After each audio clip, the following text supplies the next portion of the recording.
Jane had recently gone through a very difficult breakup and decided that she needed to take a long break from the dating scene. She wanted to focus on herself, heal her broken heart, and get back to a place where she felt comfortable and secure. But after several months had passed, she felt like she was finally ready to put herself back out there. She downloaded a popular dating app, set up her profile, and began swiping through the options. She chatted with a few different people, but nothing really clicked. Jane described herself as a very good-looking but incredibly shy and reserved girl. Because of her quiet personality, she was always very cautious about who she matched with. Eventually, she came across a profile for a man named Jeremy. Jeremy was an above-average-looking guy with a buzz cut, and he seemed like exactly her type. His profile was filled with pictures of him spending time outdoors. His very first photo showed him leaning casually against his large pickup truck, with his dog sitting in the bed of the truck and the deep, thick woods in the background. Jane thought he looked friendly, rugged, and down to earth.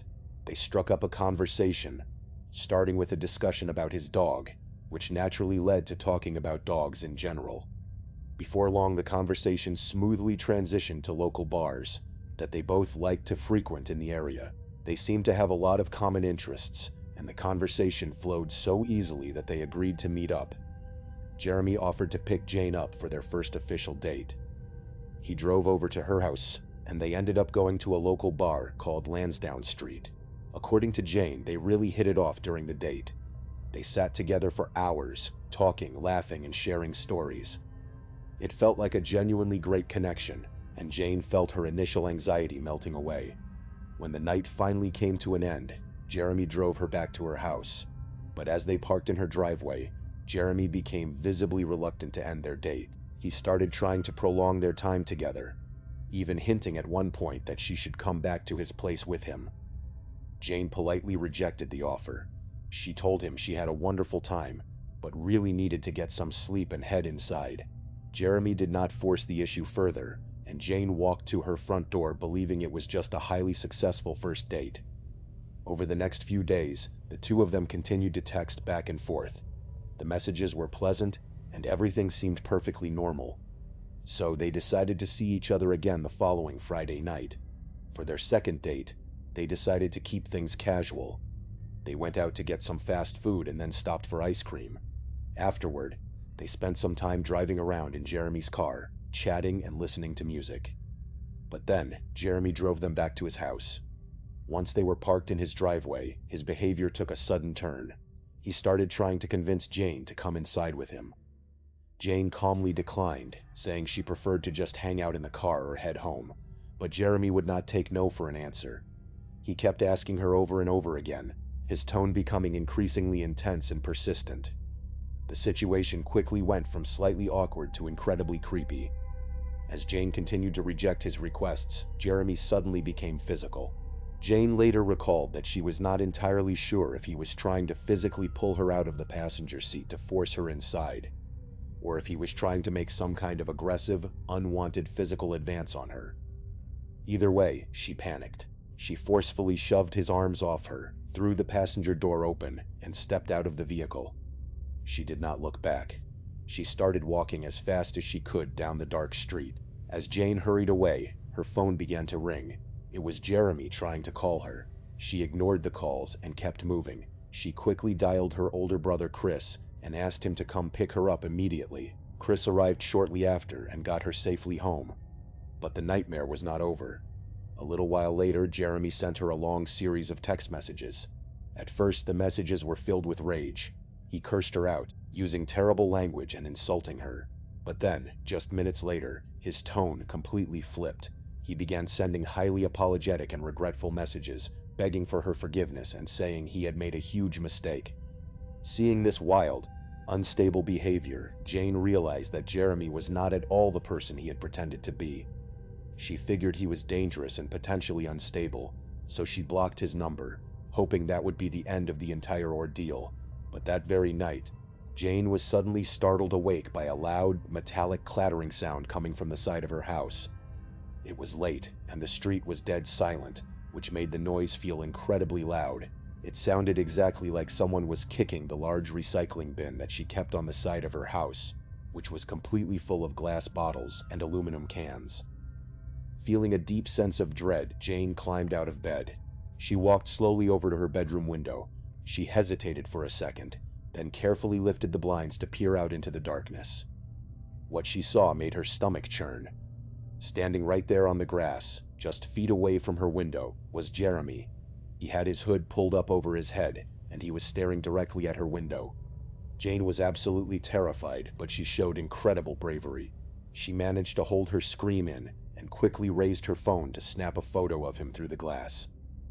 The moment Jeremy realized she had spotted him, he lunged forward and tried to force the bedroom window open. He began aggressively yelling Jane's name over and over again. Jane let out a terrified scream, calling out for her father and her brothers to come help her. The moment Jeremy heard her scream and realized other people were in the house, he panicked. He turned and ran back to his truck.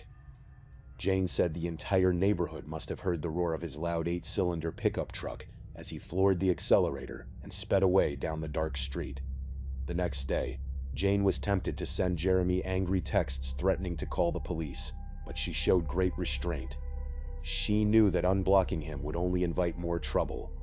Instead, she took the text messages, the photo of him standing outside her window, and went straight to the police station. She filed for an emergency restraining order. The police processed the paperwork, and Jane sent a photo of the completed restraining order to Jeremy's phone before blocking him again. It is still not clear what Jeremy had planned to do at her window that night, but his actions proved he was a dangerous, unpredictable individual. Now, let us move to our second story, which takes us to Russia, and involves an even deeper, more unimaginable kind of obsession. If you were to walk into a certain apartment in the city of Nizhny Novgorod, you would see what looked like a collection of large homemade dolls. They were dressed in colorful children's clothes, wearing high socks, shoes, and makeup. But these were not normal toys. They were actually the mummified remains of young girls. This was the home of Anatoly Moskvin. Anatoly was a highly respected intellectual, a former journalist, and a college professor who was widely considered an expert on local history and cemeteries. Since his childhood, Anatoly had been fascinated by graves.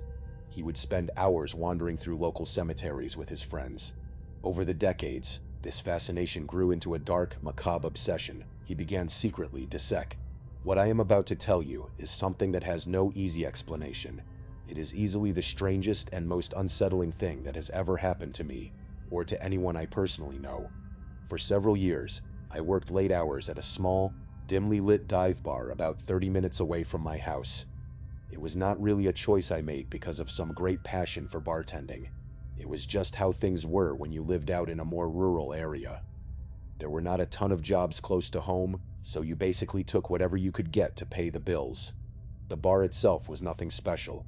It had sticky floors, a loud jukebox, and a handful of regulars who stayed until the very last call. But it was steady work, and most nights went by without much happening. The night this all occurred started out exactly like any other. My shift had gone by slowly, filled with the usual routine of pouring draft beers, washing glasses, and listening to the same old stories from the locals. After closing everything up, locking the back doors, and turning off the neon signs, I got into my car and started the long drive home. Most of the way back to my house consists of nothing but a series of winding back roads. There is hardly any traffic out there at that hour. There are barely any lights, barely any other cars, and barely any signs of life. Honestly, it is just long stretches of sharp curves cutting through deep woods and open farmland. It is usually a pretty quiet and peaceful drive. I have always actually liked it for that reason. It acted like a built-in detox for my brain, where I had time to zone out, listen to the hum of the tires, or think about the strange characters I had met at the bar that night. But not long into the drive, I remember thinking to myself how unusually foggy it was. Now, I have driven these exact roads more times than I can count. I know every turn, every dip, and every pothole. But that night, the visibility was worse than anything I had seen in a very long time. It was a thick, heavy blanket of white that seemed to swallow the road ahead of me. I actually had to ease off the gas pedal and take it much slower than usual, because I could barely see more than a few car lengths ahead. Even flipping on my high beams did not help at all. It actually made things worse. The bright lights just made the thick fog glow and reflect right back at me, almost like I was driving directly into a solid wall of white paint. It started to really annoy me because I knew this slow pace would add a lot of extra time to my trip, and I was absolutely exhausted from standing on my feet for 8 hours. I was about halfway home when I first noticed something unusual. Through the dense fog, maybe a little off to the right side of the road, there was this faint, yellow blinking light. At first, I figured it was just some kind of temporary roadside marker, or maybe a reflector on a farmer's fence line. But as I kept driving, the light did not get any closer, and it did not fall behind. It just stayed right there, blinking at a perfectly steady rhythm, like it was moving along with me. It was keeping pace with my car from somewhere deeper in the woods, just beyond the tree line. The whole thing felt incredibly off. I could not tell how far away the light actually was, because the fog was playing tricks on my depth perception. After about another minute of driving with that yellow light hovering in the exact same spot relative to my window, I started getting a cold, heavy feeling in my stomach. I could not even explain why I was so nervous. Something about the steady, mechanical blinking just did not sit right with me. I decided to slow down a bit, thinking that if I let off the gas, the light would keep moving forward, and I would finally get a better sense of what it actually was. Or, hopefully, it would just continue onward, disappear into the darkness, and I would not have to worry about it anymore. But as I eased the car down to almost a crawl, the light did not pull ahead. It adjusted its speed instantly. It kept blinking at the exact same steady rhythm, still holding that same precise distance off to the side of my passenger window. Whatever it was matching my speed perfectly, as if it were tethered to my car by an invisible string. That was the moment when I really started to get spooked. My heart rate began to climb, and my grip on the steering wheel tightened. I decided to bring the car to a complete stop right there in the middle of the empty road, just to see if the light would do the same. And sure enough, the moment my tires stopped rolling, the light stopped too. It stayed right there, hovering in the fog, blinking in the exact same spot with the same unchanging rhythm. I sat there in the silence of my cabin, trying to figure out what the hell I was looking at. I debated whether I should just perform a quick U-turn and drive all the way back to the main highway, or if I should just step on the gas and try to outrun it. But before I could make a decision, the light changed. The blinking did not stop, but the light itself began to get significantly brighter. It was like a small flame catching a sudden gust of wind and flaring up. It was not flashing any faster, but it was burning much stronger with each pulse, as if whatever was generating it had suddenly become more active, or was drawing more power. That was more than enough to push me over the edge. I was not about to sit there in the dark and wait for this thing to get any closer or weirder. I reached down to shift my car into reverse so I could back up and get out of there, but that was when I realized the interior of my car was completely quiet. The engine was not running. I swear to God, the car was dead silent. I had no idea how that was even possible. I had not turned the key, and there had been no sudden sputter or shake to indicate the engine had stalled. It had just died without making a single sound. The dashboard lights were completely dark, and the headlights had flickered out, leaving me in total blackness, save for that pulsing yellow light outside. The only way to kill the engine like that would have been to physically turn the key, but I distinctly remember never touching it. My hands were shaking at this point, and my hands never shake. I pour drinks and carry heavy trays all day long. My hands are usually steady as a rock.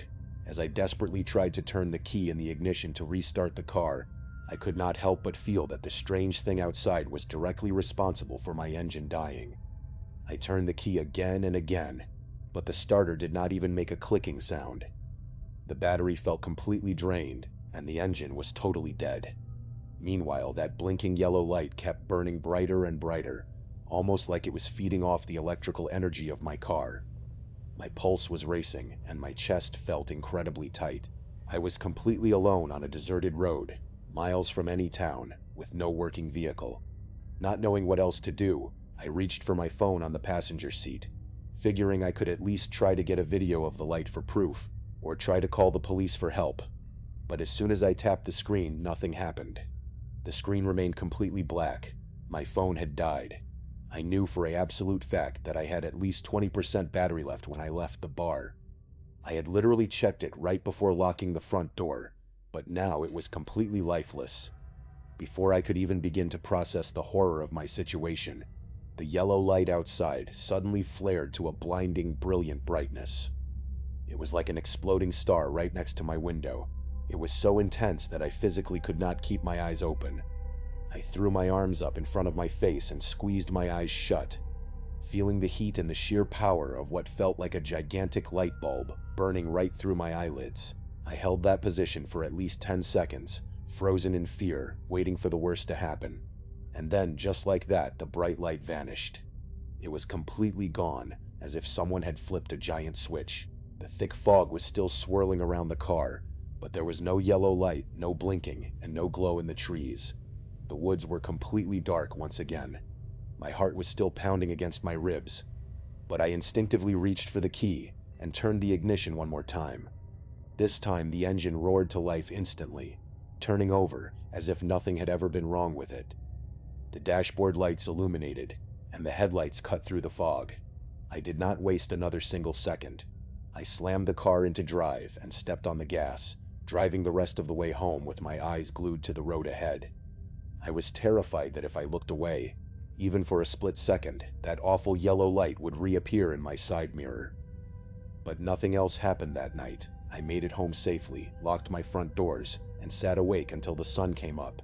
In the days that followed, I told this story to almost everyone I knew.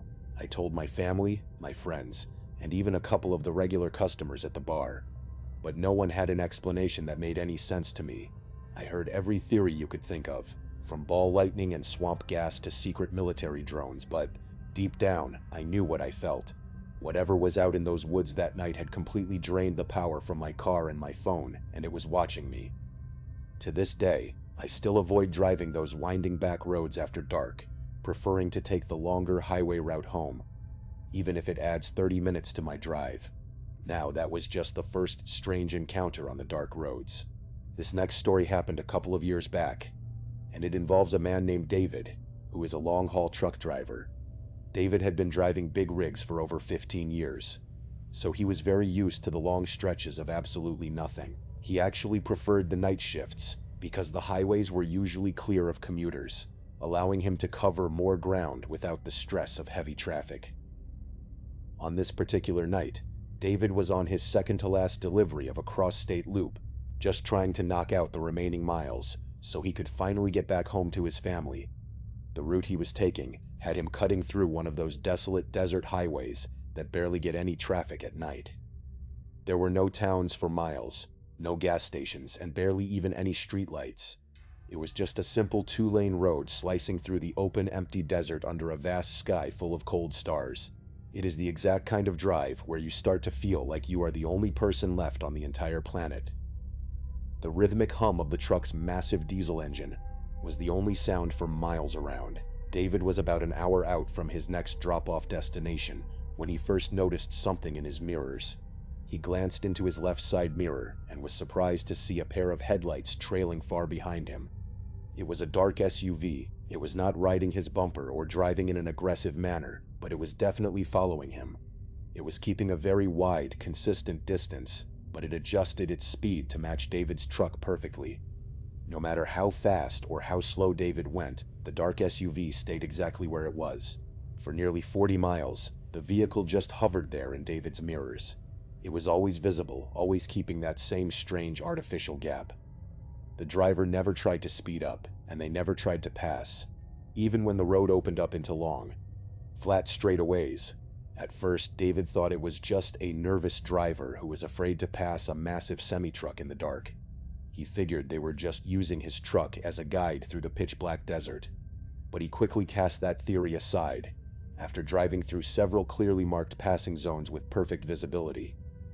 There was absolutely no logical reason for the driver to stay behind him, unless they were doing it on purpose. As much as David was dying to know what the driver's problem was, he had a tight schedule to keep. He could not afford to waste his night worrying about a strange car. So, he tried his best to ignore the headlights in his mirror, but the longer the tailing continued, the more unsettled he became. It was starting to make his skin crawl, which was something that rarely happened to an experienced driver like him. Around 2 o'clock in the morning, David decided he had had enough. He pulled his massive rig off the highway and into a small, remote roadside rest area. It was not a fully equipped truck stop with a diner and bright lights. It was just a simple dirt lot with a few faded parking lines and a small concrete shed that housed a couple of old vending machines. There were no external lights in the entire lot, except for one single, dim bulb flickering weakly above the vending machines, casting long, dancing shadows across the dirt. David's plan was simple. He would stretch his legs for a minute, grab a cold soda from the machine, and more importantly, let the strange SUV pass him on the highway so he could finally get some peace. But as he checked his side mirrors before shutting down the engine, his heart sank. The dark SUV had pulled into the dirt lot right behind him. It did not park near the truck, though. Instead, it drove over to the far, darkest corner of the lot, turned off its headlights, and just sat there in the shadows. At that point, whatever confusion or discomfort David had been feeling turned into pure, hot anger. He was tired, he was stressed, and he was completely fed up with being followed. Whoever was driving that SUV was about to get a very loud piece of his mind. David aggressively pushed open his cab door, stepped down onto the loose gravel, and began marching directly toward the dark vehicle. He did not try to hide his anger at all, keeping his shoulders back and his fists clenched. But as he was stomping his way across the dark lot, the occupants of the SUV must have realized that their cover was blown. Before David could even get halfway to the vehicle, the SUV's engine suddenly roared to life with a loud rev. The driver slammed the vehicle into gear and peeled out of the dirt space like they were running from the law. They kicked up a massive cloud of thick dust and sharp gravel that rained down on the dirt lot. As the vehicle sped past David toward the highway exit, he tried desperately to get a look at the driver through the windows. But the glass was heavily tinted, and the lack of light made it completely impossible to see anything inside. David watched as the SUV swung back onto the empty highway, its tires screeching loudly on the asphalt. Within a matter of seconds, the red taillights faded into the distance and vanished entirely. Part of David was incredibly relieved. The nuisance was finally gone, and he could go back to his work in peace. But another, deeper part of him was highly unsettled. He had just confirmed that this vehicle had indeed been stalking him for hours, and the fact that they fled the moment he approached meant their intentions were almost certainly hostile. As David walked back from the vending machines, which turned out to be completely empty and broken anyway, he realized just how exhausted the entire encounter had made him. The sudden spike of adrenaline had left him feeling completely drained. He did not want to get back on the highway in that state of mind.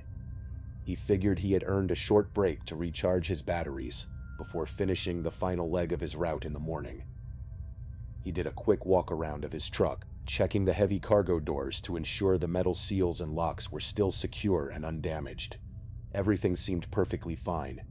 He climbed back up into his warm cab, locked both of the doors from the inside, reclined his driver's seat, and cracked the window just a tiny bit to let some cool desert air circulate.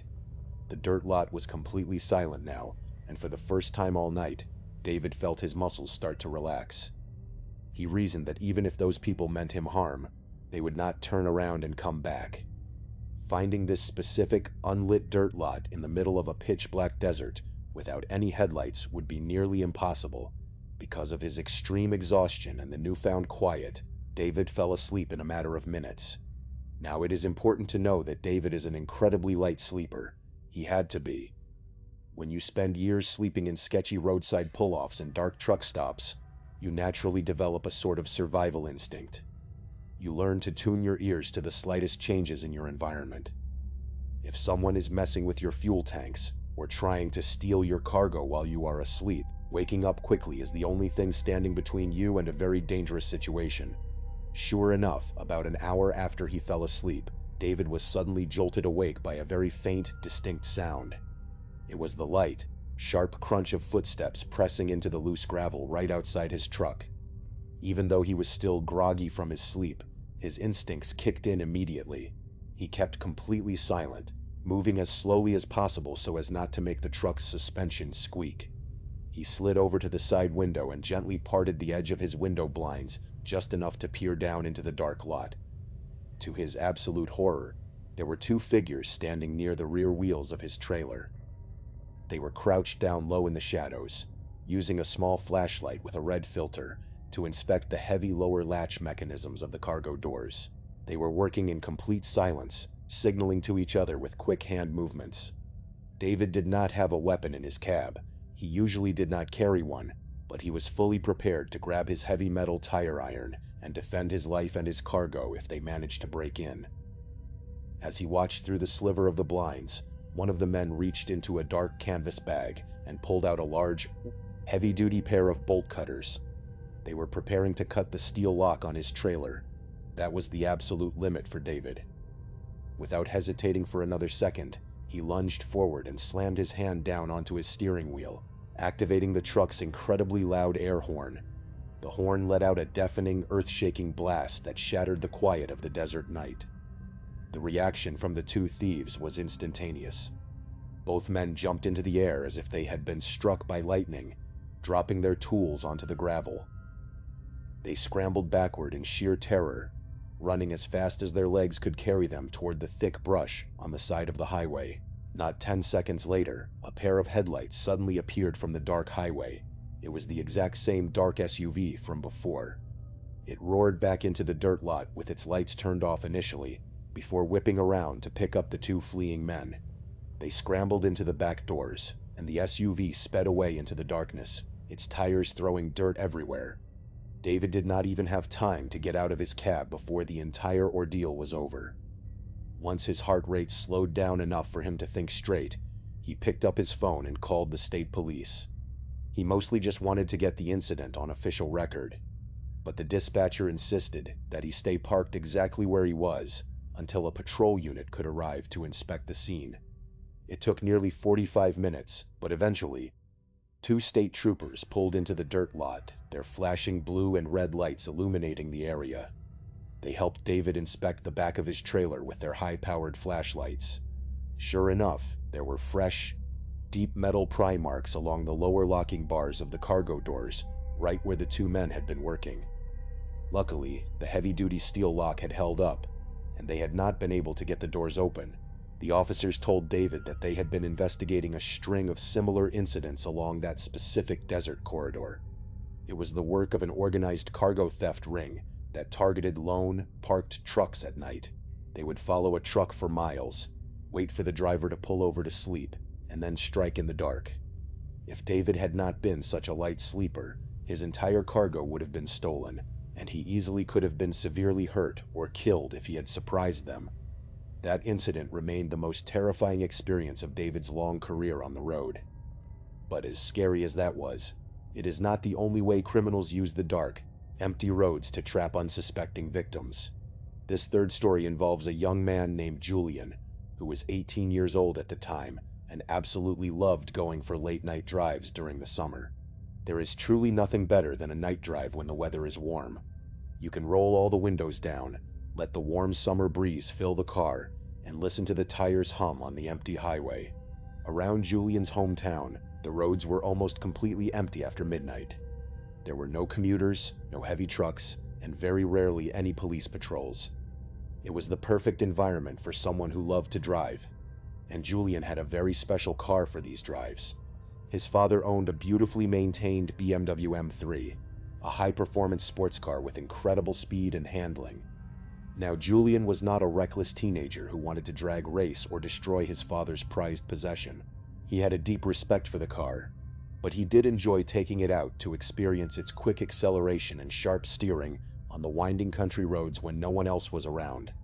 On this particular summer night, Julian was out on a solo joyride. The passenger seat was empty, the stereo was turned completely off, and his entire focus was on the beautiful sound of the engine and the rush of the warm wind against his face. It was the only time he felt completely free from the stress of school and everyday life. As he was cruising along the main highway, he suddenly got a strong, almost overwhelming urge to pull off and explore some of the narrow back roads that cut through the surrounding farmlands. It was one of those sudden gut feelings that you cannot really explain, but you know you will not be able to sleep unless you satisfy it. So he took the next exit and began navigating a network of dark, twisting country lanes. The roads out there were extremely narrow, lined with tall cornfields on both sides, and filled with sharp, unexpected bends.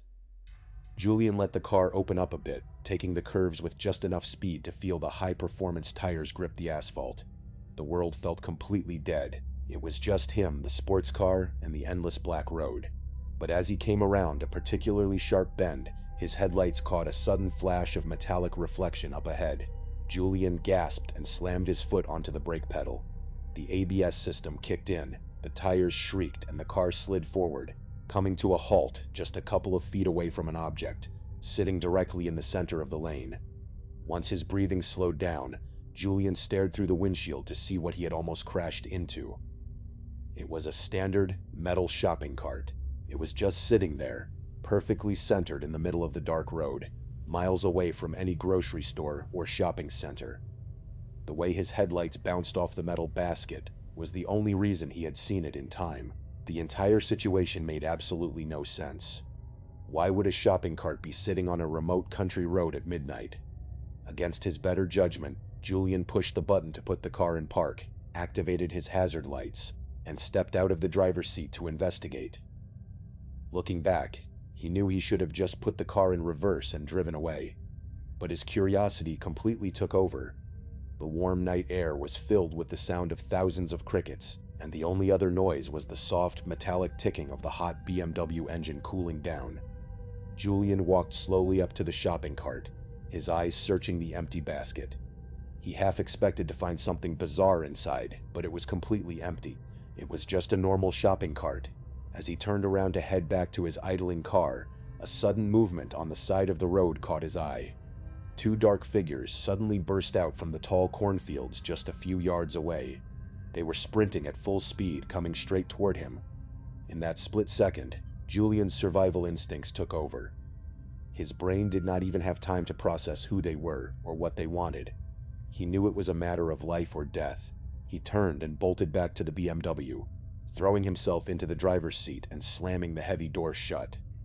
His hand flew to the start button and punched it, forcing the engine to roar back to life. But just as he grabbed the gear shifter, the two figures reached the car. One of them stopped a few feet away, but the other one did not even slow down. He ran at full speed directly into the passenger side of the car, crashing into the door with a loud, sickening thump. He hit the car so hard that Julian felt the entire chassis shake, yet the man did not even seem to flinch. It was as if he did not even realize the car was a solid object.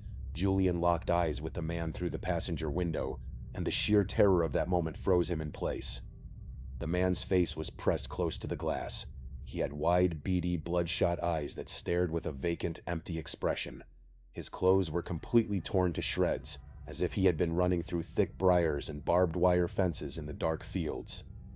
His hair was wild and soaking wet with sweat, and his face was smeared with a mixture of dark dirt and fresh blood. He looked like a monster. He did not scream or make a sound, but he began frantically clawing and fumbling at the passenger door handle, trying desperately to pull the door open. Thank God the BMW had an automatic locking system that engaged the moment Julian had started the engine. The sight of those bloody hands grabbing the door handle snapped Julian out of his paralysis.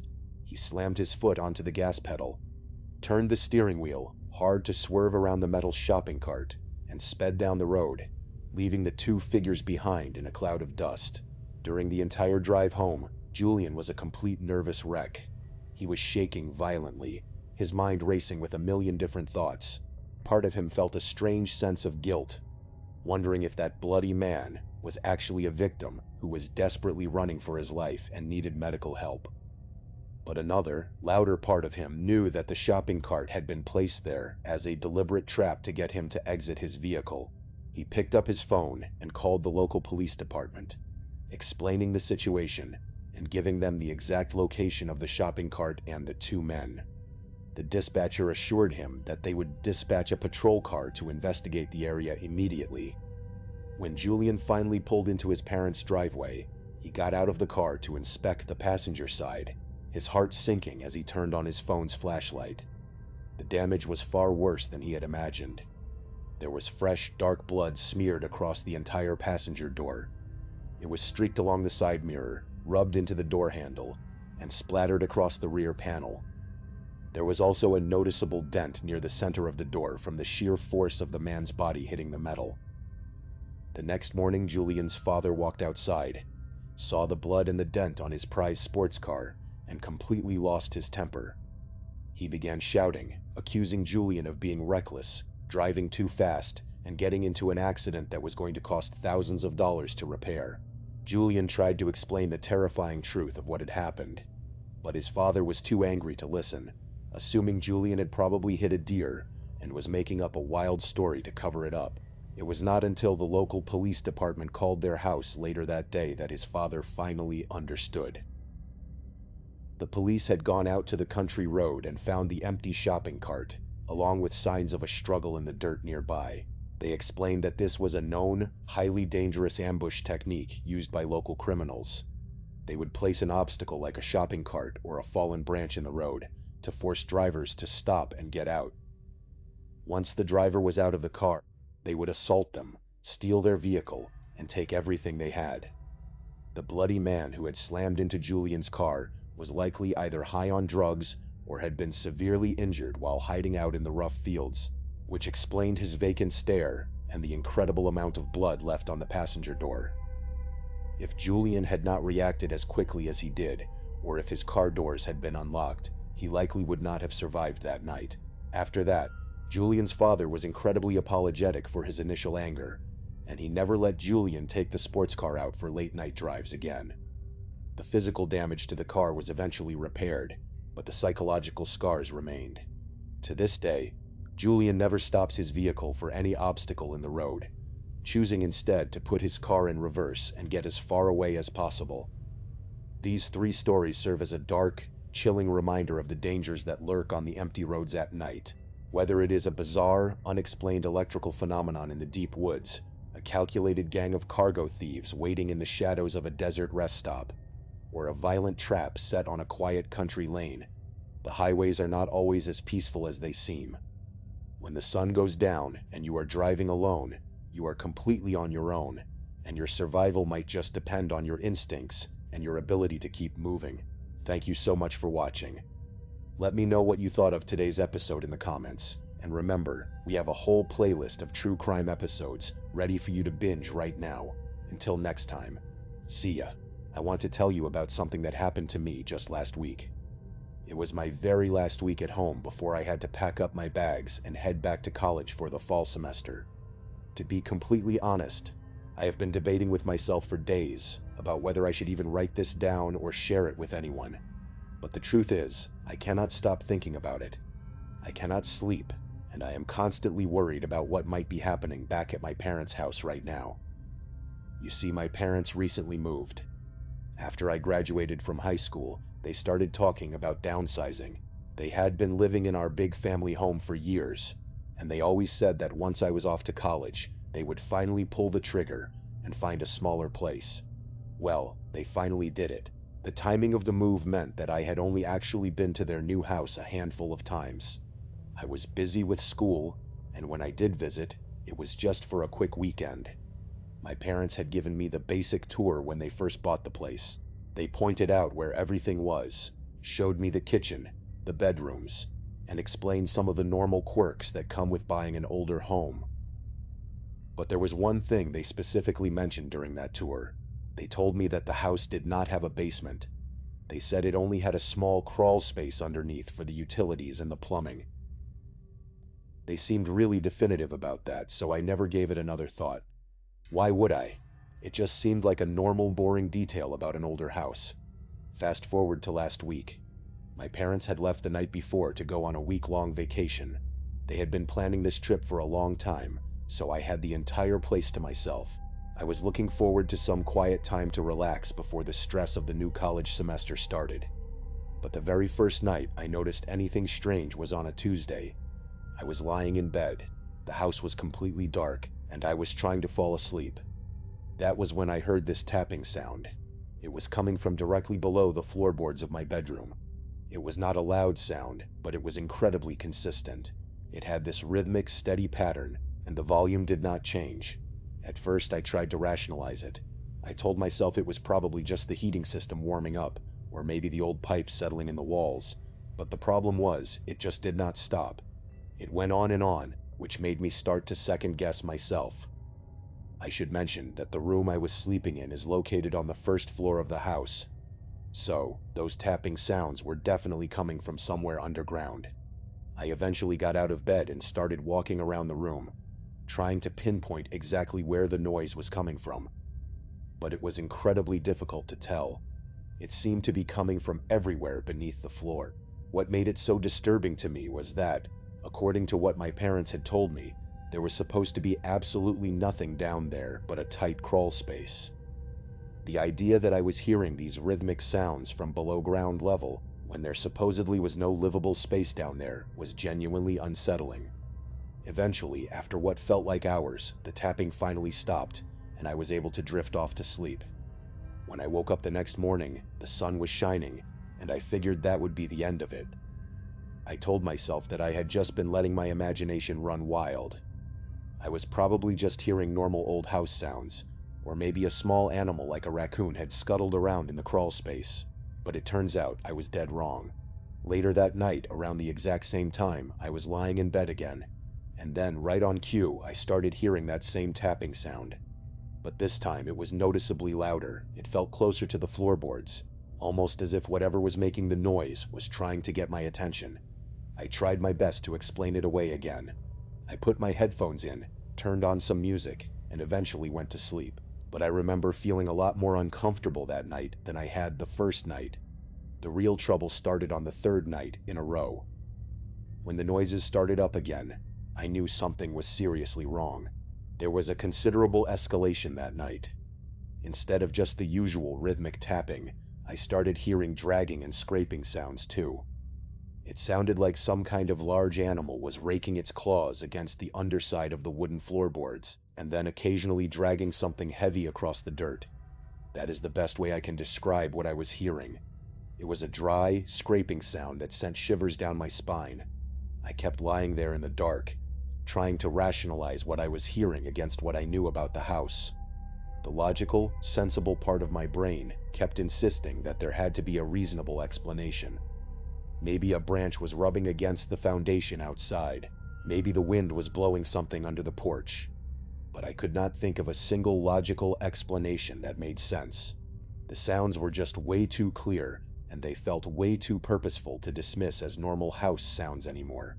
I started wondering if maybe my parents had been wrong about the basement, or maybe there was some kind of utility access door that I did not know about.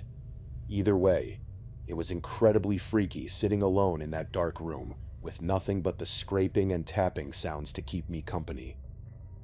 The next morning, I could not take it anymore. I called my parents and told them about everything that had been going on. My dad listened to me, and he immediately told me to check the crawl space. He was worried that some kind of wild animal, like a stray dog or a badger, had gotten in there and could not get out. He did not want any damage done to the plumbing. I really did not want to go down there and check. The thought of crawling into a dark, tight space under the house made my stomach turn. But I figured I did not have much of a choice. I needed to know what was making those sounds. The entrance to the crawl space was located right under the front porch. I had to get down on my hands and knees, get my hands dirty, and crawl through the dirt to investigate it properly. I brought a flashlight with me. I was holding my breath the entire time, absolutely terrified of what I might find waiting for me in the shadows. But when I shined the light around, there was nothing. No animals, no nests, no signs of life at all. It was just dry dirt, wooden beams, and pipes. I called my dad back and told him. He seemed satisfied with that explanation. He told me not to worry about it anymore, saying that if there were no animals, it was probably just the house settling. But personally, I was completely unsatisfied, and honestly, I was kind of frustrated with the total lack of answers. I knew what I had heard, and it was not the sound of a house settling. I decided to look for other possible explanations myself. I thought that maybe there was some kind of external access point around the perimeter of the house that I had missed during the initial tour. Or maybe there was evidence of animals entering from a different side. I walked outside and started walking slowly around the perimeter of the house, keeping my eyes glued to the foundation. As I was walking along the side of the house, I noticed a large pile of old construction materials leaning against the wooden siding. There was a bunch of leftover lumber, some dirty blue tarps, concrete blocks, and other junk like that. It looked like all of this stuff had been sitting there for a very long time, probably left over from some previous renovation project by the previous owners. It was not like I had not noticed this pile of junk before. I had seen it, but I had always just overlooked it because I never had a reason to pay attention to it. But now, I started moving the heavy pieces of lumber and the concrete blocks aside. I was thinking that maybe they were covering up some kind of small opening or a broken foundation vent that animals could use to get under the house. What I found instead was much, much worse. Hidden completely behind those heavy construction materials was a wooden storm door. It had been completely concealed from view. It was partially painted over with the same color as the house siding, and it was obvious that it had not been opened or used in a very long time. But it was definitely a legitimate functional entrance. My heart started beating a little faster. I reached down, grabbed the handle, and pulled the door open. It creaked loudly, and inside I found a set of old concrete steps leading straight down into the darkness. It was unmistakably a basement. I stood there in absolute shock. My parents had been completely wrong about the house not having a basement. It was right here, hidden in plain sight. I did not want to go down those steps. I really did not. Every instinct in my body was screaming at me to close the door, walk away, and wait for my parents to get home. But curiosity and the need for answers got the better of me. I turned on my phone flashlight and slowly walked down the concrete steps. The air down there was cold, damp, and smelled heavily of mold and old dirt. In the limited amount of time I spent down there, I realized two very important things. First, someone had clearly been living in that basement. I could tell this because there were empty food containers, soda cans, and wrappers scattered all over the floor in one corner. It was not ancient trash either. The wrappers looked fresh. Second, whoever had been living down there was not just a normal homeless person seeking shelter. I knew this because of the terrifying markings that were scratched deep into the wood of the house foundation. There were heavy scratch marks that looked exactly like tally marks carved into one of the main wooden pillars, and on another pillar there were highly disturbing drawings. They looked like demonic drawings of people and animals, but they were drawn in a seriously messed up, sadistic way. They were doing things to each other that I do not even want to repeat or think about. I did not stay down there a second longer than I had to. It was, and still is, the freakiest thing I have ever stumbled upon in my entire life. I ran up the concrete steps, slammed the storm door shut, and immediately called my parents. I was shaking as I told them what I had found. They were completely shocked. They kept repeating that they had no idea the house had a basement, let alone that someone had been living underneath them this whole time. My dad asked me 100 times if I was absolutely sure that there was no one currently down there. I reassured him that I had looked around, and the space seemed empty at the moment. He did not hesitate. He told me that they were going to cut their vacation short and drive back home immediately. The very first thing I did after hanging up the phone was drive to the nearest hardware store. I bought a heavy-duty padlock and a metal latch.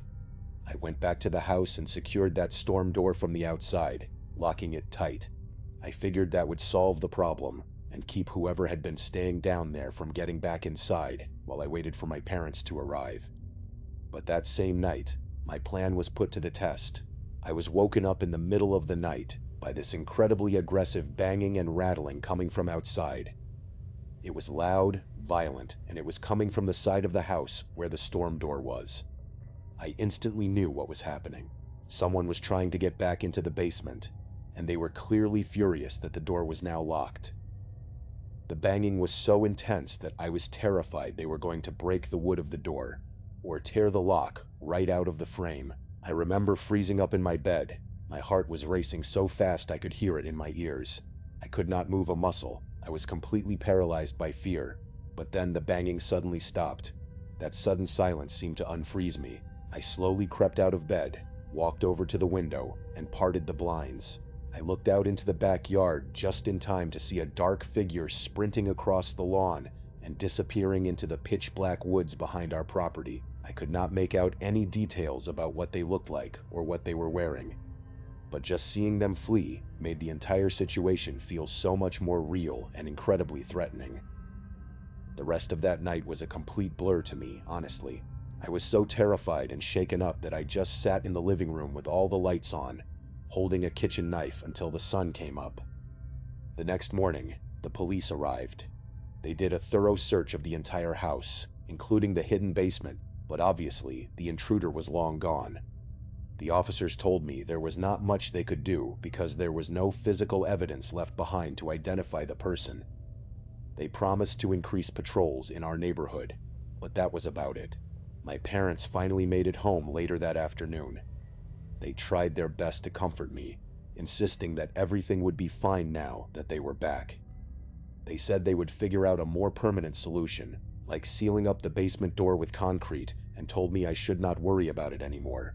I left for college the very next morning as planned, but I was, and still am, extremely unsettled by the entire experience. It felt completely wrong to leave my parents there alone in that house, especially since we have absolutely zero information about the person who had been living directly beneath our feet for who knows how long. It has been a few days since I got back to campus, and I have been anxiously waiting to hear from my parents. I keep checking my phone, hoping they will tell me everything is quiet. So far, nothing else has occurred, but that has not put my mind at ease at all. I cannot stop thinking about those awful markings in the basement, especially those sadistic drawings. I cannot even begin to imagine what that person was doing down there in the dark, or what they might do if they ever decide to come back. And so, that brings us to our second story. This one takes us to a completely different part of the country, but it carries that same heavy sense of unease and unanswered questions. I grew up in a very small town located just a few miles from the border between Montana and Idaho. I lived on the Montana side of the state line. If you have ever been to that area, you know that nothing much ever really happens out there. It is a quiet, slow-paced place, and honestly, that is a big part of why I never chose to leave. This particular incident happened a very long time ago. It was back before the whole world had a cell phone in their pocket, and before everyone was chronically online all the time. To be perfectly honest, my area has not changed much at all since then, which is probably why what I am about to tell you is still so incredibly fresh in my memory. It was the very end of August. It was one of those final, crisp days of summer when you can already feel the seasons turning, and you know that autumn is just around the corner. That morning, I was driving my usual route to work. It was just a simple, two-lane stretch of highway that cuts directly through open farmland and low, rolling hills. About 15 minutes into my drive, I spotted a car pulled off onto the dirt shoulder of the road. It was an older model sedan, light blue in color, and it looked like it had been sitting there for a while. It was positioned at a slight angle, pointing toward the shallow ditch on the side of the road. There were no hazard lights flashing, and there was nobody standing outside the vehicle. It was just sitting there, completely still. Now, listen, I am no fool, but I have always been the type of guy who wants to help a person in need. It is just how I was raised by my parents. As I got closer to the sedan, I slowed my truck down a bit to get a better look at what was going on. The car was not running, and as I peered through the glass, I could not see anyone inside. There was nobody in the driver's seat, nobody in the passenger seat, and the back seat was completely empty. It was definitely a bit strange, especially that early in the morning, but it was not exactly alarming. Out in these rural areas, people's cars break down all the time, and they often have to walk off to find help or get a ride. I figured whoever owned the car had just experienced some engine trouble and had walked to the nearest farmhouse to use a phone. So I kept on driving. I had to get to work on time, and it really did not seem like an emergency situation. In all honesty, I completely forgot about the whole thing by the time my shift ended. But as I was driving home that evening along the exact same stretch of highway, I saw that exact same light blue sedan again. It was sitting in the exact same spot. But the problem was, there was one major difference this time. The driver's side door was flung wide open. I was absolutely sure that the door had been closed tight when I passed by in the morning. I slowed my truck down again, craning my neck as far as I could as I drove past. But there was still absolutely no sign of anyone around. Nobody was walking along the highway. There were no tracks in the dirt that I could easily spot. and there was just that old car, sitting there in the fading light, with its door hanging wide open. It looked as if someone had gotten out of the vehicle in an extreme hurry and had never returned to close it. That time, I could not just shrug it off. Once I drove far enough to get a decent signal on my phone, I pulled over and called the local police non-emergency line. I explained to the dispatcher exactly where the car was and what I had seen. She thanked me for the call and told me that an officer would be sent out to check on it. When I drove to work the next morning, the blue sedan was finally gone. I figured the owner had retrieved it, and that would be the end of the story. But about a week later, while I was sitting at my kitchen table eating breakfast, I saw something on the local news channel that caught my attention. The news anchor reported that the police were actively investigating a missing person case. They mentioned that an abandoned vehicle had been found along a rural stretch of highway just outside of our town. The details they were sharing lined up exactly with the light blue sedan I had seen. I instantly connected the dots and grabbed the remote to turn up the volume. The news report did not release the missing man's name, but they did say that the car was registered to someone from out of town. Apparently, he had been traveling and had never showed up at his destination. The thing that really bothered me was that the authorities were claiming there was absolutely no sign of foul play, and that there were no witnesses to the incident. Having always been slightly suspicious of how the media handles things, I was not entirely sure I believed the official story. Either way, it was an incredibly eerie feeling to realize that I had been right there on the road, witnessing the scene right when everything was unfolding. Come to think of it, I might have been the first person, or maybe even the only person, who had actually reported that car to the police. It was a really strange and uncomfortable feeling. I tried my best to move on with my life and focus on my work, but I just could not let it go. The curiosity was eating away at me.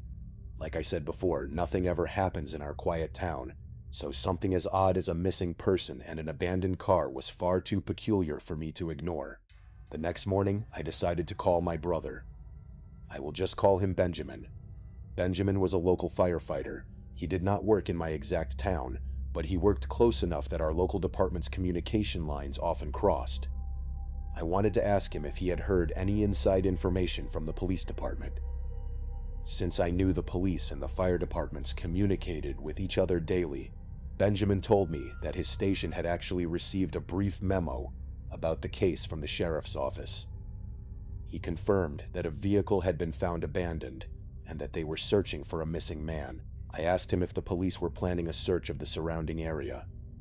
He said he was not sure, but that they would probably organize a search party soon. He did not have many details beyond that. I immediately told him that we should help out, and I suggested that maybe some of the guys from his fire station would be willing to join in too.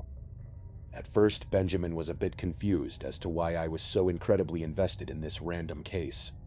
But eventually, I managed to convince him. And by the way, if I am being completely honest, I am not really sure why I was so adamant about it either. I guess I just felt some sort of personal connection to the whole thing, since I had seen the car with its door wide open.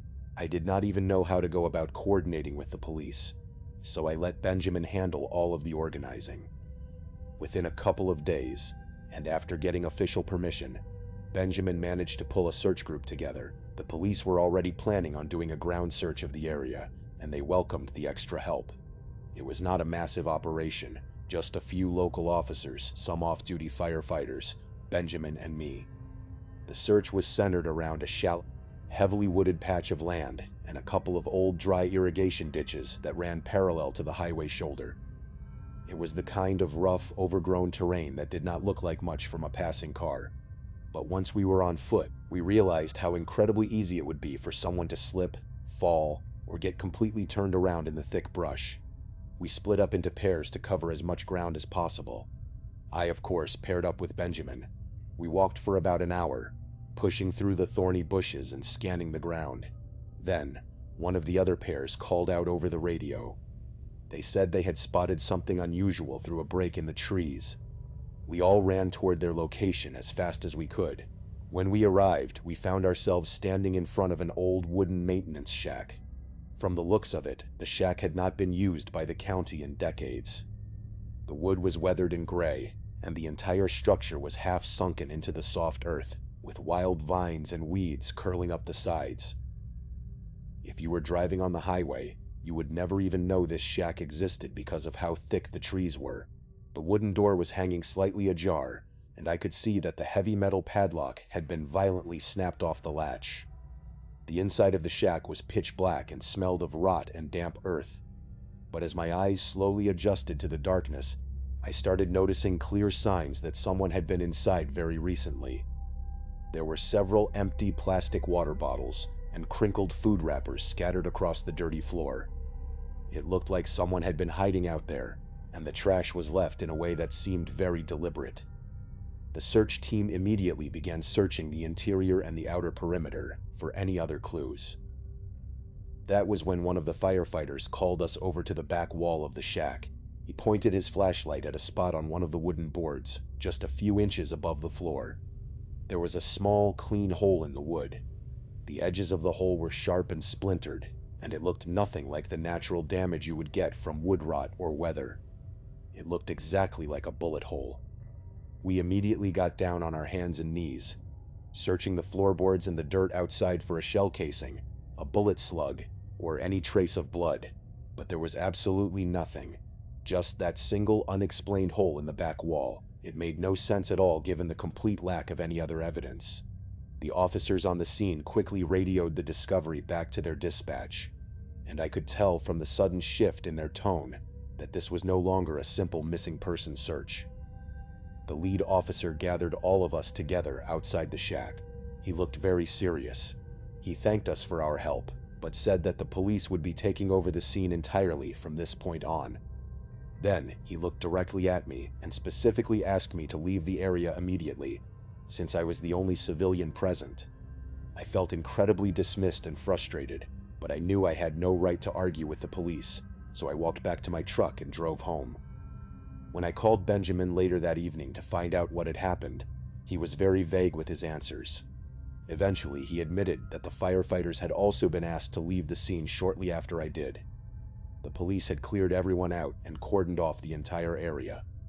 Over the next few weeks, I kept waiting for some kind of update on the news, but nothing ever came. Benjamin's contacts at the police department claimed they knew absolutely nothing about the case, which I found incredibly hard to believe. The local news channel never did a follow-up story on the missing person or the abandoned car. It was as if the entire case had just been quietly swept under the rug. Eventually, the suspense got to me. I decided to drive back to that stretch of highway and find the wooden shack on my own. I was absolutely certain I remembered exactly where we had parked and where the shack was located. I drove out there on a quiet weekend, parked my truck on the shoulder, and spent hours walking through the thick brush. I followed the irrigation ditches to a T. Everything about the landscape looked identical to the day of the search, but there was one massive problem. There was no shack. I walked back and forth, searching the area where I knew the building should be, but there was nothing there but empty, overgrown land. I started questioning my own sanity and memory. I wondered if maybe I had parked a few hundred yards off, so I searched a wider area, but I still found nothing. The only logical explanation I could think of was that the county had come out and completely demolished the shack, hauling away every single piece of wood and debris, but that seemed like an incredibly extreme reaction to a simple missing person investigation. To this day, I am left with a deep, unsettling feeling about what happened during those final days of August. It is a mystery that I was briefly allowed to glimpse before being completely shut out. And every year, when summer ends and the air turns cold, I find myself thinking about that light blue car, that bullet hole, and the vanishing shack in the woods. And that leads us into our third and final story. This one occurred just last August, and I can tell you honestly that it has completely changed the way I feel about being alone in the wilderness. When I was a young kid, my dad had this wonderful end-of-summer tradition. Every year, around the middle of August, he would pack up our old truck and take me and my brother on a camping trip. It was never anything fancy or elaborate. We would just head out into the deep woods for a few days of peace and quiet, marking the end of the summer season before the school year started up again and life got busy. Now I am in my late 20s, I have a steady job, a wonderful girlfriend, and I have moved on with my life in almost every way. But that end of summer camping tradition is something that I have tried my absolute best to keep alive. Sometimes, if the timing is right, I can convince my dad and my brother to join me for a weekend, but most of the time, I end up going completely solo. The main reason for this is that my girlfriend absolutely hates the outdoors. She cannot stand the bugs, she hates sleeping on the ground, and she has zero interest in camping. I do not want to force her to go somewhere where she is going to be miserable for 3 days, so I have gotten very used to the solitude of solo camping. In fact, I had grown to really enjoy it. For this particular trip last August, I spent a lot of time researching locations. I eventually found what looked like the absolute perfect spot using satellite images on Google Maps. It was a completely random, isolated clearing in a dense forest. It was not an official campsite, and there were no trails leading to it. It was miles away from any major roads, which meant I would have complete and total privacy for the few days I was out there. I loved the idea of being truly alone, far away from noisy RVs, bright generator lights, and families with screaming kids at the commercial campsites. Before I left, I made sure to download the offline maps to my phone, which is a safety rule I always follow since there is never any cell service in those deep woods. The hike into the forest took me about 2 hours. I am in pretty decent physical shape, but since I was carrying all of my heavy gear, food, and water on my back, I took my time and walked at a slow, steady pace. I hiked deep into the trees until I finally found the clearing I had seen on the map. It was even better than I had hoped. The ground was flat, surrounded by a thick protective wall of tall pine trees, with a beautiful open view of the night sky directly above. That first night was absolutely perfect. It was just me, my thoughts, and the peaceful silence of nature. There was nobody there to ask me stressful questions about my job, or when I was finally going to get engaged, or any of the other things that worry you in everyday life. I built a small, quiet campfire, cooked a package of freeze-dried pasta that actually tasted surprisingly good, and spent hours just lying on my back, staring up at the stars. The next morning I woke up feeling incredibly refreshed. I decided to spend the day hiking to a nearby river that I had spotted on my map. My plan was to try and catch some fresh fish for my dinner that night, which felt like a much more authentic camping experience than just eating more packaged food. Plus, it would help pass the time, and when you are out in the woods alone, you have nothing but time. I ended up spending the entire day sitting by the edge of the river. It was incredibly peaceful, and even though I am definitely not an expert fisherman, luck was on my side. I actually managed to catch a decent-sized brook trout. I carefully placed the fish inside my small handheld cooler and decided it was time to start making my way back to my campsite. I was feeling great, and I remember thinking about how proud my dad would be of my catch. But the problem was, I had completely mistimed the sunset. I had also underestimated just how far I had walked along the riverbank. What should have been a simple, leisurely walk back to my tent quickly turned into a stressful trek through the dense woods as the sun began to sink below the horizon. Within about 20 minutes, the beautiful golden afternoon light faded into complete and total darkness. I turned on my headlamp, but the terrain was so thick and unfamiliar that I was forced to move at a very slow pace to avoid tripping over roots or falling into hidden holes. As I was navigating through the dark, I suddenly froze. In the distance, through the thick trunks of the pine trees, I saw a faint light. It was a small light, and it was swaying back and forth in a very steady, rhythmic pattern. It looked exactly like someone walking through the woods holding a flashlight, or a lantern. At first, my immediate reaction was actually relief. I assumed that another hiker or camper was out here in the woods, and they had also made the mistake of staying out too late. I thought that maybe we could walk together and help each other find our way back to our respective camps. After all, if you are out wandering the deep woods at this hour of the night, you have definitely made a mistake, just like I had. As I stood there watching the light, I realized that it was slowly getting closer to me. The person holding it was walking directly in my direction. Not wanting to startle them in the dark, I decided to make my presence known. I yelled out a loud, friendly hello. I followed it up by asking if they were out camping too. I made sure to keep my voice as warm, calm, and non-threatening as possible. But the moment my voice echoed through the trees, the light stopped moving. It hung completely still in the dark forest. I watched it intently, waiting for a reply, but there was only silence. Then, without any warning at all, the light was switched off. It vanished completely, leaving the forest in total darkness. I stood there, my eyes straining to see into the blackness where the light had just been. A few seconds of heavy silence passed, and then, out of nowhere, I heard this incredibly violent crashing sound. It sounded like someone was running at full speed through the thick undergrowth. But they were not running toward me, and they were not running away from me either. They were sprinting off to my left, moving in a line that was completely perpendicular to where I was standing. The sound of branches breaking and leaves rustling was incredibly loud and fast. My heart rate immediately spiked. The entire encounter felt deeply wrong and highly disturbing. I cannot even begin to explain the intense level of discomfort that washed over me in that moment. Why would anyone react that way? Even if I had startled them by calling out, the normal human reaction would be to say something back. Or, at the very least, they would back away slowly and keep their light on so they could see where they were going. Nobody in their right mind would sprint blindly through a pitch-black forest in the middle of the night. I tried my best to rationalize the situation during the remaining walk back to my camp. I told myself that maybe I had just really scared them, and their fight or flight response had kicked in. After all, they had no way of knowing who I was or what my intentions were. Meeting a stranger in the deep woods at night can be terrifying, but no matter how hard I tried to convince myself of that, I could not shake the feeling that something was deeply wrong. The area was so isolated that the chances of another normal camper being out there were incredibly low.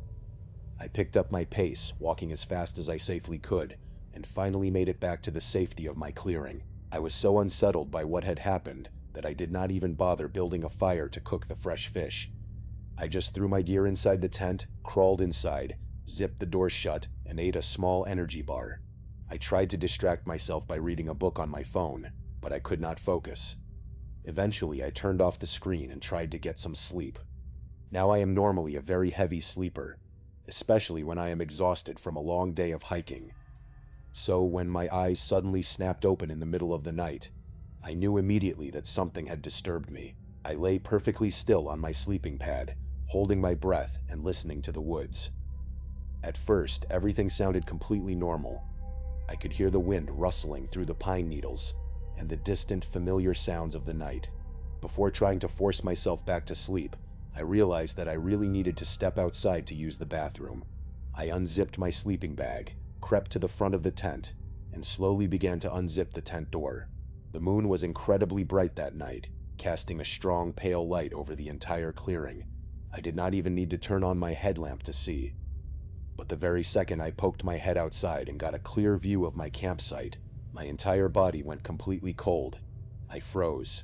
Standing right there in the middle of the clearing, only about 15 feet away from my tent, was a person.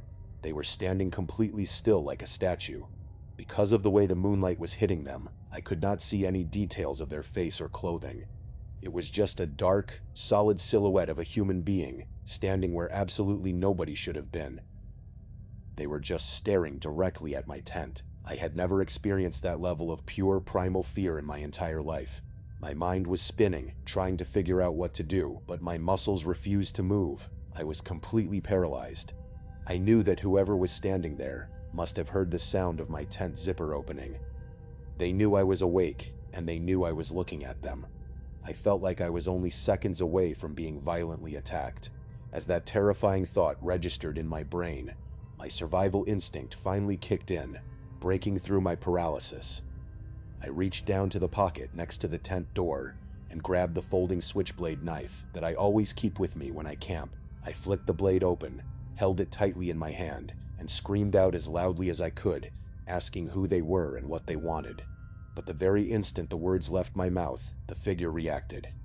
Without a single second of hesitation, they erupted into a full aggressive sprint directly toward my tent. They did not warn me. They did not speak. They just charged. And as they ran, they let out this horrible, high-pitched, shrill shriek that did not even sound like a human voice. It was a twisted, unnatural scream that echoed off the trees. They hit the front of my tent before I could even process what was happening. The thin fabric collapsed, and suddenly we were rolling around on the ground together in a chaotic struggle. It was definitely a man, judging by the heavy weight and the rough voice, and he was clawing at my face with incredible violence. He was not trying to punch me. He was literally using his fingernails to claw at my eyes and my cheeks like a wild, rabid animal trying to tear my face to pieces. I was fighting for my life, suffocating under the collapsed tent fabric. I managed to get my arm free and thrust the switchblade upward, slicing blindly into the dark. I felt the blade connect with his hand, and I immediately lost my grip on the knife in the struggle. But thankfully, the cut was enough to stop him. The man let out a sharp, painful shriek, scrambled off of me, and went crashing back into the dark woods. I could hear him running away, but as he ran, he was letting out this sickening, high-pitched laughter that faded slowly into the distance. I sat there in the ruins of my tent for what felt like hours, unable to move, trying to process the absolute horror of what had just happened. My face was burning and stinging from the deep scratches, and my hands were shaking so violently that I could barely hold myself up. There was blood dripping down my face, and in the dark I could not tell if it was my own or his. I thought about trying to pack up and hike back to my car immediately, but the thought of navigating through those pitch-black woods with a madman running around was even more terrifying than staying where I was. I only had one real option. I spent the rest of the night sitting upright in the middle of my collapsed tent, holding my recovered knife tightly in my hand, listening to every single sound in the forest, and waiting for the sun to rise. It was without a doubt the longest and most agonizing night of my entire life, but eventually, the sky began to turn gray, and then yellow. The moment there was enough daylight to see my surroundings, I packed up my ruined gear as quickly and quietly as I could. I did not even look back. I hiked back to my car at a frantic pace, practically running through the trees. When I finally reached my truck, I threw my gear in the back, locked the doors, and sped out of there as fast as the dirt road would allow. I thought about calling the police, but I kept asking myself what I would even tell them. I was camping illegally in an unregistered area, and I had no description of the attacker other than that he was a man who screamed like an animal. I knew they would probably just tell me that is what happens when you go off-trail alone. So I never called. The entire drive home, my mind was racing, thinking about how close I had come to losing my life. If I had not had that knife, or if he had not run away when I cut him, I might not be here to tell this story today. But the thing that still haunts me the most, the thing that keeps me awake at night, is just the simple fact that he was out there. He was not a camper, and he was definitely not a normal person. He had tracked me down in the absolute darkness of the deep woods, watched me sleep, and then attacked me with the ferocity of a wild beast. I have not gone camping alone since that night, and to be completely honest, I do not think I ever will again. It is hard to put into words the kind of psychological toll that an experience like this takes on a person. For months afterward, I would wake up in the middle of the night, convinced that I could hear the sound of a zipper sliding open, or the low, rhythmic tapping of someone standing just outside my window. My girlfriend noticed the change in me immediately, but I could never bring myself to tell her the full story. How do you tell the person you love that you were almost slaughtered in the dark by a nameless stranger who laughed as he ran into the woods? It makes you look at every shadow differently. It makes you realize just how fragile our safety really is, and how quickly a peaceful night can turn into a struggle for survival. Whether it is a hidden door beneath your floorboards, an abandoned car on a quiet highway, or a swaying light in the deep woods, the truth is that danger is always much closer than we think. We like to believe we are safe in our homes and our routines, but sometimes the dark has other plans. Thank you so much for watching. Let me know what you thought of today's episode in the comments. And remember, we have a whole playlist of true crime episodes ready for you to binge right now. Until next time, see ya. Chris was 17 years old during the summer this all happened. It was one of those summers that seemed to drag on forever, where the days were hot and the nights were long, and there was absolutely nothing to do in his childhood hometown. Like a lot of teenagers his age, Chris needed money. His parents were very clear about the fact that he could not just sit around the house all summer doing nothing. They told him he had to get a job, or they would make his life miserable. So, he went out looking for work, and the only place that was hiring was a small, run-down pizza place on the absolute outskirts of town. Chris was not thrilled about it, but he did not have many options. He took the job. The pay was bad, the uniform was sticky and uncomfortable, and the delivery car they made him drive was a complete piece of junk. It was a beat-up old sedan that shook whenever he went over 40 miles per hour and barely made it up the steeper hills in the area. At least he did not have to use his own car, because that would have really sucked. The pizza place itself was not exactly a local favorite. In fact, the pizza was god-awful. Chris genuinely could not understand why anyone would ever order from there. It was terrible. The crust was cardboard, the sauce was bland, and the cheese always tasted a little sour. If it was not for the online ordering system they had recently installed, and the relatively nice atmosphere of the dine-in area, Chris was convinced they would never have gotten a single order. That place was definitely the thing Chris missed the least about his hometown. And that was saying a lot, because the food was so bad and the location was so far away from the main part of town. The shifts were incredibly slow. Most nights were dead quiet. Chris would spend hours just sitting on a metal folding chair in the back, or cleaning the same clean metal counter over and over again. He did not want to bore anyone with the mundane details of how his typical night unfolded. It was just a standard boring pizza job. You can easily fill in the blanks yourself. One particular night, Chris was doing his usual routine. He was restocking the heavy glass door fridge with sodas, feeling the cold air blast his face, when the order tablet on the counter buzzed. It was a loud, high-pitched noise that always startled him. He walked over to check the screen. The order was for a large sausage and olive pizza. Chris remembered that detail distinctly because almost nobody ever ordered olives at this place. They had a container of black olives in the back that just sat there, and he actually had to hunt around for a fresh can to open. When he looked at the delivery address on the screen, his heart sank a little. It was out in the middle of nowhere. It was actually past the official boundary of their delivery zone. Usually, when an order came in from that far out, Chris would just reject it. It was a habit of his to avoid those long, dark drives. He was getting ready to hit the decline button on the tablet when his manager Russell spoke up. Russell was a guy in his late 30s who did not really do much.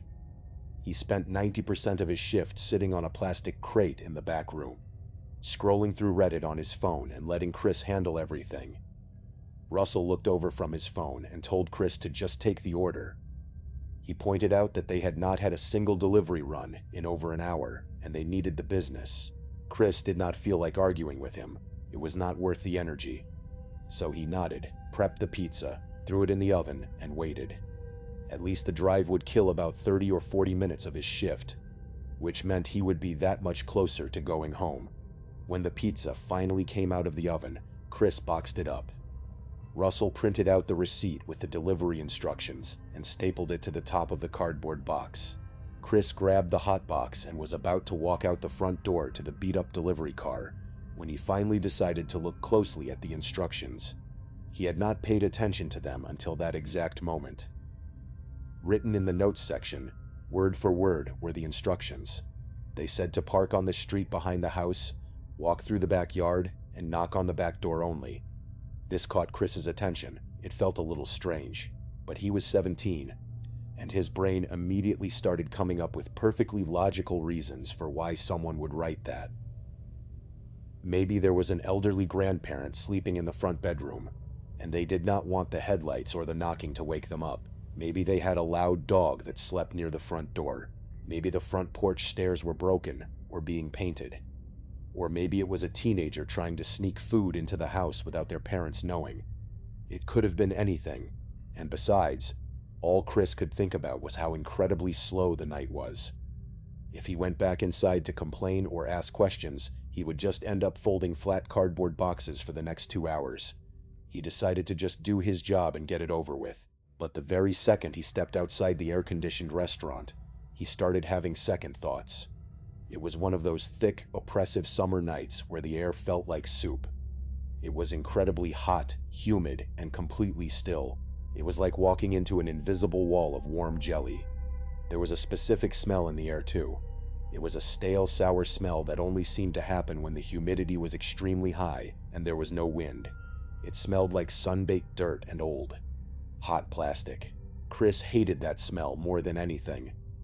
He kept his car windows down for about 2 minutes before the heat, and the smell became too much to bear, and he rolled them up to blast the low-performing air conditioning. The GPS on his phone showed that the address was in the complete opposite direction of the downtown area. The pizza place was already isolated, but this drive took him even deeper into the rural outskirts. The screen said the drive would take about 25 minutes. It felt a lot longer than that because of how empty the roads were. Chris was not exaggerating when he said the area was desolate. It was not like there were absolutely no houses, but they were spaced very far apart, hidden behind long dirt driveways and thick lines of trees. The further he drove, the darker it got. When he finally approached the destination, he realized the GPS had routed him onto a very narrow, unpaved side street. This street ran directly parallel to a row of backyards. Chris slowed the car down, his headlights cutting through the darkness, and checked the house numbers on his phone. The house he was looking for was completely dark. There were no lights on inside, no cars parked in the dirt driveway, and no porch lights. It looked entirely abandoned. The backyard was a mess. The grass was overgrown, waist-high in some spots, and there was a rickety, sagging wooden fence that was falling apart. The gate was hanging open on a single rusty hinge. Despite how creepy it looked, Chris decided to follow the instructions. He parked on the gravel shoulder of the dirt road, turned off the engine, and grabbed the pizza box. He stepped out into the heavy, humid night air. In one hand, he held the warm pizza box, and in the other, he held a small plastic flashlight. He pointed the beam of light directly down at his feet, so he would not trip over any hidden holes or debris in the tall grass. He walked up the slight incline of the backyard, his sneakers getting damp from the heavy evening dew. As he reached the top of the hill, he saw the back door of the house. It was an old wooden door, painted white but heavily chipped and peeling.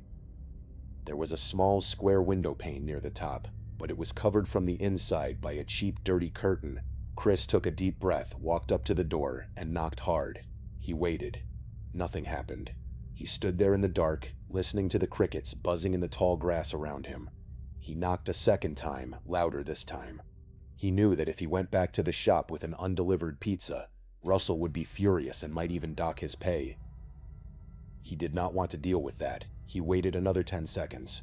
Still, there was no sound of footsteps, no lights turning on. Chris was just about to raise his hand to knock a third time when he saw the curtain in the small window move. It was not a big movement. It was just a tiny, sudden twitch, like someone had gently run a single finger along the edge of the fabric to peer out. It happened incredibly fast.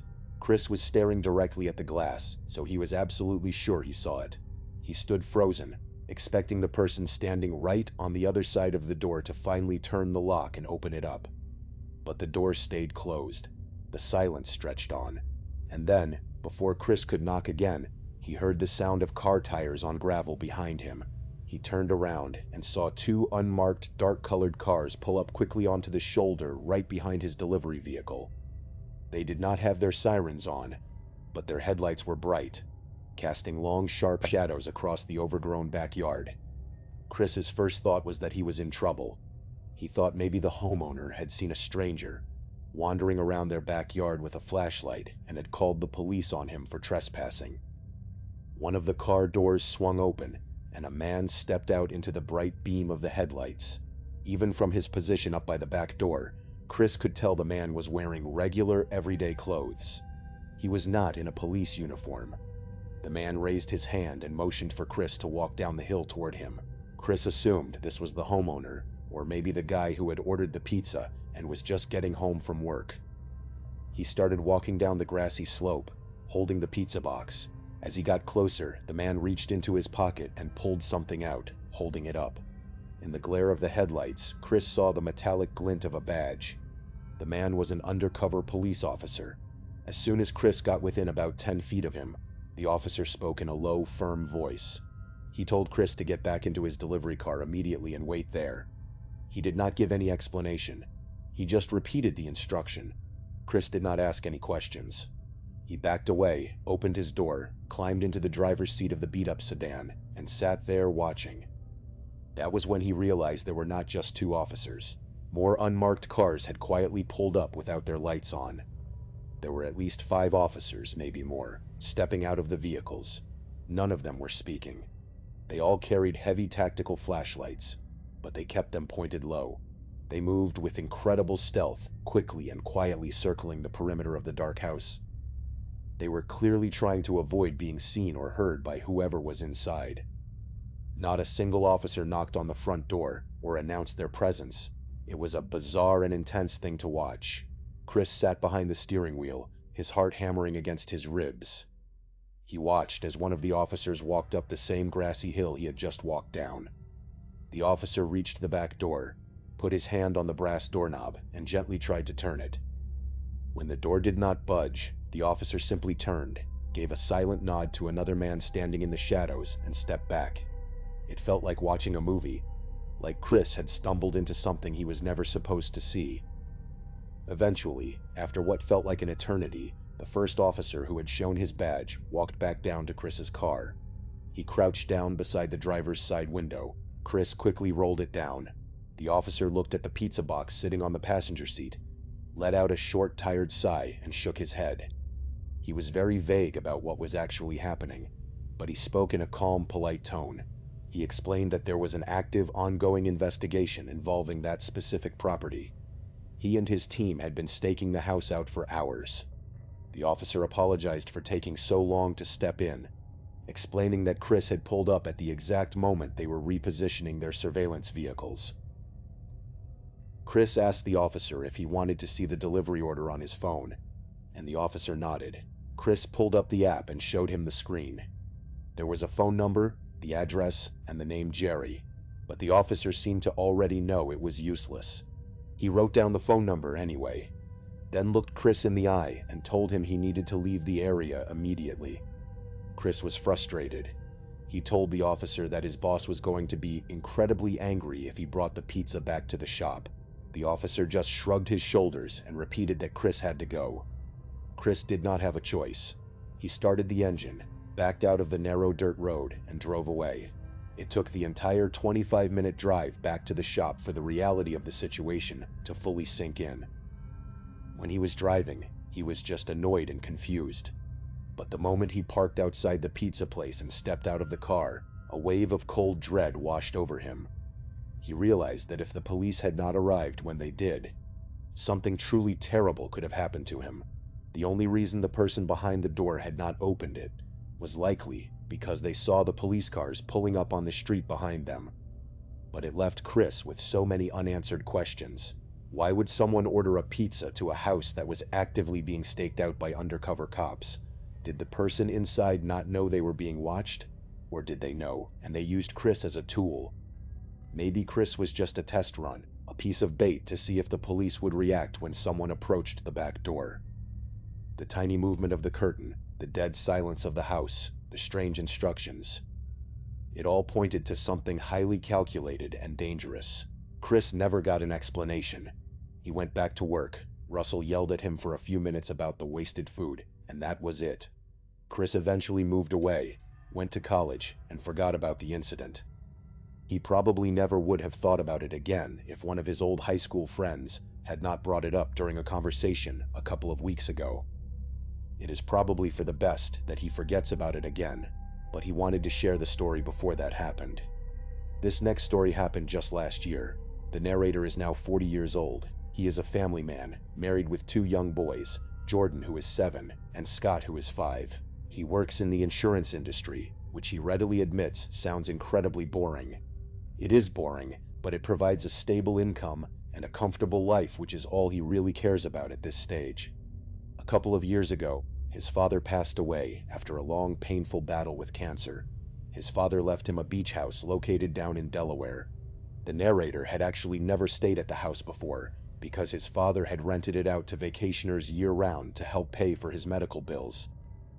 The house was not flashy, and it was not very large, but it was located in a fantastic spot. It was just a single block away from the busy boardwalk, meaning you could walk to the beach in less than 2 minutes. The absolute best feature of the house was a spacious wooden deck on the 2nd floor that gave a beautiful, unobstructed view of the ocean. After his father passed, the family started using the house as their personal getaway. They would go down there every summer, sometimes for a full week, sometimes just for a quick weekend trip. It quickly became their favorite family tradition. While the narrator and his wife loved the relaxing atmosphere, their two boys loved it even more. They would spend entire days playing in the sand, riding their bicycles up and down the quiet side streets, and exploring the local shops. The house felt like a wonderful gift, a lasting legacy that his father had left behind for them to enjoy. The events of this story took place during a week-long trip in the middle of July. They had arrived on a Sunday and were planning to stay until Friday. They purposely chose the middle of the week because the heavy weekend crowds would thin out, leaving the beach much quieter and more peaceful. It was a Wednesday night, and the weather had been absolutely perfect all day. The boys were completely exhausted from running around in the sun and sand, and they both knocked out in their beds by around 9:30 in the evening. With the kids asleep, the narrator and his wife went upstairs to the back deck. They were sitting at a small wooden table, playing card games, drinking wine, and listening to the distant sound of the waves crashing on the shore. It was incredibly peaceful. But then, the glass door slid open, and their older son, Jordan, stepped out onto the deck. He was wearing his pajamas, and he had a very uneasy, disturbed look on his face. He walked over to his father and said that he could not sleep because he kept hearing a strange scratching noise in his bedroom.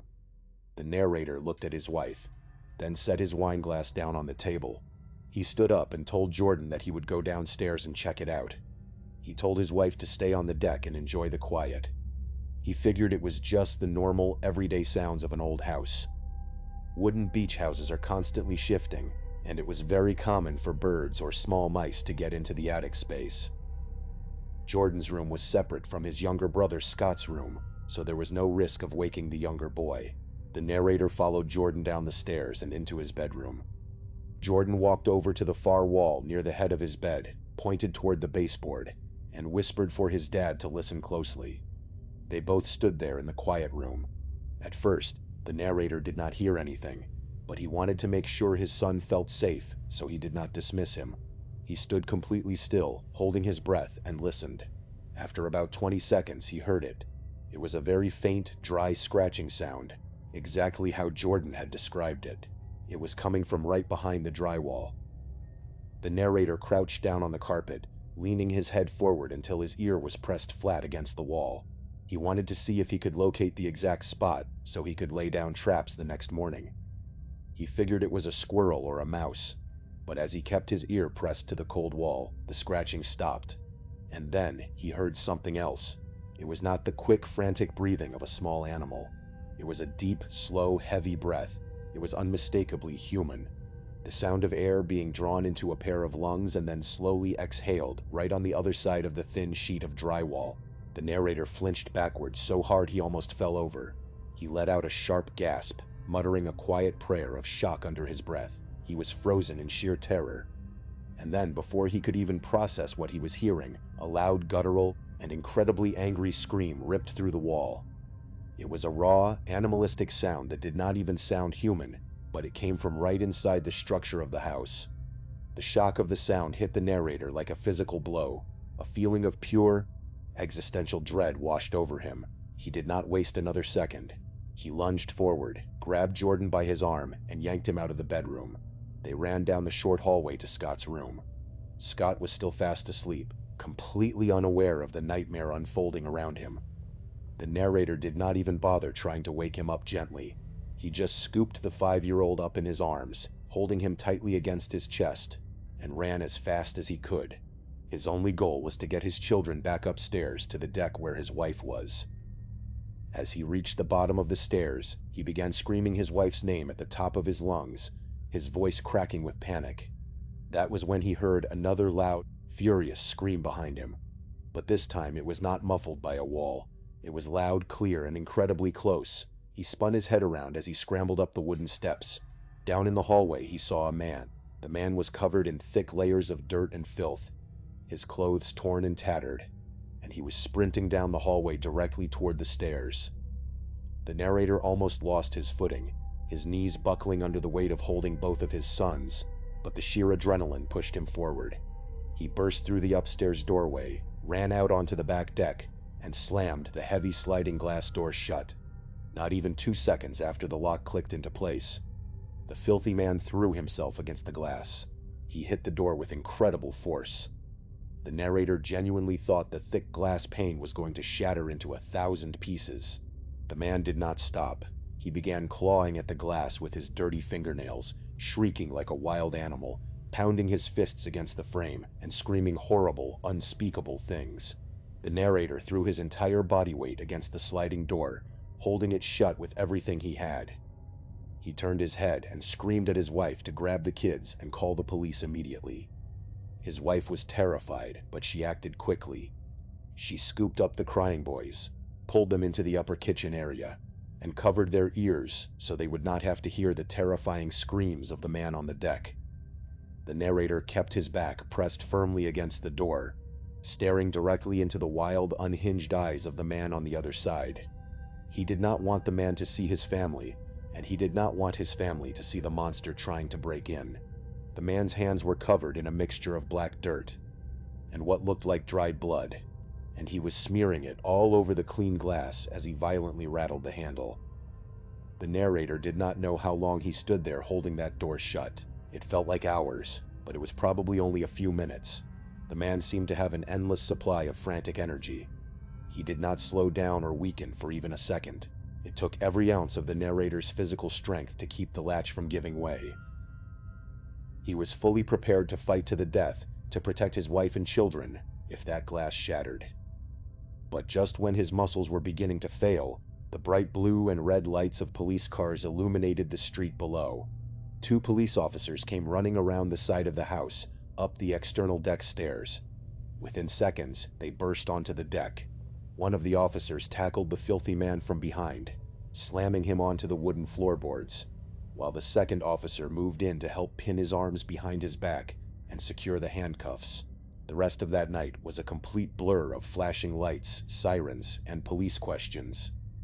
Once the man was locked safely in the back of a patrol car, the officers sat down with the narrator to get his statement. After they finished taking down the details, the 2 officers and the narrator went downstairs to investigate. They wanted to find out how this man had been inside the walls, and how he had managed to get into the hallway so quickly. What they found was truly disturbing. It turned out that the beach house had a hidden crawl space that the narrator had never known existed. There was a small wooden hatch hidden underneath the low-hanging back porch. You would never notice it was there unless you were specifically crawling around in the dirt looking for it.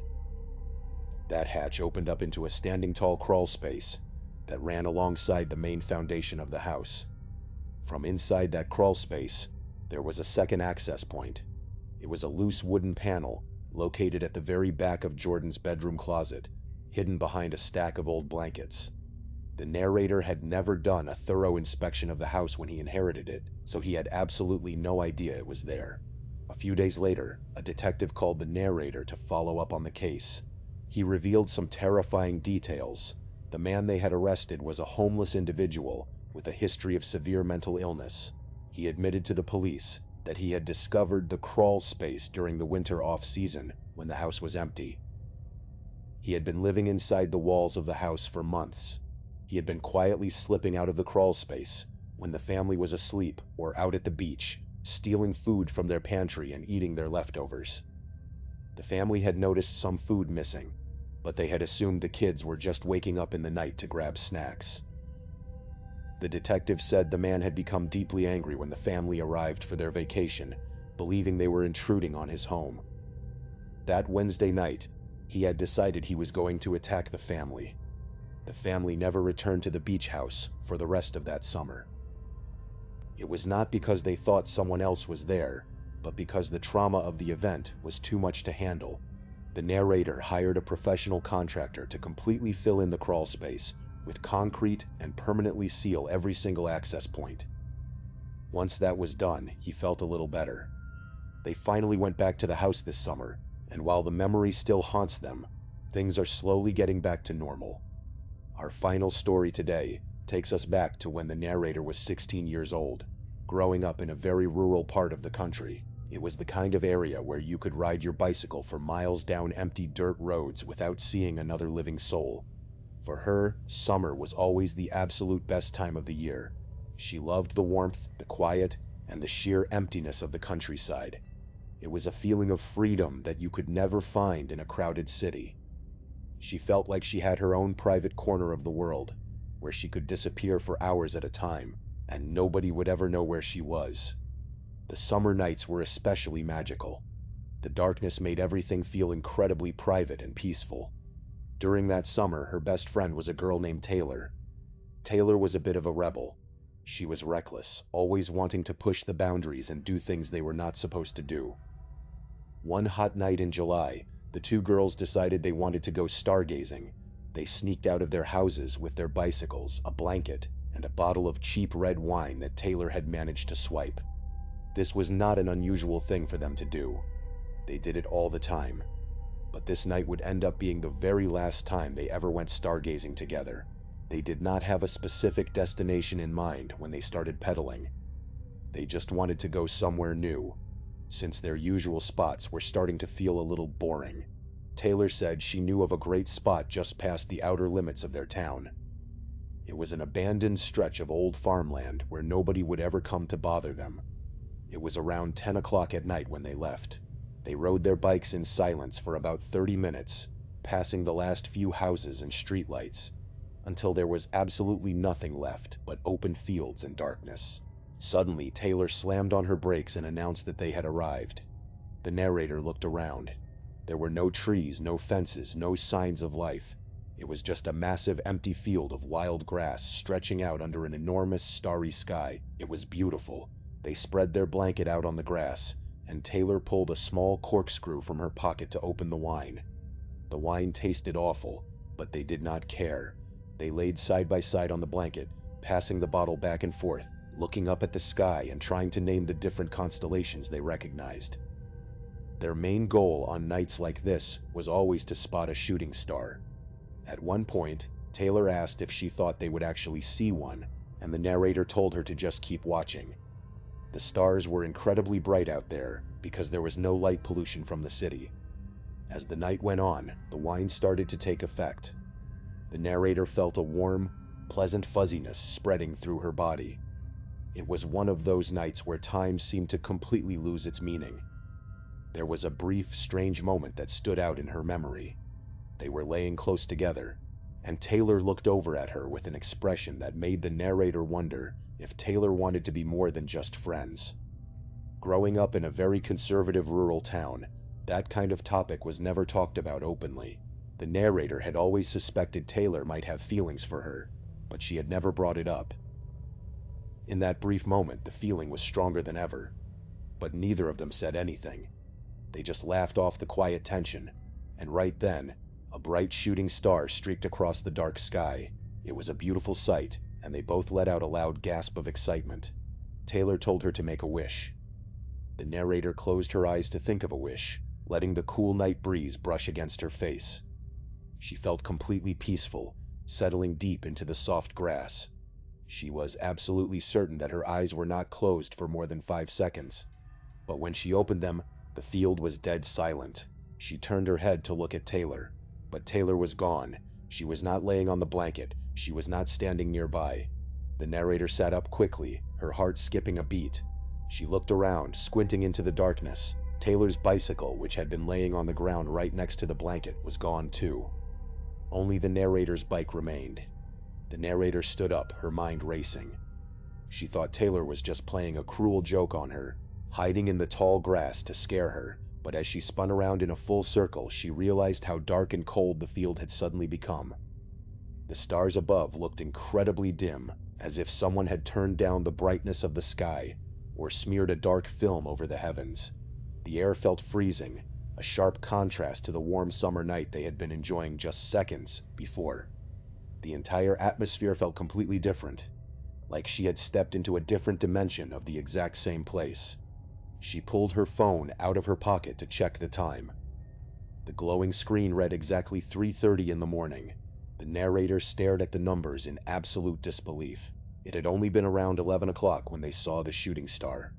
There was no possible way she had been asleep for over 4 hours. She did not feel tired, and she had no memory of falling asleep. Her mind was completely sharp. She began screaming Taylor's name into the empty darkness, her voice trembling with panic. There was no response. She tried calling Taylor's phone, but the calls went straight to voicemail. Tears began streaming down her face. She was terrified, alone in the middle of nowhere, in the dead of night. She scrambled onto her bicycle and began pedaling back toward town as fast as her legs could carry her. That ride was the most terrifying experience of her life. Every shadow looked like a monster, and the empty road felt endless. When she finally reached her house, she ran inside, locked the door, and fell into a fitful sleep. The next morning, she woke up and immediately grabbed her phone to text Taylor. She was angry and wanted an explanation for why Taylor had abandoned her in the field. But before she could type a message, she saw a text from Taylor that had been sent earlier that morning. The text said, "Where the hell did you go last night?" The narrator was completely confused. She called Taylor immediately, and they spent the next hour trying to figure out what had happened. Taylor swore on her life that she was the one who had been left behind. According to Taylor, they had been laying on the blanket when the narrator suddenly stood up, grabbed her bike, and walked away without saying a word.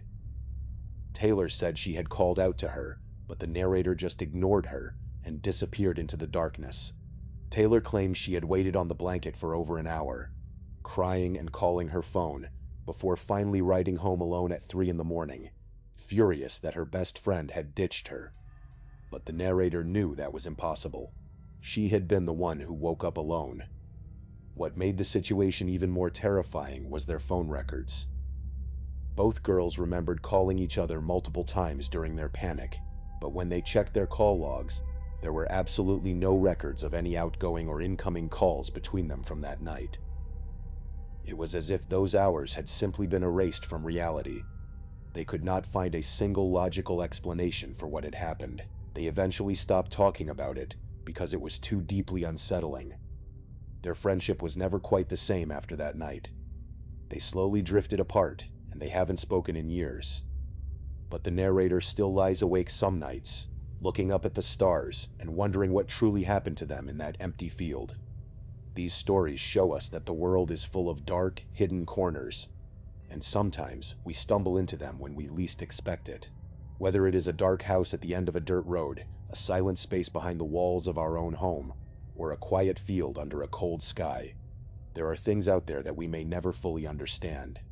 All we can do is hold on to the people we love, keep our doors locked, and hope that the shadows do not decide to follow us home. The world is much bigger and far stranger than we like to admit, and sometimes the worst monsters are the ones that wait in the places where we feel the safest. Thank you so much for watching. Let me know what you thought of today's episode in the comments. And remember, we have a whole playlist of true crime episodes ready for you to binge right now. Until next time, see ya.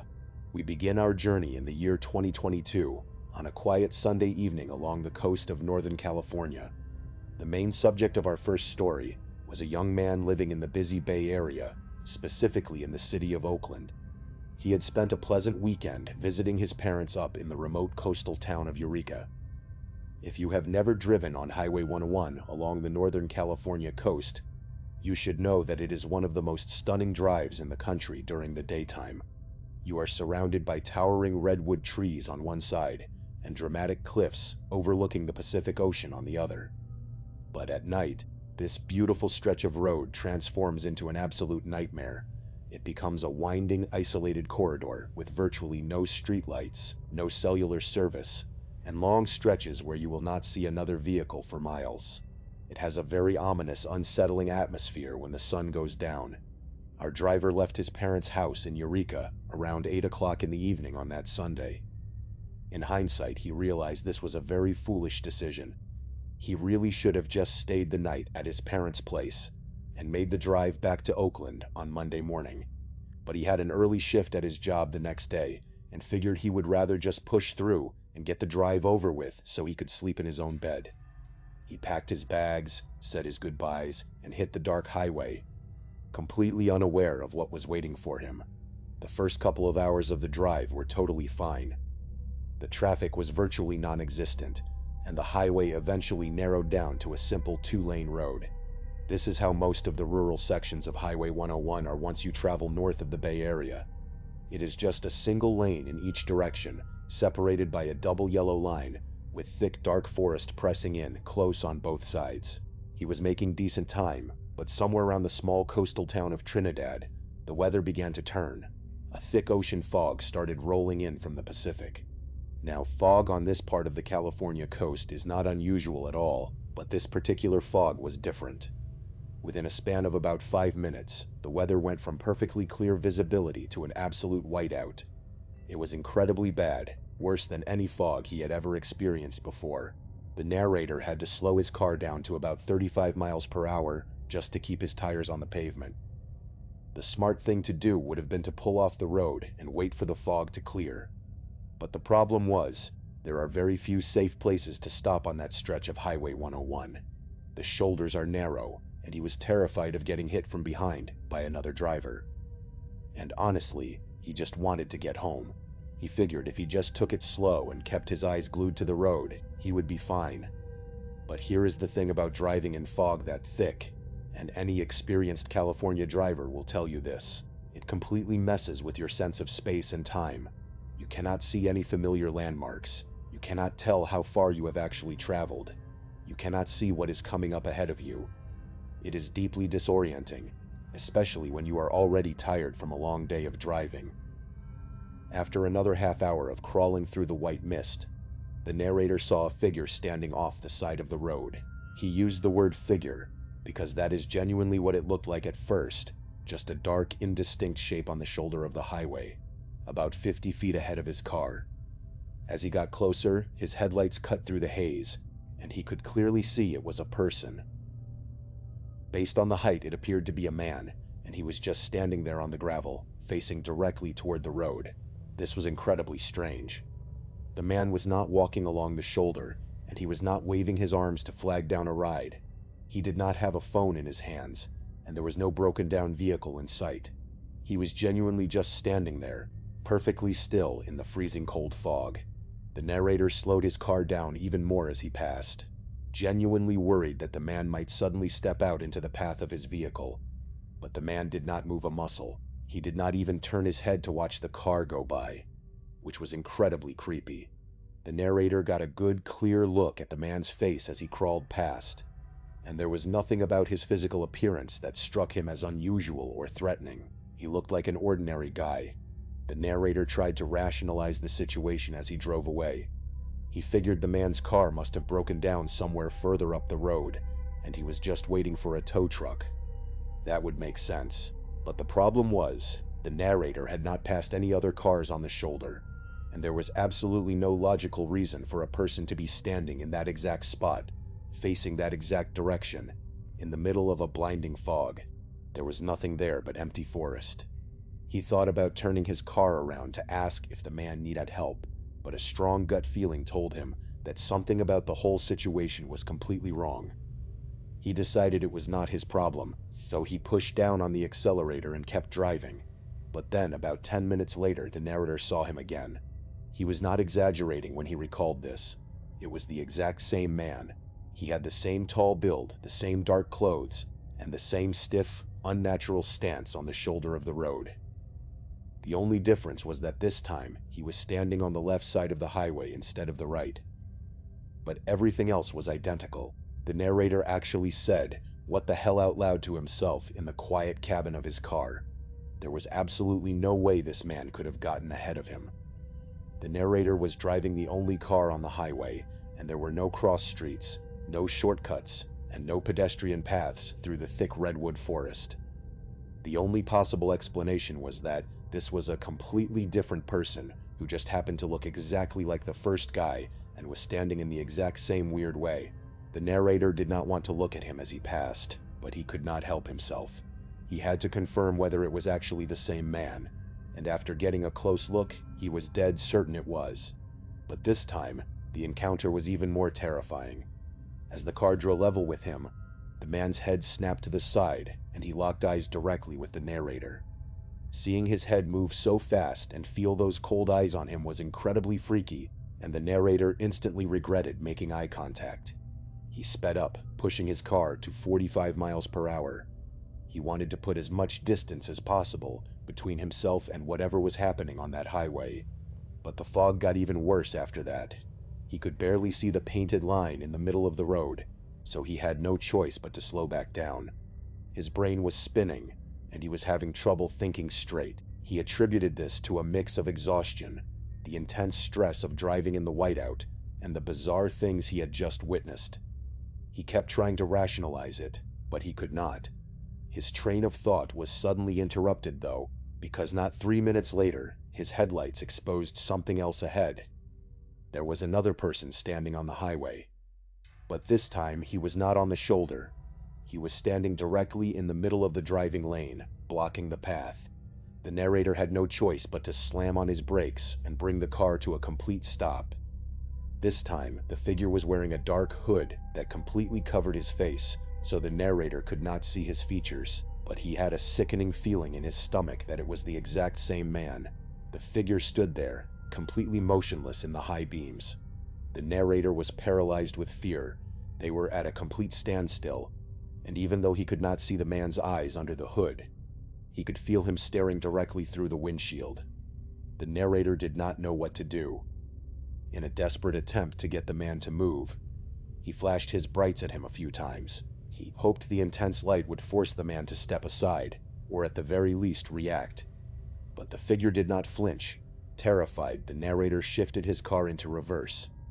He looked in his rearview mirror to ensure the road was clear behind him, and what he saw nearly caused him to faint from terror. There was someone standing directly behind his car, creeping slowly toward his rear bumper. The narrator screamed in panic. He slammed the shifter back into drive. He was completely boxed in, but he refused to stay there and find out what these people wanted. He turned the steering wheel sharply to the right, crossing over into the opposite lane to bypass the hooded man blocking the road. The man did not move as the car surged forward. The narrator thought he had successfully escaped, but just as he got around the figure, something hit the back of his car. It was not a gentle tap. It was a violent, crushing impact. The entire rear end of his car jolted violently to the right, and the loud sound of metal crunching echoed through the cabin. The narrator struggled to maintain control of the steering wheel. He kept his foot pressed firmly on the gas, convinced he had just been hit by another car that had emerged from the fog.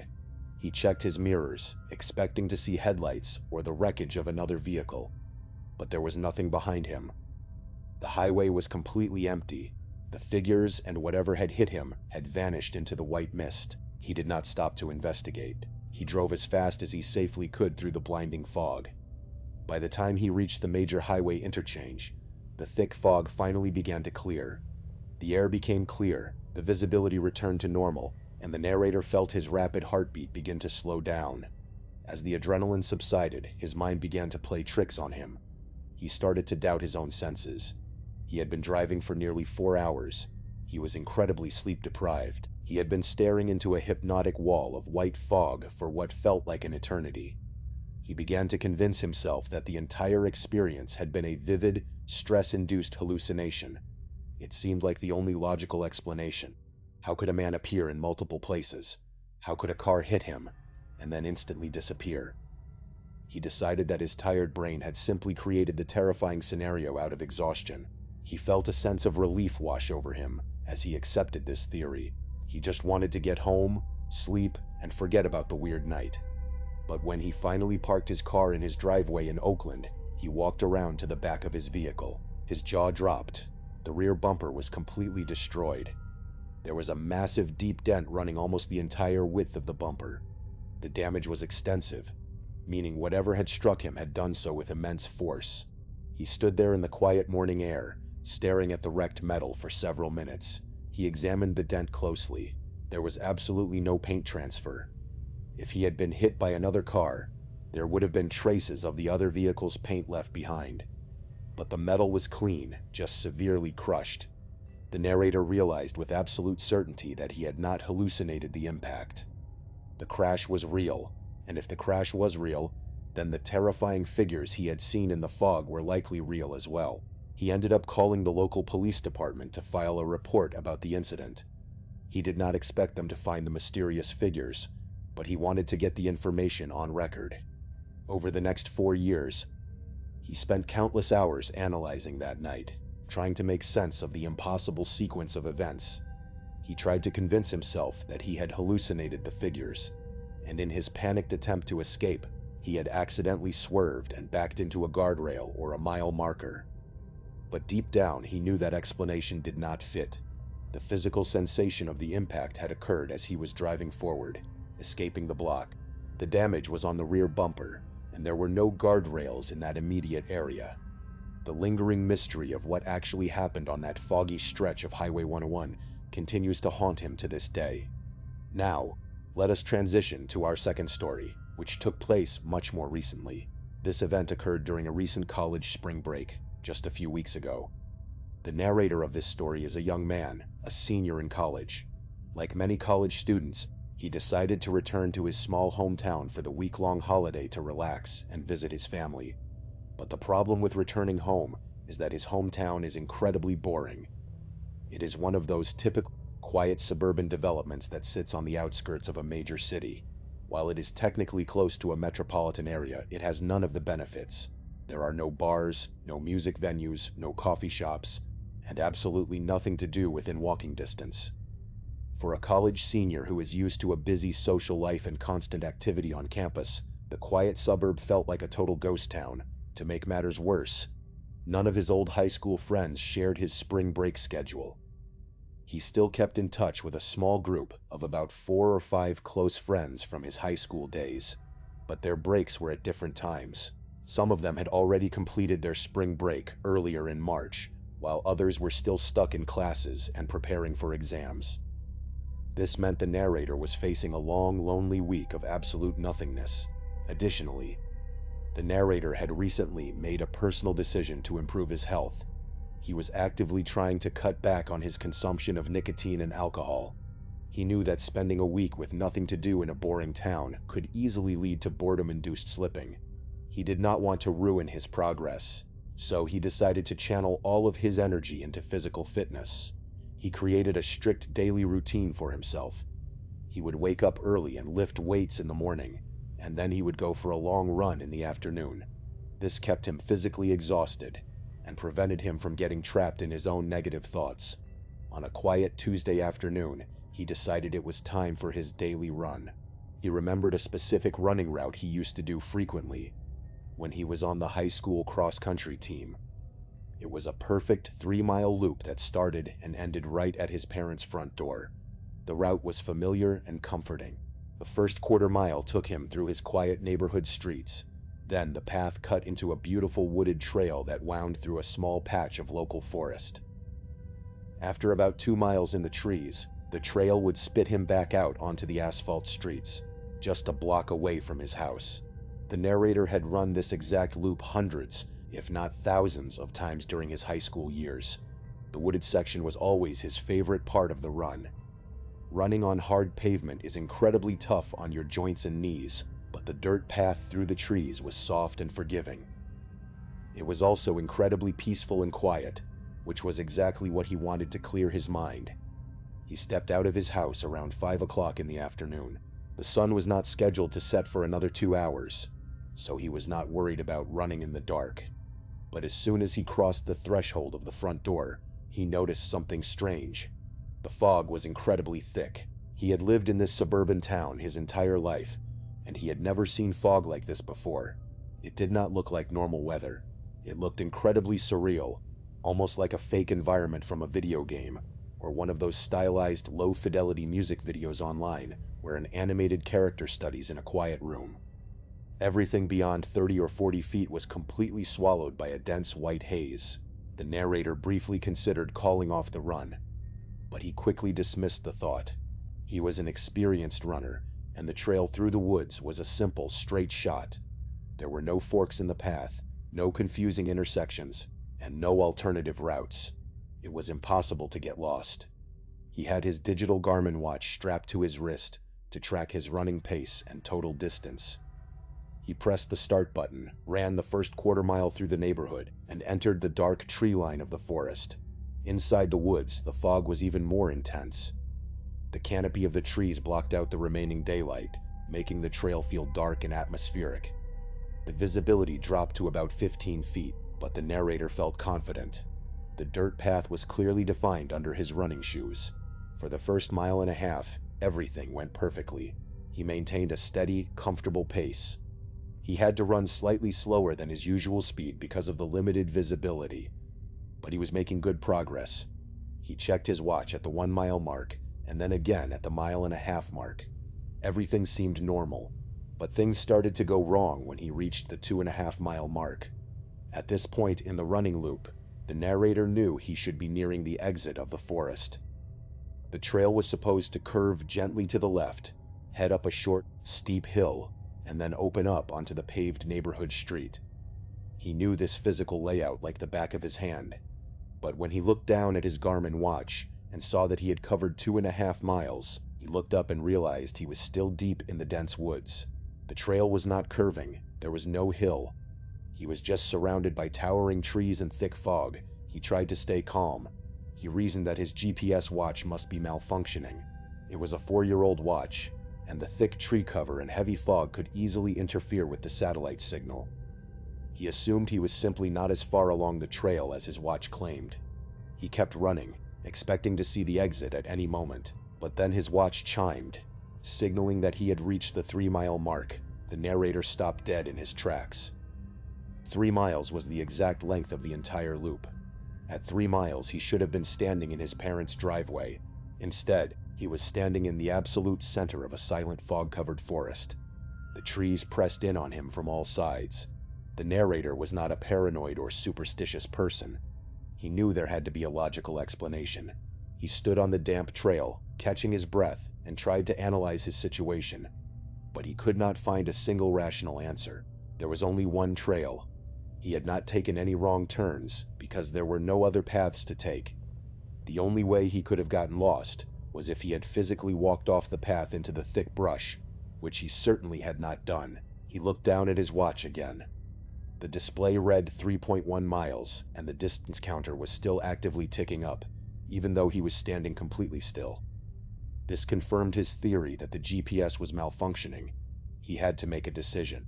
He could either keep running forward and hope the trail eventually ended, or he could turn around and retrace his steps back to the entrance. Retracing his steps seemed like the safest option. If he ran back the way he came, he would eventually reach the neighborhood where he started. He turned around and began to jog back in the opposite direction. The fog was growing thicker by the second. He had to slow his pace to a crawl to avoid tripping over exposed tree roots or stepping off the edge of the path. The silence in the woods was absolute. Suddenly, a sound shattered the quiet. The forest was usually devoid of large animals, so hearing a loud noise was startling, but the sound itself was deeply disturbing. It was unlike anything the narrator had ever heard in his life. It was a deep guttural noise. The best way to describe it was a moan, but that was not entirely accurate. It was lower, more like a mechanical drone. The pitch fluctuated wildly. It would rise up in volume, then dip down low and then swell up again. It sounded remarkably like an emergency siren, but it had an undeniable, chilling human quality to it. It did not sound like someone crying out for help or someone in physical pain. It was a bizarre, rhythmic, wavering sound that felt completely unnatural. Terrified, the narrator began to run faster, but he was already exhausted from running over 4 miles. His muscles were sore, and his lungs were burning. The physical exertion combined with the overwhelming fear made him feel weak. The worst part was that the sound did not fade away. No matter how fast he ran, the strange droning noise stayed at the exact same distance behind him. Whoever or whatever was making that sound was matching his running speed perfectly. He glanced over his shoulder multiple times as he ran, but he could see nothing but a blank wall of white fog. The sound chased him through the dark woods for what felt like hours. It was the most terrifying experience of his young life. Finally, up ahead, the trees began to thin. The narrator burst out of the forest and onto the asphalt street of his neighborhood. He collapsed onto the pavement, gasping for air and feeling nauseous from pure exhaustion. Even outside the safety of the woods, the fog was incredibly dense. The narrator slowly stood up, wiped the sweat from his eyes, and looked back toward the dark entrance of the trail. His heart stopped. Standing right in the middle of the dirt trail, just a few feet inside the tree line, was a massive, dark silhouette. It was not a normal human shape. The narrator is 6 feet 1 inch tall, and this figure towered over him. It had to be at least 7 feet tall. It was a solid black mass that seemed to absorb the light. The figure did not move toward him, nor did it retreat back into the forest. It just stood there, watching him. The narrator could feel an intense, hostile energy radiating from the shape.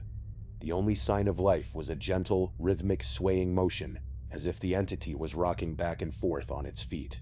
The terrifying droning sound had finally stopped, but the narrator was not going to wait around. He turned his back on the forest and ran as fast as his legs could carry him all the way back to his house. That event occurred just a few weeks ago. The narrator is now back at his college campus, but he has not been able to find peace.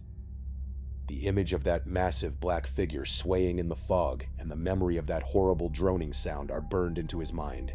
He told his parents about the encounter, and they tried to reassure him. They suggested that it was probably just a very tall local resident, or a malicious prankster trying to scare runners. But the narrator does not believe that explanation. No human could have made that bizarre, mechanical droning sound while running at a high speed through a dense forest to keep up with an experienced cross-country athlete. He knows there was something truly unnatural in those woods that night, and he knows he will never get the answers he seeks. Now let us transition to our third and final story. This third story takes us back 6 years to a late September weekend on the rugged coast of Washington State. The narrator and his close friend, Edwin, had been planning a kayaking trip to Willapa Bay for over 2 years. They finally managed to coordinate their schedules and lock in a weekend to make the trip happen. For those who do not know, Willapa Bay is a massive tidal estuary located on the southwest coast of Washington. It stretches for about 25 miles and is famous for its oyster farms, salt marshes, and the sprawling wildlife refuge that surrounds it. On a clear, sunny day, it is one of the most beautiful and peaceful places you can ever visit. But the weekend they chose was far from clear.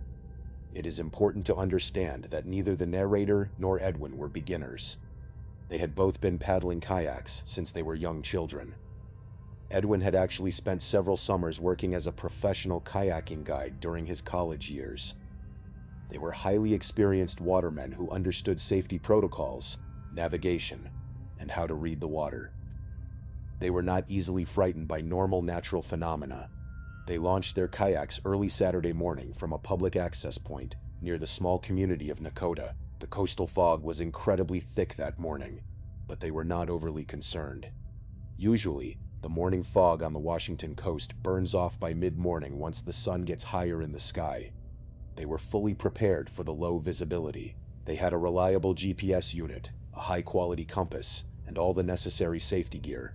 Their plan was simple. They would paddle out toward Long Island, spend some time observing the local bird populations, enjoy a packed lunch on one of the isolated sandbars, and then head back to the launch point before the afternoon tide shifted. The first hour of the paddle was quiet and peaceful. The thick fog muffled all the sounds of the coast, creating a serene, isolated atmosphere. It felt as if they were paddling through a giant cloud of cotton. They could only see about 40 feet in any direction, but they stayed close to one another and checked their compass headings every few minutes to stay on course. But around 9 o'clock in the morning, the peaceful silence was broken. The narrator heard a distinct splashing sound nearby. At first, he assumed the noise was coming from Edwin's kayak. They were paddling close together, with Edwin about 15 feet to his left. The narrator figured Edwin had simply adjusted his paddling stroke or hit a small wave, but when he looked over, he saw that Edwin's paddle was resting flat across the deck of his kayak. Edwin was not moving. Edwin looked at the narrator and asked if he had heard the splash. The narrator nodded his head in confirmation. They both stopped paddling and allowed their kayaks to drift silently in the calm water, straining their ears to listen. The sound came again.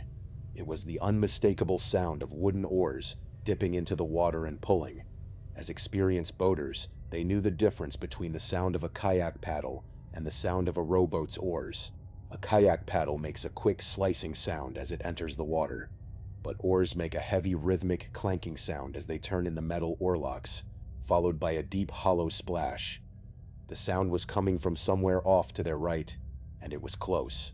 The narrator estimated it was no more than 100 feet away, hidden completely by the dense white fog. Edwin tried to downplay the situation. He suggested it was probably just another local boater or an oyster farmer checking on their equipment.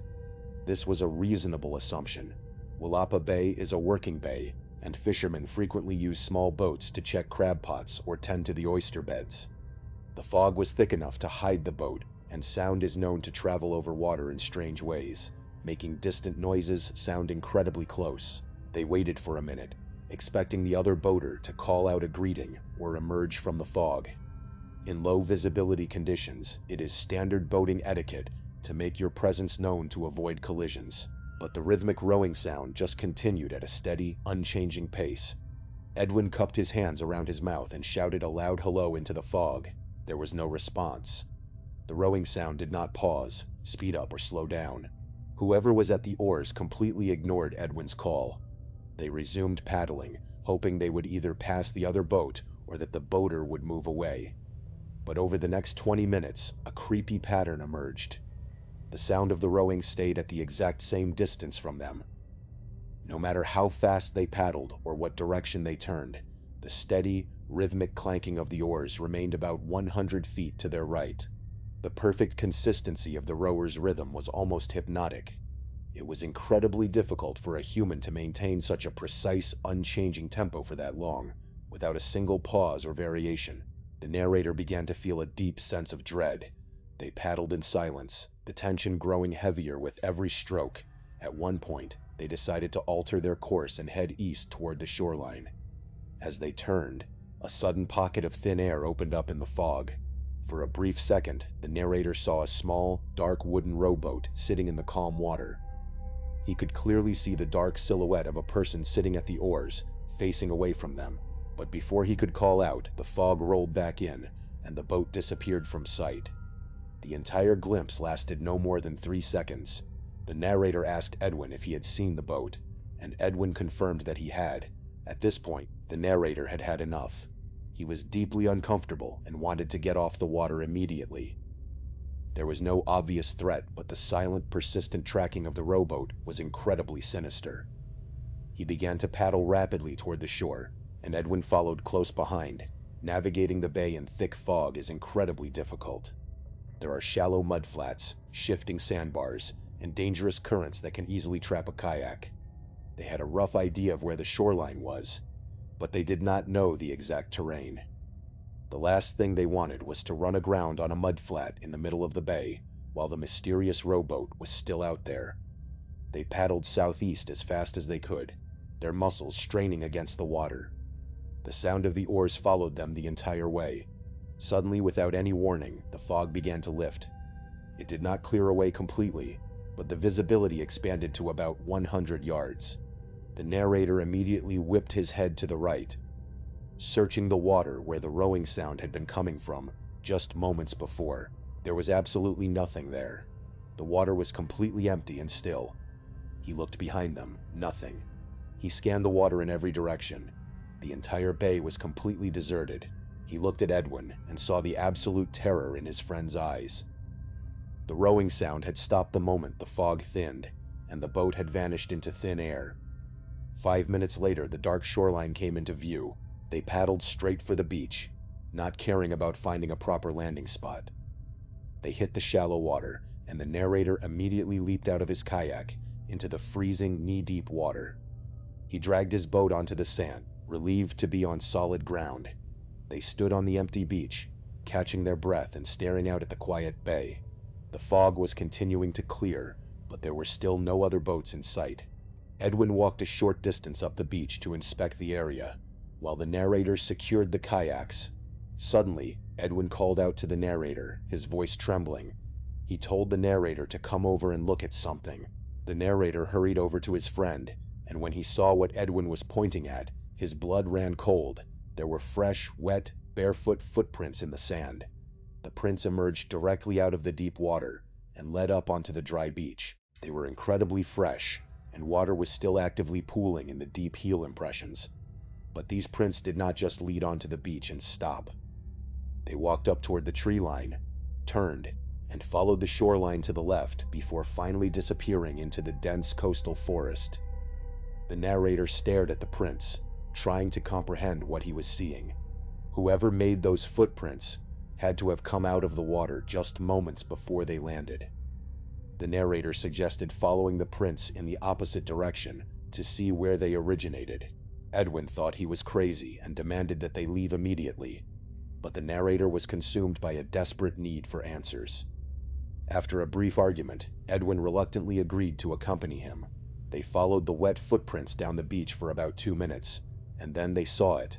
About 50 yards down the shoreline, pulled up onto the sand at an angle, was a small, dark wooden rowboat. The wood was wet and almost black, and the heavy wooden oars were resting neatly inside the hull. It was the exact same boat they had seen in the fog. And now it was beached, empty, with a trail of wet footprints leading directly away from it. The narrator began to step toward the boat, but Edwin grabbed his arm with a tight grip. Edwin's face was pale, and he looked terrified. He told the narrator that they were leaving right now. He was not going to negotiate. The realization of what had occurred suddenly hit the narrator. The person in that rowboat had somehow managed to navigate through the thick fog faster than their modern kayaks.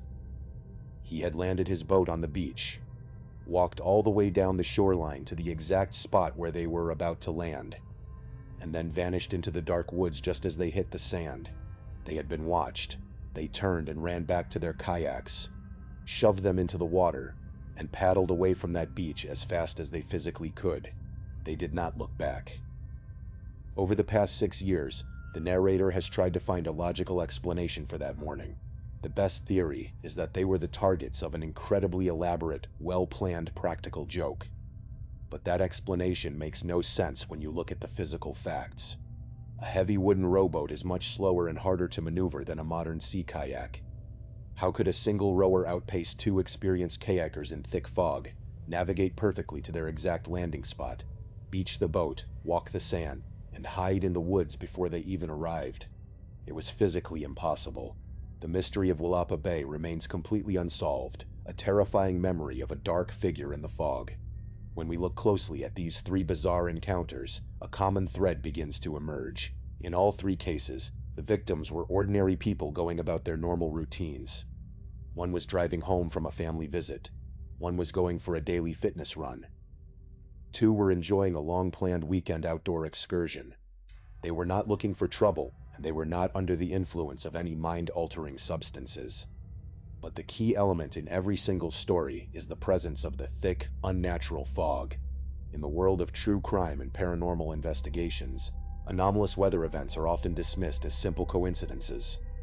Skeptics will argue that fog simply creates a highly suggestive environment. It plays tricks on the eyes, it distorts sounds, it makes ordinary objects, like a tall tree or a distant fisherman, look like terrifying monsters or silent stalkers. But there is a major flaw in this skeptical argument. The flaw is the physical evidence left behind. In the case of the driver on Highway 101, his experience cannot be explained away as a mere trick of the light. He did not just see a figure and get scared. He experienced a massive physical impact that nearly threw his car off the road. The crunch of metal was loud and real, and when he got home, the physical evidence was right there on his vehicle. His bumper was crushed. The lack of paint transfer on his bumper is a crucial forensic detail. If he had hit a guardrail or another car, there would have been paint, wood, or concrete residue scraped into the metal. But there was nothing. It was as if his car had been struck by a massive solid force that left no trace of its own physical composition. In the case of the college senior running in the woods, his Garmin GPS watch provides another layer of objective, digital data. The watch recorded a distance of over 3 miles while he was still trapped deep inside a small forest patch that is physically only half a mile wide. The GPS coordinates were scrambled, and the distance counter kept climbing even when he was standing completely still. This indicates a massive localized electromagnetic disturbance, something that is frequently reported in anomalous physical encounters, but rarely documented so clearly on consumer electronics. And then there is the physical matching of his speed. The entity in the woods did not just stand there. It ran alongside him, deep in the thick brush where no human could easily run, while maintaining a perfectly synchronized pace and emitting a highly disturbing, mechanical droning sound. And finally, in the case of Willapa Bay, the physical evidence of the wet footprints and the beached rowboat shatters any possibility of a collective hallucination. The narrator and Edwin both saw the footprints. They both saw the water pooling in the sand.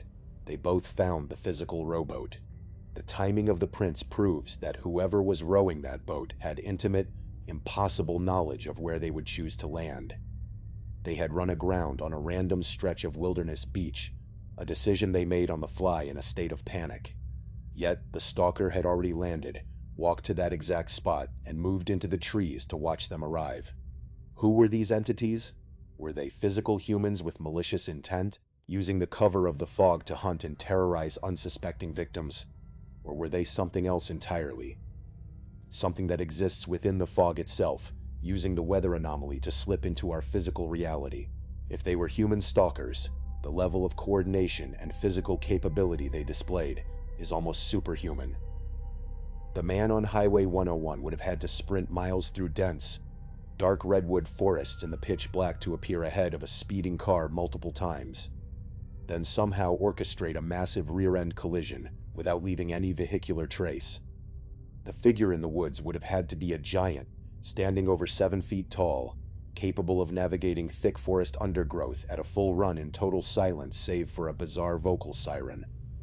The rower in Willapa Bay would have had to possess a supernatural physical strength, rowing a heavy wooden boat through tidal currents faster than modern fiberglass kayaks, all while completely blind in the thick fog. The legal and investigative authorities have never been able to provide answers for these cases. When the Highway 101 driver contacted the police, they took down his statement but ultimately filed it away as an unresolved hit-and-run accident. There was no active investigation because there were no suspects, no license plates, and no video surveillance on that isolated stretch of road. The college runner never filed a formal police report, knowing that his story would sound completely insane to the local authorities. He knew they would simply dismiss it as a prank or a wild animal encounter, despite the impossible physical details. Edwin and the narrator of the Willapa Bay story chose to keep their experience to themselves for years, fearing that speaking out would ruin their professional reputations. The aftermath of these encounters is characterized by a lingering, quiet dread. The victims survived, but they were forever changed. They no longer look at a foggy day with a sense of cozy comfort. For them, the rolling white mist is a curtain that conceals a dark, incomprehensible danger. It is a reminder that there are boundaries in our world that can easily blur under the right atmospheric conditions. These stories leave us with many unanswered questions. What lies hidden in the deep, dark spaces of our coastal highways, our local forests, and our quiet bays? Is it possible that we share our world with forces we do not understand, forces that wait for the perfect moment of isolation and low visibility to make themselves known? The next time you find yourself driving down a dark, empty highway late at night, or running along a quiet wooded trail, or paddling through the calm waters of an isolated estuary, pay close attention to the weather. If you see the fog start to roll in, thick and silent, swallowing the landscape around you, do not ignore your instincts. Slow down, stay alert, and whatever you do, do not look too closely into the white haze. You might just see someone standing there, waiting for you. Thank you so much for watching. Let me know what you thought of today's episode in the comments. And remember, we have a whole playlist of true crime episodes ready for you to binge right now. Until next time, see ya. My family and I are probably the biggest skeptics in the world. We do not believe in ghosts. We do not believe in urban legends. And we certainly do not scare easily, which is why to this day, I cannot logically explain what happened to me when I was in the 7th grade. It is a story that still gives me chills, and for a long time, I kept it completely to myself. But recently, I was downstairs in the kitchen, and my brother was there getting something to eat. I grabbed a water and asked if he believed in ghosts. He shook his head, but told me about something weird he thought was paranormal. Then I asked him a question I had been wanting to ask for years. I asked, "Did you ever try to scare me when I came home from school?" I wanted to hear him say yes so I could get some closure. But instead he laughed and said, "No, all I did was shoot a Nerf gun bullet at you while you were on the computer." I wished he had not said that. I remembered the Nerf gun, but it was nothing compared to what actually happened to me in the 7th grade. It happened back in 7th grade. I came home from school, went to my bedroom, and put in earbuds to watch YouTube. My mom called to tell me my brother was leaving soon to go to a friend's house, and since my parents worked late, I would be home alone. I was a very quiet kid when home alone because I had this fear that someone was in the house with me.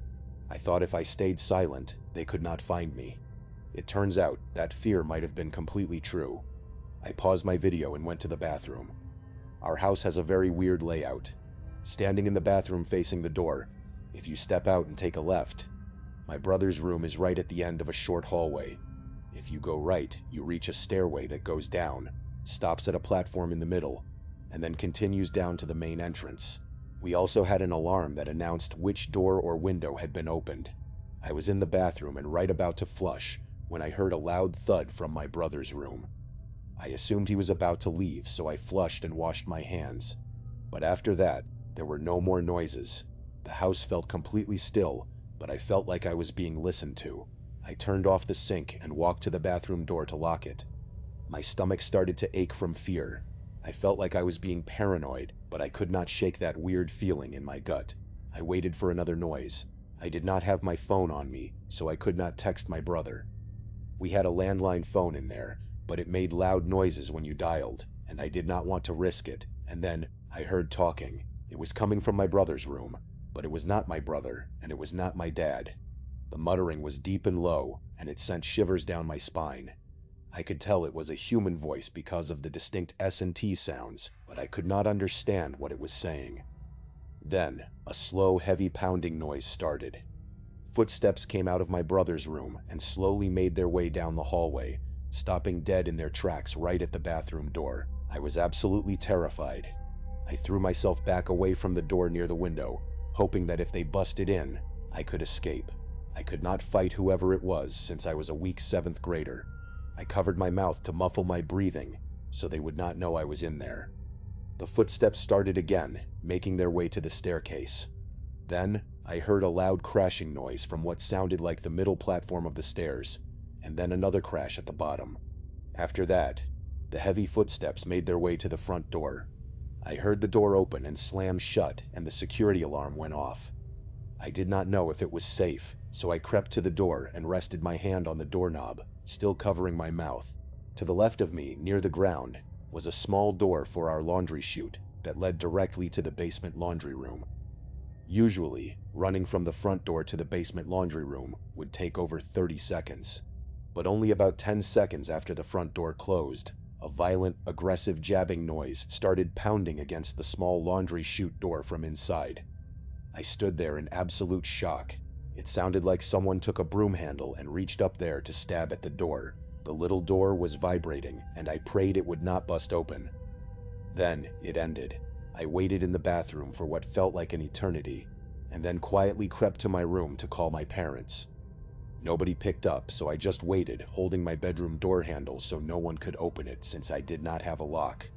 When my parents got home, they did not believe me. My brother doubted me too when he arrived, but telling this to my brother again recently made his mouth drop. He told me that when we were kids, he used to hear things coming from the attic, and the access panel to that attic was located directly inside his bedroom closet. To this day, we still do not know who or what was in our house that afternoon, and honestly, I try not to think about it too much. But as terrifying as it is to think there is a stranger hiding in your attic, sometimes the threat is living right next door to you, watching your every move. That was the reality for a girl named Alyssa. When Alyssa was 16 years old, she was living with her mother in a very run-down, creepy apartment building in the Bronx, New York. If you have ever lived in or visited certain parts of the Bronx, you know it can be a very intense experience. There were always sketchy characters hanging around the building, and it was generally pretty scary to walk alone at night.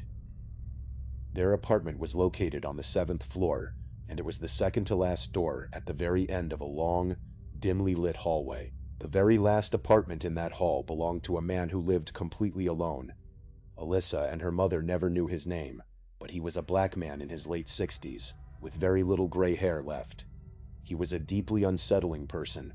Nearly every single day, this man would sit outside his apartment door on the hallway windowsill, just staring. Whenever Alyssa would come home, whether she was by herself or with her mother, he would make a point of turning his head and staring at her with a completely blank, emotionless expression. Alyssa's mother told her to stay far away from him and to never engage with him, but then things started to get worse.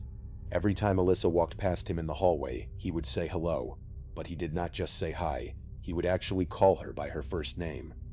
Alyssa had absolutely no idea how this man had found out her name, since they had never spoken, and it made her skin crawl.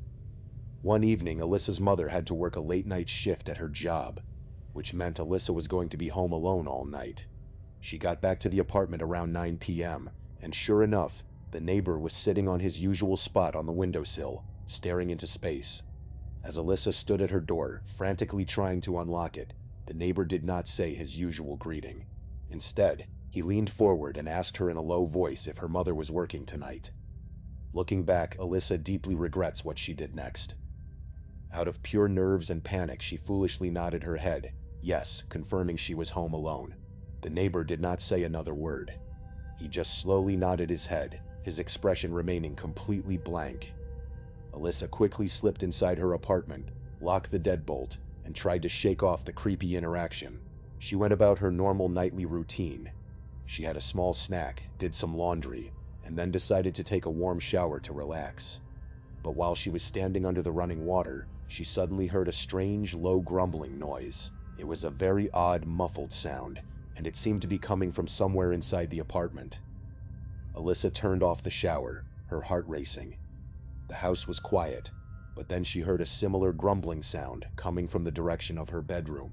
She quickly dried off, threw on the clothes she had brought into the bathroom, and began searching the apartment, terrified that someone had somehow broken in. She checked the closets and under the bed, but there was no one there. However, as she was searching her bedroom, she noticed something extremely small on the wall that shared a boundary with the neighbor's apartment. It was a tiny, perfectly round hole right in the drywall. Alyssa got down on her knees to get a closer look. She leaned in, pressed her eye to the tiny opening, and immediately fell backward onto the floor in absolute horror. On the other side of that tiny hole, there was a human eye looking right back at her. Alyssa realized with a wave of sheer panic that the neighbor had drilled a hole straight through the wall into her bedroom. And then, a sickening realization hit her. She remembered the grumbling noise she had heard while she was in the shower. She ran back into the bathroom and began feeling all along the wall that connected to the neighbor's apartment. Sure enough, hidden near the corner, she found another identical tiny hole. The neighbor had been standing on the other side of the wall, watching her through the holes he had drilled. Alyssa, trembling with fear, immediately called her mother to tell her what was happening. But while she was on the phone, a loud, aggressive pounding started at her front door. It was the neighbor. He was slamming his fists against the door, screaming at the top of his lungs for her to open up. He was shouting, "Open the door right now. I did not drill those holes. I promise you I did not do it." He sounded completely unhinged. Alyssa's mother, hearing the screaming over the phone, yelled at Alyssa to hang up and call the police immediately, promising she would rush home as fast as she could. Fortunately, the police response time in that part of the Bronx was incredibly fast. Within less than 5 minutes, several police officers arrived at the apartment door and detained the neighbor. Alyssa's mother arrived about half an hour later. They pressed full charges against the man for stalking, invasion of privacy, and criminal mischief. The landlord evicted the neighbor immediately, and the building management patched up the spy holes in the walls, sending the entire bill to the creepy neighbor. But sometimes the most terrifying encounters do not happen in the city or inside our own homes. Sometimes they happen when we decide to step out into the wilderness, far away from safety. This is a story about a camping trip that went horribly wrong. It was told by a young man who decided to join his friend Hal on a weekend getaway. Hal was an Eagle Scout and a massive nature lover, so he was constantly going out on solo camping trips. On this particular weekend, Hal invited his girlfriend, Maya, and at the last minute, he extended the invitation to the narrator. They decided to carpool together, driving 3 hours out into the deep woods. Now, the problem was that Hal did not believe in traditional campsites. He felt that being surrounded by other families and RVs ruined the authentic camping experience. So, instead of going to a state park, Hal drove them down a random, unmarked dirt trail off a dead-end road that he seemed to know about. He drove deep into the forest for a few minutes until he found a spot he liked, and then he parked his truck. It was such an isolated, random spot in the middle of nowhere that the narrator did not even realize they were stopping there to camp at first. Hal unloaded the trunk. Most of the stuff they brought consisted of tents, sleeping bags, food, toilet paper, and first aid equipment.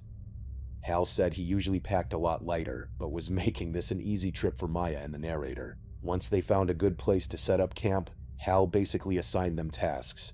The narrator set up the 2 tents, while Maya stayed to help him unpack. Hal went off to find dry firewood. He would come back every so often with a couple pieces of wood. Nightfall came quicker than expected. Thankfully, Hal had collected enough wood by then to start a nice fire, and the tents were pitched. They sat by the fire, drinking and reminiscing about old memories, most of which Maya was not in the picture for. The narrator imagined she got tired of hearing their drunken, nonsensical stories because she went to her tent before Hal and the narrator. So, Hal and the narrator stayed up for a little while longer, now being a bit quieter and keeping the laughter to a minimum as a courtesy to Maya. The narrator finished his last beer and was finally feeling it by then. They chatted for a bit more until Hal suddenly told him to be quiet and listen. The narrator heard it too. There was walking out in the distance beyond the area at which the fire lit up. Hal assured him it was likely a deer. When the narrator naively asked, "What if it is a bear?" Hal reassured him that a bear would not come this close to a campfire or the sound of people. The narrator asked him if he was sure about that. Hal did not answer, though. The footsteps seemed to be going in circles, getting ever so slightly louder with each passing minute. When the footsteps got close enough, they started to hear a disturbing noise. It was like a clicking, growling type of noise. The narrator whispered, "Is that a wolf?" Hal did not answer. He just motioned for the narrator to get into the tents. The narrator did what he said. He got into the tent that he pitched for himself, and Hal got into the tent that was pitched for him and Maya. The clicking noise outside was getting more and more clear, and it increasingly became obvious. It was not the sound of a wolf or a bear, or any kind of animal they could imagine. It did not even sound like something of this planet. The light from the fire outside cast an eerie glow onto the walls of the tents, and the narrator had to cover his mouth so that he would not scream when he saw the shadow on the tent walls. Some horrific, huge bipedal thing was walking past his tent.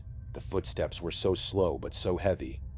It moved away from his tent toward the direction of Hal's and Maya's tent.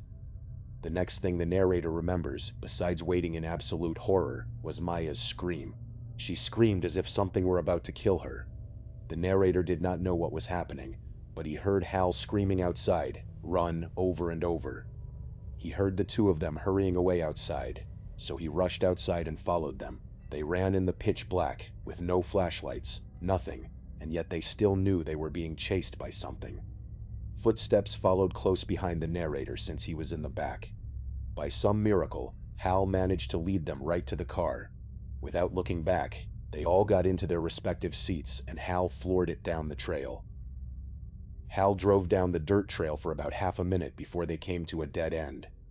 He had to somehow turn his pickup truck around in this dark forest, not too far from where they were being chased. The narrator urged him to turn off the headlights so that whatever was chasing them would not see them. Hal insisted he needed the lights on, though, so that he would not hit any trees trying to turn the truck around. He shifted from drive to reverse, over and over. Meanwhile, the narrator sat in the back seat biting his nails and clenching his teeth, looking around the woods outside, terrified that he might see that thing from their campsite. At long last, Hal got the truck completely turned around and once again stepped on the gas to get them out of that forest. They left everything at that campsite, at least $100 worth of equipment, but there was zero chance of them ever going back there. What caused Maya to scream was heavy breathing and something pushing into their tent, trying to rip it open. Hal still says he has no idea what that bipedal creature was. These stories remind us that safety is often just an illusion. The realization that an intruder had likely lived in the attic, watching the family through the laundry chute, left a permanent scar on the siblings. For Alyssa, the creepy neighbor spying through the walls shattered her sense of security, forcing her and her mother to move away. As for the camping trip, Hal and Maya never went into the deep woods again. The mystery of what chased them remains unsolved. We like to think we are safe, but sometimes, the things that lurk in the dark are much closer than we think. Thank you so much for watching. Let me know what you thought of today's episode in the comments. And remember, we have a whole playlist of true crime episodes ready for you to binge right now. Until next time, see ya. I grew up in a small town where you could constantly hear your neighbors fighting. It was the kind of place where people mostly minded their own business, and you learned from a young age that if you heard screaming or arguing next door, you just turned up the television and ignored it. But despite some of the rough edges of my hometown, I was incredibly spoiled by a nearly endless amount of outdoor activities. We had beautiful hiking trails, dense forests for camping, and some of the most scenic spots you could imagine. But out of all the different things you could do, the absolute best part about my hometown was the easy access to being on the water. Specifically, I loved boating. I have never been someone who is financially capable of owning a boat. Boats are notoriously expensive, and the maintenance alone can easily drain a bank account. But my childhood friend Trevor was lucky. His family had lived on the water for as long as anyone could remember, and they always owned a very decent-sized boat. Growing up, Trevor and I would spend countless hours on that thing, just drifting along, swimming, and enjoying the sun.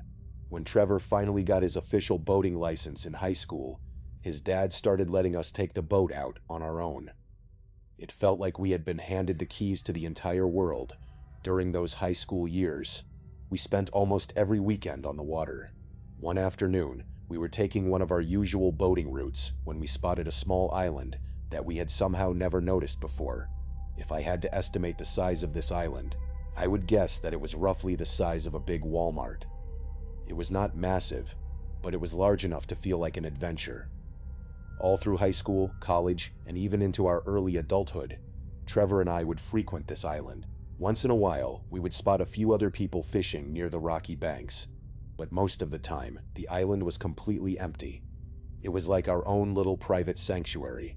I always assumed the reason it was empty so often was because there was no good place to actually dock a boat. There was no pier, no dock, and no ramp. The entire island was surrounded by steep rocky cliffs and thick tangled trees. There was only one tiny, narrow strip of shoreline where you could actually step onto dry land. Because of this, Trevor would have to anchor the boat a short distance away in the deep water, and we would have to swim the short distance to the shore.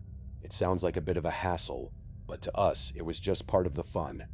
Over the years, we explored every single inch of that island. We knew the terrain like the back of our hands. We even went so far as to set up physical markers in certain areas, so we would always know exactly where we were.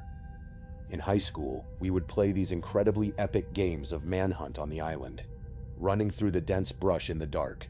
As we got older, it became more of a party spot where we could bring our friends, be loud and wild, and just do the kinds of things that young people do when they want to escape the rest of the world. But there was one very strange thing about the island that I only started to notice as I grew older.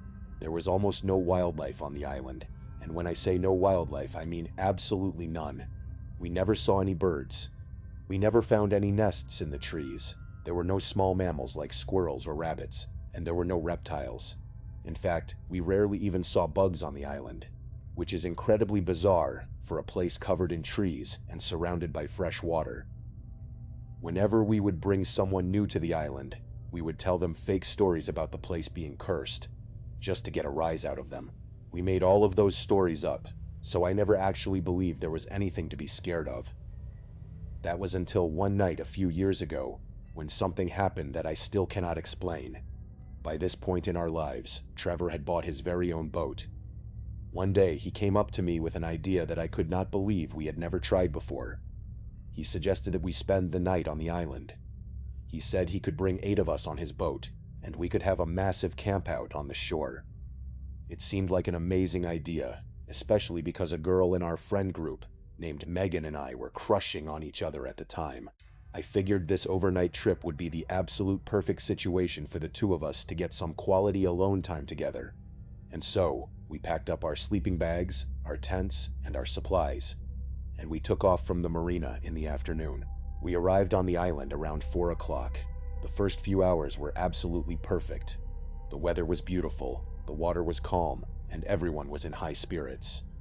Trevor and I gave Megan and the other newcomers a full tour of the island, showing them all the cool little spots and the markers we had set up over the years.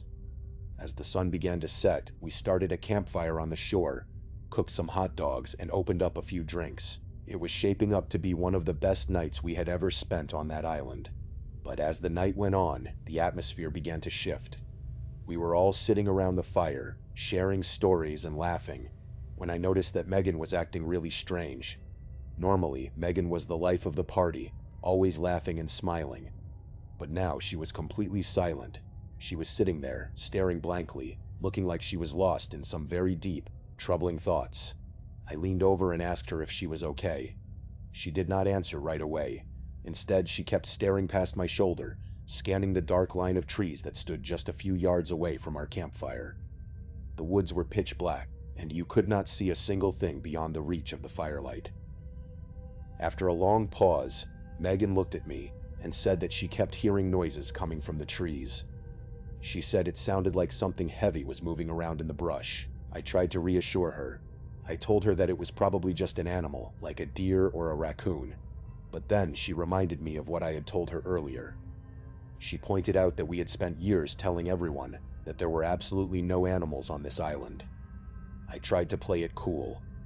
I told her that we had never actually been on the island overnight before, so it was probably just a nocturnal animal that only came out at night, and we had nothing to worry about. But Megan still looked incredibly concerned. She kept squinting into the pitch-black woods, trying to see through the darkness. She shook her head and said that she did not think it was an animal out there. At first I wondered if maybe she had just had too much to drink, but then I realized she had barely finished a single beer. At this point, the rest of our friends started to notice her anxiety, and the panic began to spread.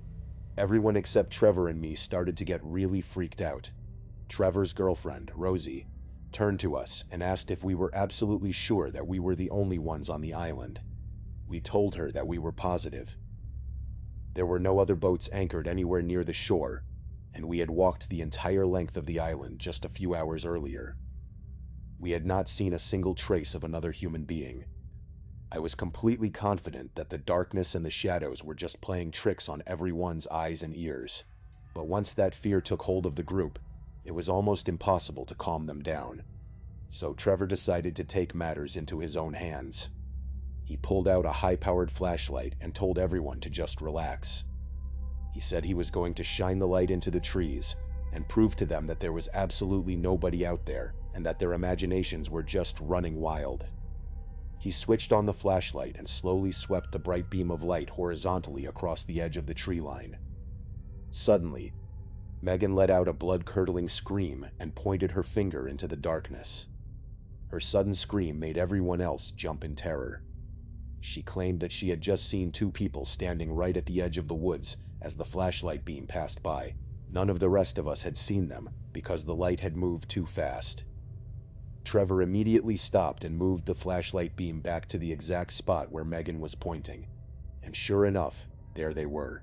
Two people were standing right there at the edge of the trees, staring directly back at us. To this day, that image is one of the most terrifying things I have ever witnessed in my entire life. They were standing almost completely still, partially hidden by the thick branches, which is why we had not noticed them before. The moment we saw them, Trevor jumped back in shock, and the beam of his flashlight jerked away from them. He quickly recovered and shone the light back toward the exact same spot, but they were already gone. They had vanished into the pitch-black woods in a matter of seconds. At this point, absolute panic broke out. We had definitely seen two people standing there, and now they were gone, somewhere in the dark woods with us. Trevor started screaming in their direction, yelling at them to come out and show themselves. But there was no reply. A few of us guys, feeling a surge of adrenaline, ran over to the tree line to try and intimidate whoever was out there. In hindsight, that was an incredibly stupid and dangerous thing to do. When we reached the trees, we found nothing but empty shadows. But then, we heard it. It was the faint, muffled sound of laughing coming from deep inside the woods. I turned to Trevor and told him that we needed to leave immediately. I did not care about our pride anymore. Those two people had been hiding on that island with us, and we had no idea what their intentions were. I could tell Trevor's pride was a bit hurt, but he knew I was right, and he ultimately agreed. We quickly started packing up our most essential gear, threw sand over the campfire to put it out, and prepared to leave. The entire time Megan was begging us to hurry up. She kept saying that she could still hear them laughing in the dark woods around us. No matter where we pointed our flashlights, we could not see them. We waded back into the water and began swimming toward the boat. Just as Trevor and I were about to climb up the ladder onto the deck, Megan screamed again. She was pointing her flashlight back toward the beach. We looked back, and there they were. The two people had walked out of the woods and were now standing right on the wet sand watching us. I scrambled onto the boat, and just as Trevor was pulling himself up, the woman on the beach called out Trevor's name. She spoke it clearly. Trevor stopped dead in his tracks and turned to look back at her.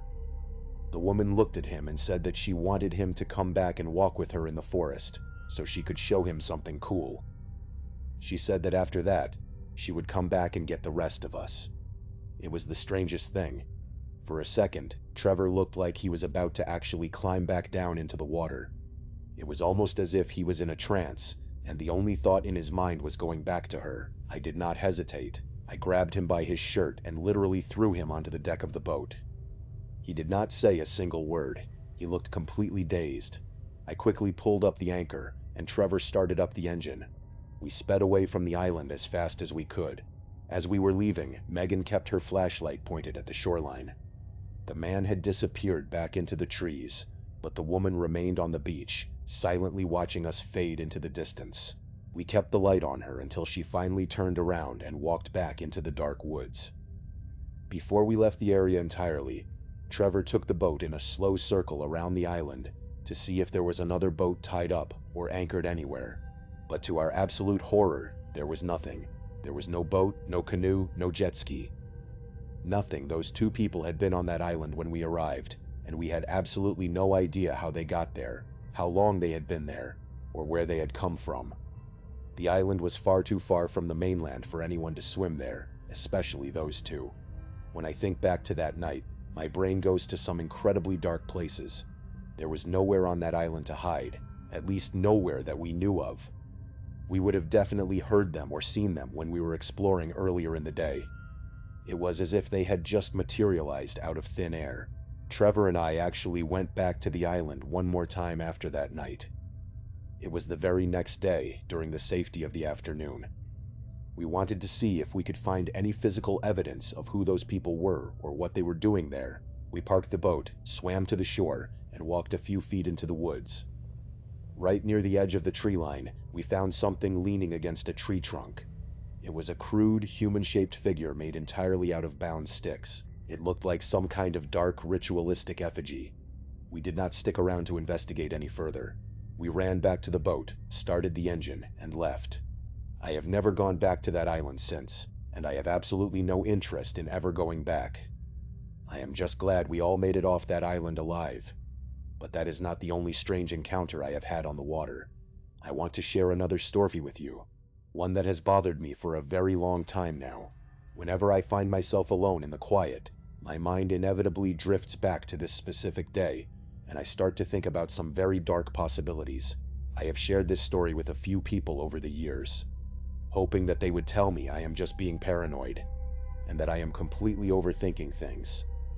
But unfortunately, every single person I tell ends up agreeing with me. They think something truly horrible happened. This all took place a few years ago at the local marina, where I used to keep my boat docked. Now I have kept my boat at several different marinas over the course of my life, and while many of them have their own minor issues, they are generally very safe, peaceful places.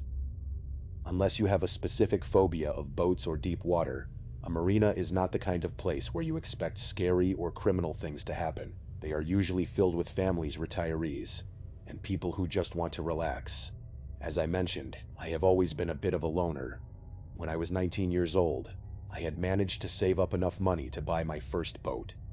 During the summer of this story, I was practically living on that boat. The marina I was using back then was much quieter than the others, which was perfect for me.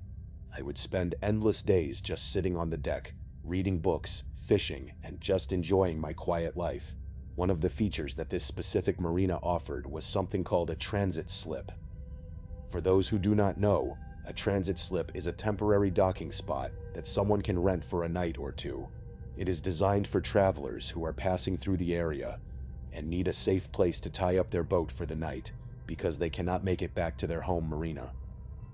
Over the years, I had met a lot of really interesting people from all over the country who used these transit slips. One hot afternoon, a very normal-looking boat pulled into the marina. The harbor master assigned them to the transit slip right next to mine, which happened to be vacant at the time. As the captain was bringing the boat in, I did what most boaters do.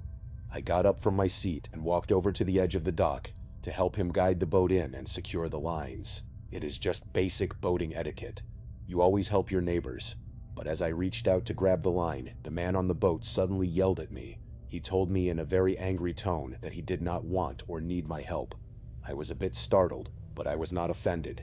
I know some people are very particular about their boats and do not want strangers touching their gear, so I just backed off and let him do it himself.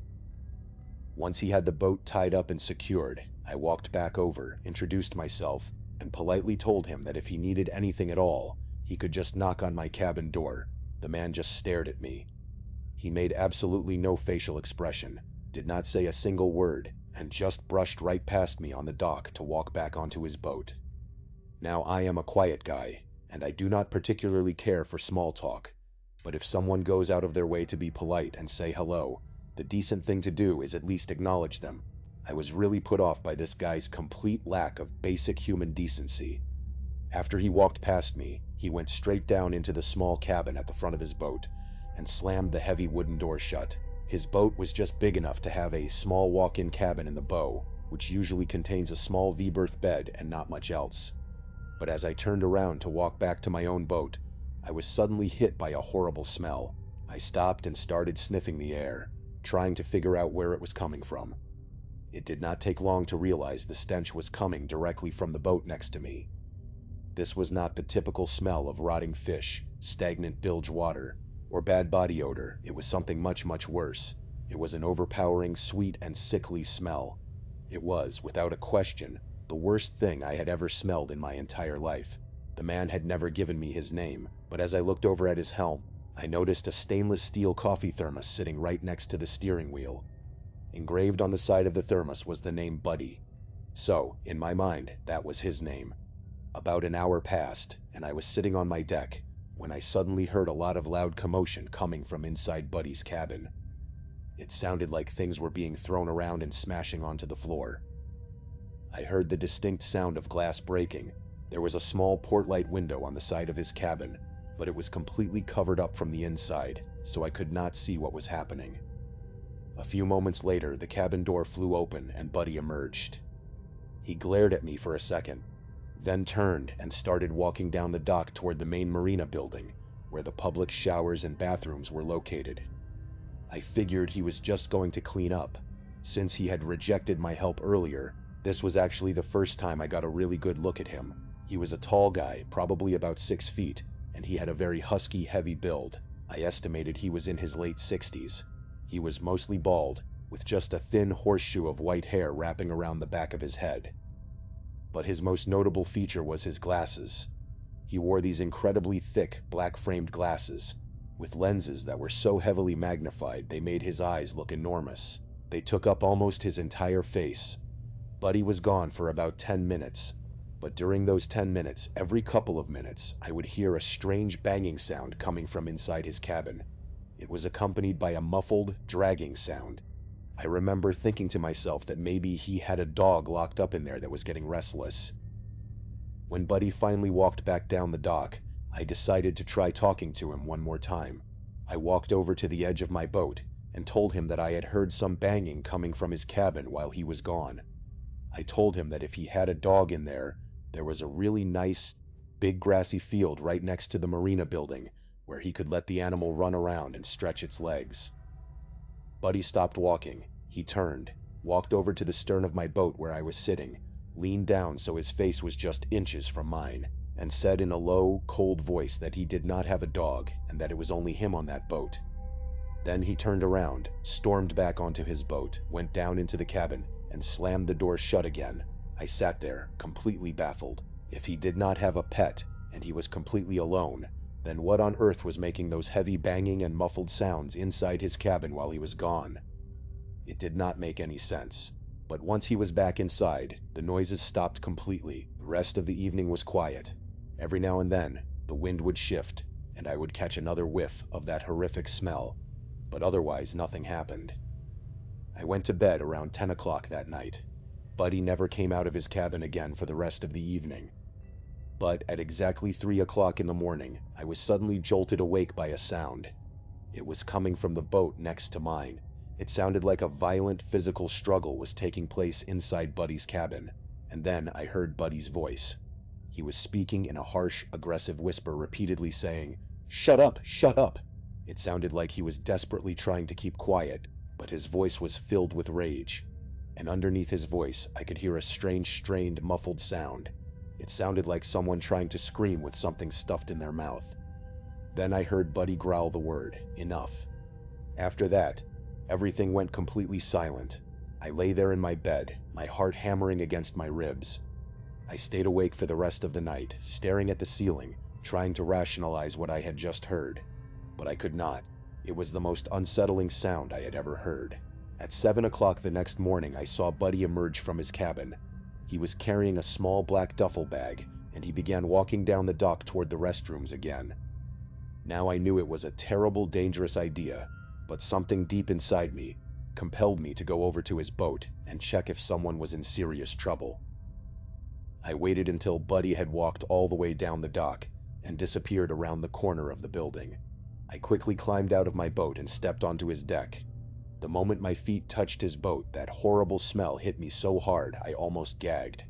It was suffocating. I walked down the steps to his cabin door and noticed that he had installed a heavy, custom security lock on it.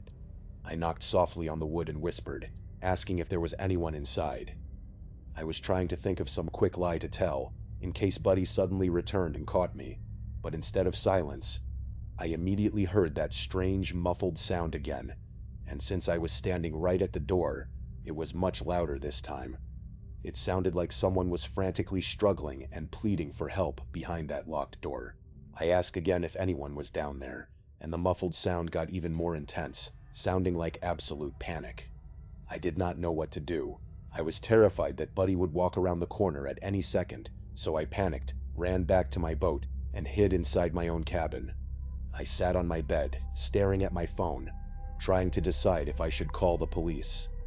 It is very easy for someone listening to this story now to say that they would have called the authorities immediately, but when you are actually in that moment, your mind plays tricks on you. You start to doubt yourself. You tell yourself that you are just overreacting, that it is none of your business, and that you might get in trouble for making a false report. That is what I did. I convinced myself I was just being paranoid. As I was sitting there, I suddenly felt a chill. I looked up at the small window of my cabin, and my heart stopped. Standing right there on the dock, staring directly through my window at me, was Buddy. He did not say anything. He did not knock. He just stood there, staring at me through his thick, magnified glasses with a cold, blank expression. After what felt like an eternity, he turned around and walked back to his boat. I watched through the window as he stopped at his cabin door, lingering for a moment as if he was deciding what to do next. Then he began untying his dock lines. He started up his engine and slowly backed his boat out of the slip. I did not offer to help him this time. I just watched from the safety of my cabin as he sailed away. I never saw him or his boat ever again. It has been years since that day, and I am still haunted by what happened. I try to tell myself that there is a logical explanation, but deep down I know the truth. I think that man had someone locked inside that cabin, and I did absolutely nothing to save them. I grew up in a neighborhood where neighbors fought constantly, and you learn to just mind your own business. But in this case, my silence is something I will have to live with for the rest of my life. I can only hope that whoever was in that cabin somehow managed to escape, and that Buddy was not the absolute monster I think he was. But the mysteries of the water do not end there. I do not believe in curses. I have always been a practical, rational person, but I want to tell you about something that happened to me just a few months ago, because I am genuinely curious to hear what other people make of it. I used to think that as a modern, educated society, we had moved past things like ancient curses and folklore, but after this day, I am not so sure. A little over 3 months ago, my two close friends, Dustin and Chris, and I went out on Dustin's boat for a morning of fishing. Whenever the three of us are lucky enough to have the same day off from work, we always try to make the most of it by getting out on the water as early as possible. This day was no different. We met up at Dustin's house just before dawn, loaded up the gear, and set out. About 30 minutes into our trip, we were cruising along when I heard Dustin start to mumble something under his breath. Chris and I asked him what was wrong, and Dustin just pointed out toward the horizon. Way out in the distance, we could see a beautiful, large boat drifting slowly. Now, I am not a big boat expert. To me, a boat is just a boat, but Dustin had been around them his entire life, and as we got closer, he noticed something very specific and very alarming. Flying from the mast of the distant boat was a bright orange flag. On the flag were two distinct black shapes. I had no idea what it meant, but Dustin explained to us that this was a VDS flag, which stands for Visual Distress Signal. It is an internationally recognized sign that a vessel is in serious trouble and needs immediate assistance. Normally, you would never approach another boat out in the open water like that, especially a massive yacht. But if they were flying a distress flag, we had a moral and legal obligation to help them. Dustin slowed the engine down as we drew closer to the side of the massive vessel. It was a beautiful luxury yacht, many times larger than Dustin's small aluminum fishing boat. Dustin killed the engine and yelled out across the water, asking if everyone on board was okay, but there was absolutely no response. The yacht just drifted silently on the gentle swells. I looked up at the deck, but from my angle I could not see a single soul. Chris looked nervous and suggested that we should just turn around and leave, but Dustin was torn. We did not know if there was an emergency on board. I tried to pull out my phone to call the Coast Guard, but we were so far out that I had absolutely no signal. I turned to Dustin and told him that I was going to jump over onto the yacht's swim platform and climb aboard to see if anyone was injured or needed medical attention. Dustin did not like the idea at all. He was worried that we might startle some wealthy owner who might think we were trying to rob them. But I pointed out that I was CPR certified, and if someone was having a medical emergency inside, every second counted. After a brief argument, Dustin agreed. He carefully maneuvered his boat as close as possible, and I leaped across the gap onto the back of the yacht. The moment my feet hit the deck, I started shouting at the top of my lungs, announcing my presence and stating that we were responding to their distress flag. I wanted to make sure that whoever was on board knew I was not a threat. I walked up onto the main deck.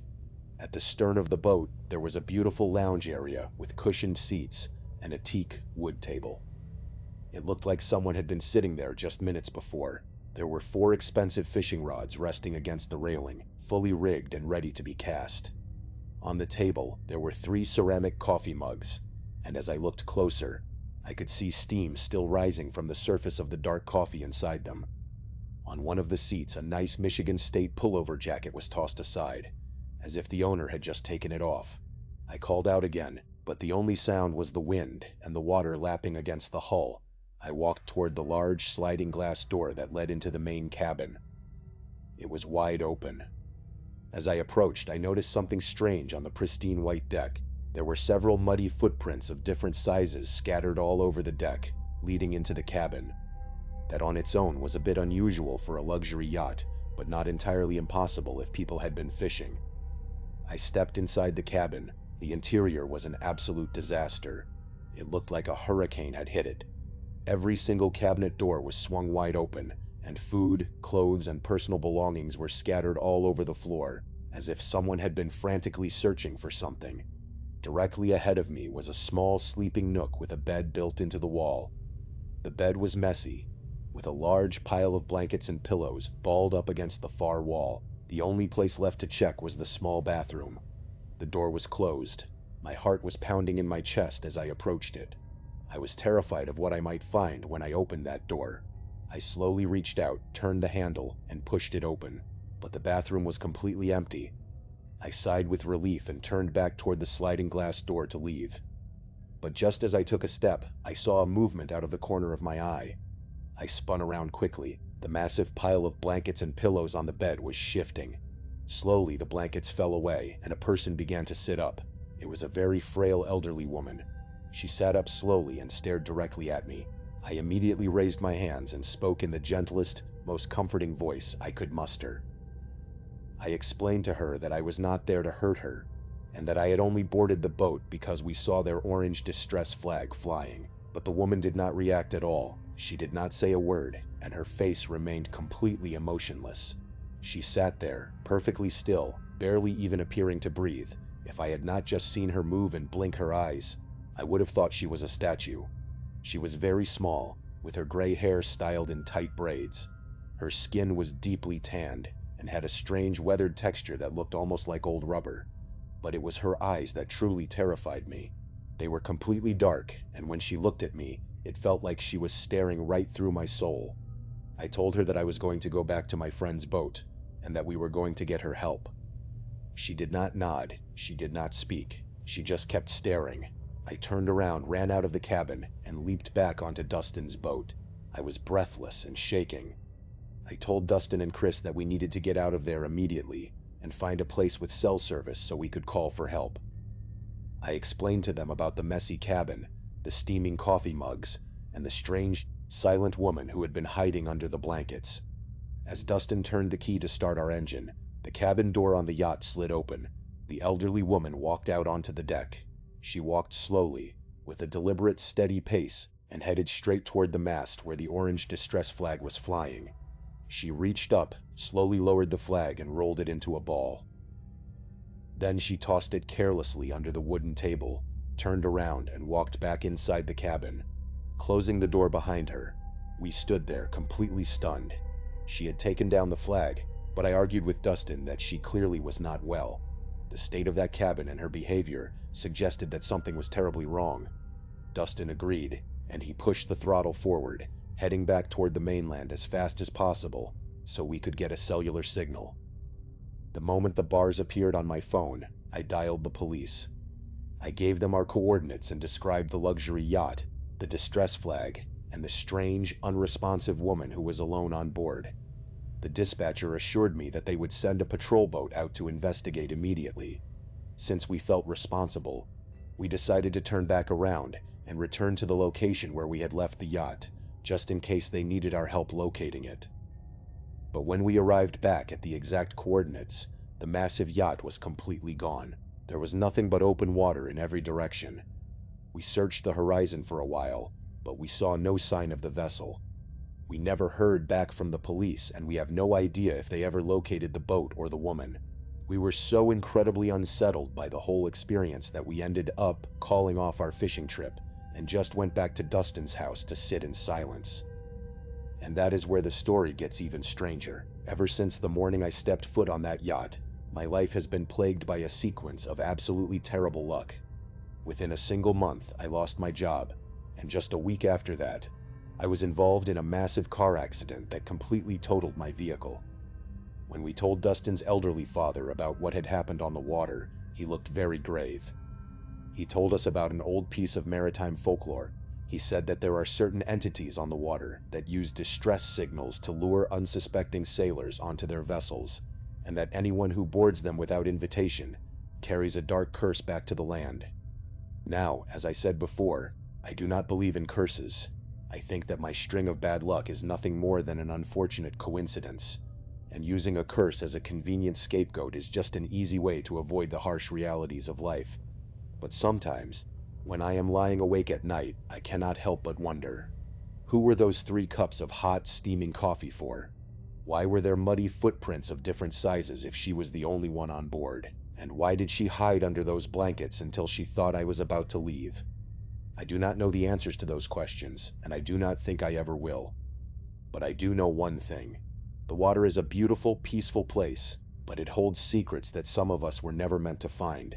Thank you so much for watching. Let me know what you thought of today's episode in the comments. And remember, we have a whole playlist of true crime episodes ready for you to binge right now. Until next time, see ya. I am 24 years old, and back in the spring of 2020, I was still living at home with my mom, my dad, and my two younger siblings. Right around March, which was exactly when the coronavirus pandemic started to get really serious, and everyone was being forced into quarantine, my parents bought a brand new house. It was a beautiful two-story property in a quiet neighborhood. Because of the sudden lockdown, we spent our first few weeks there entirely focused on the unpacking and settling in phase. It was a stressful time to move, but we tried to make the best of it. My bedroom was located in the basement.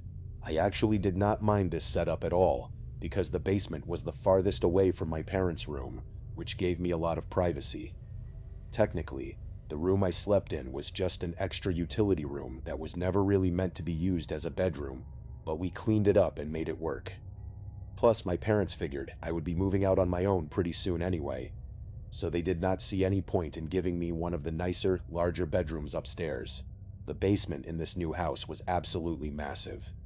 It was a really cool space, and because my bedroom was down there, I felt like the entire basement was basically my own private apartment.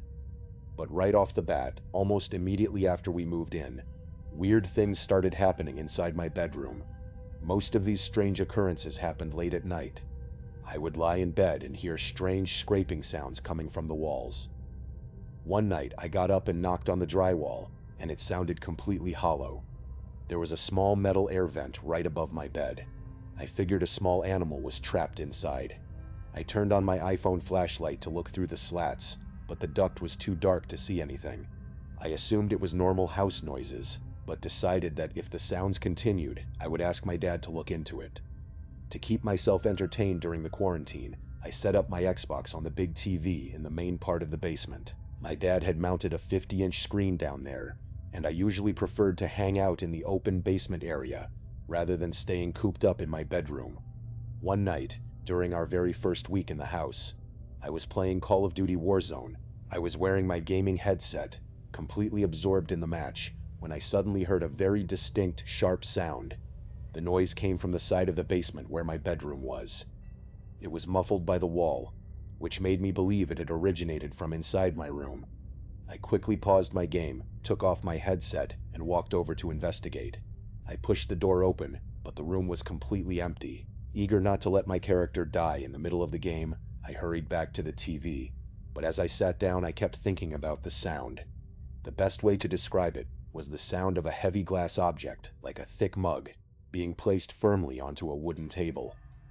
I tried to convince myself that the sound had actually come from upstairs and had just vibrated down through the floorboards. The very next night, I was deeply asleep when I was suddenly awakened by some weird, muffled thumping sounds. I lay there in the dark, trying to figure out if the noise was coming from directly above my ceiling or from the side of my room. I grabbed my phone, walked over to the air vent, and shone the light inside once again. Just like before, I saw absolutely nothing. I was starting to get genuinely worried that we had a major rodent infestation inside the walls, so the next morning, I brought it to my dad's attention. He told me to let him know if the sounds continued, and he suggested that I try to record them on my phone if I heard them again. A few nights later, I woke up at around 4 o'clock in the morning, feeling incredibly thirsty. I reached for the water bottle I always kept on my bedside table, but it was completely empty. I had no choice but to head upstairs to the kitchen to get a refill. After filling my bottle with cold water, I began my descent back down the dark basement stairs. Midway down the staircase, in the pitch black, I froze. I thought I heard a faint, rustling noise coming from the bottom of the steps. I paused and whispered, "Hello," thinking that maybe one of my younger siblings was hiding in the dark to scare me. There was no response. I pulled out my phone and turned on the flashlight, shining it down the remaining stairs to get some peace of mind. The basement was completely clear. I sighed, walked into my bedroom, and placed my water bottle on the small wooden ledge directly above my bed.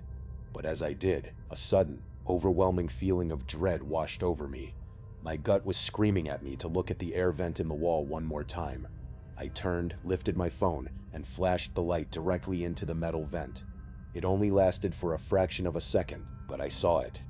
Through the narrow metal slats, a pair of human eyes was staring directly back at me. They were wide, clear as day, reflecting the bright light of my phone. The moment the light hit them, The eyes quickly vanished backward into the dark void behind the wall. I did not look closer. I screamed, dropped my phone, and bolted out of the room, running up the stairs to find my dad. My family came downstairs, and I pointed at the vent. My dad took a look inside with a flashlight, but there was nothing there. My parents tried to convince me that I was just exhausted, seeing things because of a lack of sleep, and letting my imagination run wild. I did not believe them for a second. I refused to sleep in the basement that night. I grabbed a blanket, slept on the living room couch upstairs, and made sure the basement door was locked. The basement door only had a lock because of an outdoor entrance. The next afternoon, I went back down to grab some of my things and made a shocking discovery. On the far wall, a small wood panel was sitting slightly open. I called my dad downstairs, and together we pulled the panel back. It revealed a tiny hidden crawl space. On the dusty floor lay a blanket and a small wooden stool. We followed a narrow, dark corridor that stretched along the side of the house. At the very end, we found ourselves staring directly through the back of the air vent and into my bedroom. The realization hit us like a tidal wave. A stranger had been living inside our walls. They had been sneaking out at night to steal food from our kitchen, and they had been sitting on that stool, staring through the vent at me while I slept. When I had screamed the night before, the intruder must have realized they were caught, and fled through the outdoor basement exit. We immediately changed all the locks, but the thought of those eyes in the vent still keeps me awake at night. Fast forward to April of 2020. I was living in a duplex. The house was split in two. Each side had 2 bedrooms and a kitchen. There was a connecting door between the 2 sides, but the lock was on the other side. My landlord Jose lived there. He had complete control of the door. I was not comfortable with this, so I installed a security camera in my living room, aiming it right at that door. One afternoon, while sitting in my car, my phone alerted me to motion. I opened the app and saw the connecting door open. Jose walked into my apartment. He stayed for a minute and then left. I raced home, but nothing was touched. That night, I confronted him. Jose claimed he smelled a burning odor and came in to check the stove. It seemed like a reasonable excuse, so I let it go. A few days later, at 3 o'clock in the morning, I was on a late Zoom call. My phone buzzed again with a motion alert. I closed my laptop and stepped into the pitch-black living room. Standing in the corner was Jose. He was holding something in his hand, looking lifeless and staring directly at me. I backed away and told him to stop. Jose did not speak. He started walking toward me like a zombie. I ran to my room, locked the door, and he began pounding violently on the wood with a blunt object, trying the doorknob. I yelled that I was calling the police. Suddenly, the pounding stopped, and I heard the connecting door slam. The police arrived, and we confronted Jose. He broke down, claiming he had a severe sleepwalking disorder caused by new medications. I decided not to press charges, but I barricaded the door with my dresser and moved out shortly after. I still do not believe his sleepwalking story. I believe he wanted to hurt me. Around that same time, my friends and I were going completely stir-crazy from the quarantine. To spice things up, we decided to go explore an old abandoned farmhouse just down the road from where we lived. It was my friends Luke, Kyle, and myself. Luke drove us there. It was only about a 10-minute drive down a winding hilly road. We pulled up to the overgrown, enclosed property where the empty farmhouse sat. Almost everyone in our town knew about this place, and knew that it had been abandoned for many years. Getting inside was incredibly easy. We simply broke a small window on the ground floor and climbed through. The inside of the house was freezing cold and covered in a thick layer of dust. When we turned on our flashlights, we could see dust particles floating everywhere in the beams of light. The most notable things about the house were the complete lack of furniture and the extremely creaky wooden floorboards. Even though we knew the place was abandoned, we still expected to find at least some old belongings left behind, but it seemed like local looters had already cleared the entire house out. We decided to split up to explore different sections of the ground floor. Within a minute, Kyle came tiptoeing back to us, his face pale in the flashlight beam. He whispered that he had heard someone or something moving in one of the other rooms. He pointed toward a dark hallway, refusing to go back over there. Luke and I quietly laughed, thinking he was either being paranoid or just trying to freak us out, but given how dark and silent the old farmhouse was, his claims did give me goosebumps. Luke and I still proceeded quietly toward the room Kyle had pointed at. It was almost impossible not to make a creaking sound on those rotting, terrible floorboards. We discovered that this part of the house contained a small hallway with a two-way staircase. One set of stairs went upward, while the other led down into the basement. But when I approached the basement staircase, my goosebumps returned. I realized that almost all of the stairs had completely collapsed. There was nothing left but a giant dark hole in the floor. As we stood over the edge, we heard a strange sound coming from the basement. It was a rhythmic, slow creaking noise that repeated every couple of seconds. Luke whispered to me, telling me to look down. I took a deep breath, knelt on the dirty floor, and pointed my flashlight down into the darkness. At first, I only saw the concrete basement floor and piles of rotted wood. But then I heard a quiet, raspy voice whisper from the darkness to my right. I quickly jerked my light to the side. There, sitting in a wooden rocking chair, was an old woman with long, messy gray hair. She was staring directly at me with a lifeless, malicious smile. I fell backward, dropped my flashlight, and screamed for my friends to run. We scrambled out of the window and ran to the car, where Kyle was already waiting. Luke hit the gas and we sped away into the night. We never went back there, and we still do not know how that old woman got down there with no stairs, or what she wanted from us. Thank you so much for watching. Let me know what you thought of today's episode in the comments. And remember, we have a whole playlist of true crime episodes ready for you to binge right now. Until next time, see ya. When you buy your very first home, it is supposed to be one of the most exciting milestones of your entire life. You are finally on your own, starting a fresh chapter and making a space completely your own. For one 24-year-old guy who had just graduated from college and landed a decent paying job, this was a dream come true. He bought a charming house in a quiet neighborhood, and for the first few months, everything seemed absolutely perfect. But this house had a layout that was a bit unusual. It had a massive, incredibly spacious basement that he mostly used for storing extra moving boxes. The previous owners had partitioned the basement into several separate rooms using cheap plywood and exposed wooden studs. There was the main landing area at the bottom of the stairs, then a laundry section, then a room that was probably meant to be a workshop, and finally a dark, dusty back room that was used strictly for storage. It had a strange maze-like quality to it. Because of all the partitions, you could not see the entire basement from any single vantage point. He actually thought this was kind of cool when he first toured the place, but that feeling would change very quickly. Fast forward to a quiet weekday evening. He realized he needed to go downstairs to do a load of laundry, which was really the only time he ever spent any time down there. As he walked toward the basement door, he noticed something slightly unusual. The basement lights were already turned on. He stood there at the top of the stairs for a second, staring at the warm glow spilling out from under the door. He knew he had not been down there in days, but he quickly shrugged it off. He assumed he must have simply forgotten to turn them off the last time he was doing laundry, and he did not want to overthink it. The lighting downstairs was incredibly dim anyway. The previous owners had left an old, yellowing incandescent bulb in the socket, and he had never bothered to replace it. It cast long, creepy shadows across the plywood partitions. He opened the door and began to descend the wooden steps. He made it to the bottom and started walking toward the laundry area. But then, as he neared the washing machine, he caught a sudden movement in his peripheral vision. He stopped in his tracks.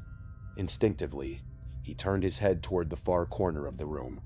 Sitting there, crouching low behind a folding plastic table that he had set up near the wall, was a man. The two of them locked eyes. The 24-year-old was completely paralyzed. His mind simply refused to process what he was looking at. There was a dirty, disheveled stranger hiding in his house.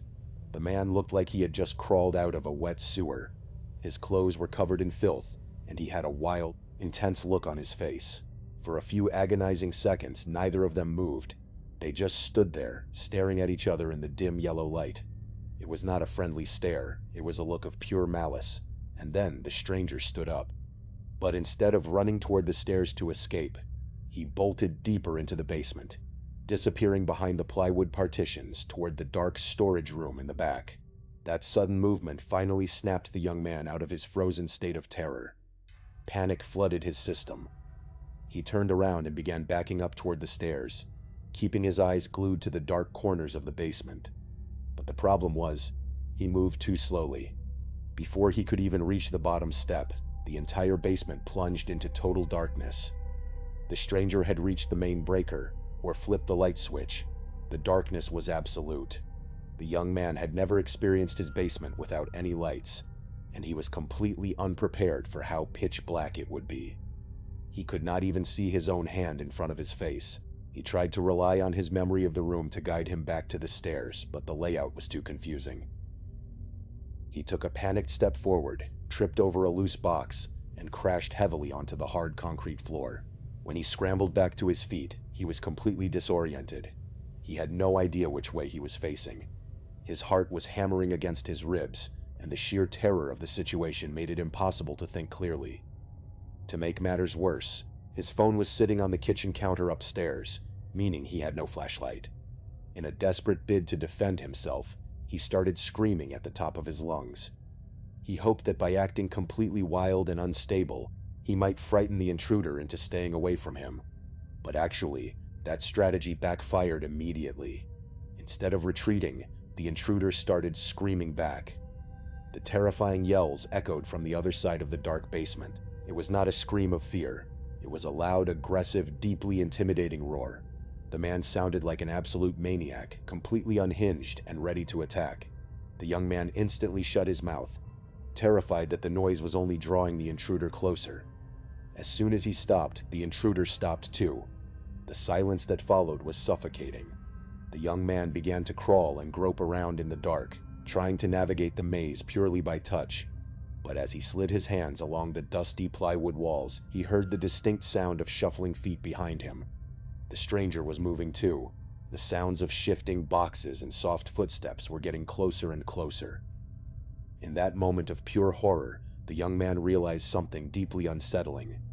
This stranger seemed to navigate the dark basement much better than he did. He kept moving, praying he would find the wooden stairs. He could hear heavy, ragged breathing somewhere just a few feet behind him. He was certain he was about to be caught and killed in the dark. Then, his hand finally brushed against the wooden base of the staircase. A wave of relief washed over him as he grabbed the handrail and prepared to sprint upward. But as he placed his foot on the second step, a cold, powerful hand clamped tightly around his ankle. The grip was incredibly strong, pulling him backward with immense force. He lost his footing. His head slammed hard against the wooden railing, and he fell backward onto the concrete floor. Even though he could not see his attacker, he could feel himself being dragged away from the stairs.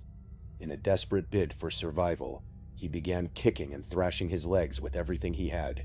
Miraculously, his heel connected solidly with the stranger's face. The man let out a grunt and loosened his grip just enough.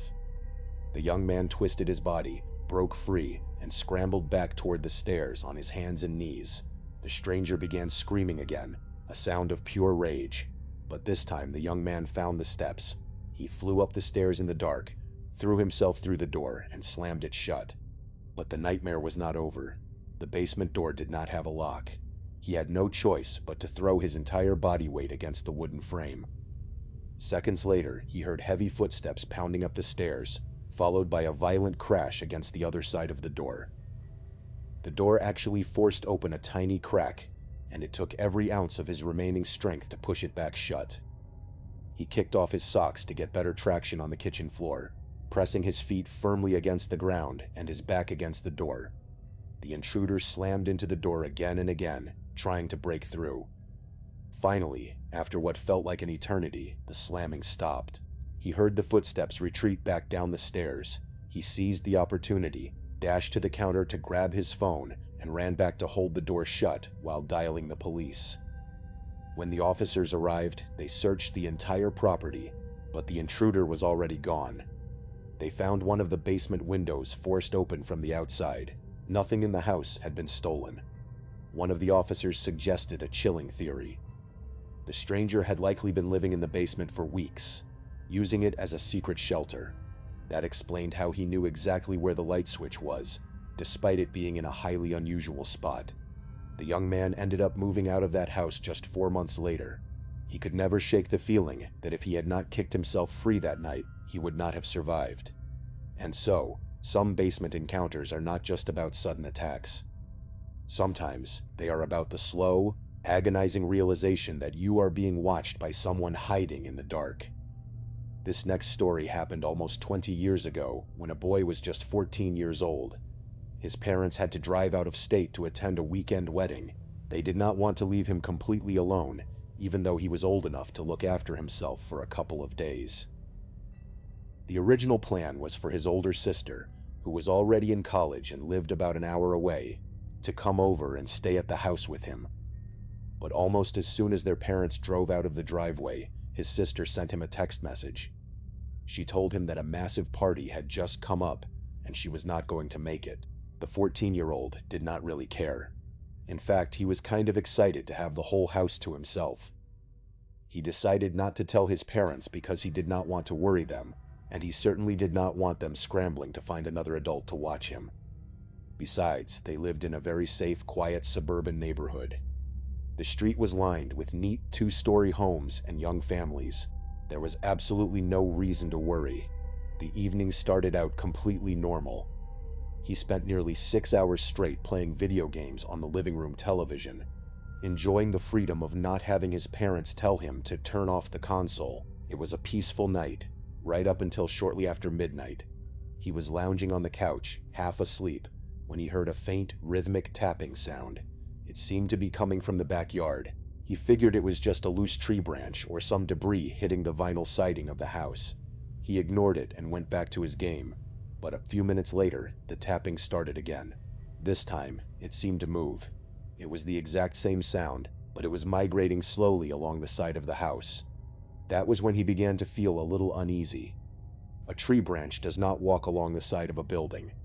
The sound was too consistent, too deliberate to be caused by the wind. He muted the television and sat completely frozen, straining his ears to listen. The house fell into a heavy, tense silence. After a minute of hearing nothing else, he tried to convince himself that it was probably just a raccoon or a stray cat climbing on the roof. He unmuted the television and tried to relax. Then, 20 minutes later, a new sound echoed through the house. This one made his heart drop. It was another tapping noise, but this time it was coming from directly beneath him. The living room was situated right above an unfinished basement. The basement was mostly used for storage, containing a small, outdated kitchenette in one corner. He muted the television once more, his hands starting to shake. He knew he had to investigate, if only to reassure himself that some wild animal had not crawled inside. He walked slowly toward the basement door. He tried to tell himself that a raccoon had probably climbed through one of the ground-level windows and was now knocking against the glass. He opened the door and stood at the top of the stairs, looking down into the yawning black void below. The tapping was much louder now, occurring every few seconds. In a moment of nervous desperation, he called out a soft hello into the dark. The tapping stopped instantly. That reaction chilled him to the bone. If it had been a wild animal, the sound of his voice would have caused it to scurry away, or make some kind of noise. But instead, there was only dead silence. He realized that whatever was down there was listening to him. He desperately wanted to turn on the basement lights, but the switch was located all the way at the bottom of the stairs. There was absolutely no way he was going to walk down into the dark to flip it. Instead, he came up with a clever but terrifying plan. He pulled out his cell phone, which was an old model with a built-in camera and a bright flash. He gently pushed the basement door open just a tiny crack, enough to slide his hand through. He aimed the phone's camera toward the far side of the room, where the windows and the kitchenette were located. He closed his eyes, pressed the record button, and let the camera capture a few seconds of footage with the flash constantly firing. Then, he quickly pulled his hand back, slammed the door, and locked it. He stood in the hallway, his chest heaving as he opened the video file on his phone screen. The footage was incredibly grainy and low resolution, but as the flash illuminated the dark room on his screen, he froze. Standing directly underneath one of the small basement windows, right inside his house, was a tall, dark figure of a person. A scream escaped his throat before he could stop it. He bolted up the stairs to his bedroom, slammed the door, locked it, and immediately called his father. His father, realizing the gravity of the situation, stayed on the line with him while using another phone to call the local police. While he was waiting on the line, crying and trembling, he heard a sudden, violent banging sound coming from downstairs. The intruder was trying to break through the locked basement door to get into the main part of the house. He heard 5 or 6 heavy, metallic thuds as the person threw their weight against the wood. Then, abruptly, the banging stopped. The house went silent again. A few minutes later, flashing blue lights illuminated his bedroom window. The police had arrived. They searched the entire basement, but the intruder had already escaped back through the ground-level window. They searched the backyard and the surrounding neighborhood, but they found no trace of the suspect. When the officers went downstairs to document the scene, they noticed several items had been moved or stolen. But the most horrifying discovery was in the small kitchenette. The police pointed out that the largest, sharpest knife from the knife block on the counter was missing. The realization was absolutely terrifying. If he had gone down those stairs to flip the light switch, or if he had not locked that door, he would have walked straight into an armed intruder. He never found out who the man was, and the police were never able to make an arrest. The grainy video on his old phone was the only proof that the nightmare had actually happened. But the problem was, even when you think you are totally safe in your own home with friends, the layout of a house can work against you. This next story happened to a 16-year-old boy about 4 years ago. He lived with his parents in a massive suburban home that they had purchased before he was born. The house looked perfectly normal from the street, but the interior had some very strange architectural quirks. The oddest feature was the basement, which was easily the largest room in the entire house. His parents had finished the basement years earlier, transforming it into a cozy, casual hangout space. It had a large sectional couch, a big television, and 2 deep storage rooms located in the back. Because his parents preferred to hang out in the living room upstairs, the basement essentially became his personal apartment. He spent almost all of his free time down there. He also had a very friendly, highly energetic cat named Rocky. Rocky was the type of cat that constantly demanded attention, scratching at doors and meowing at all hours of the night.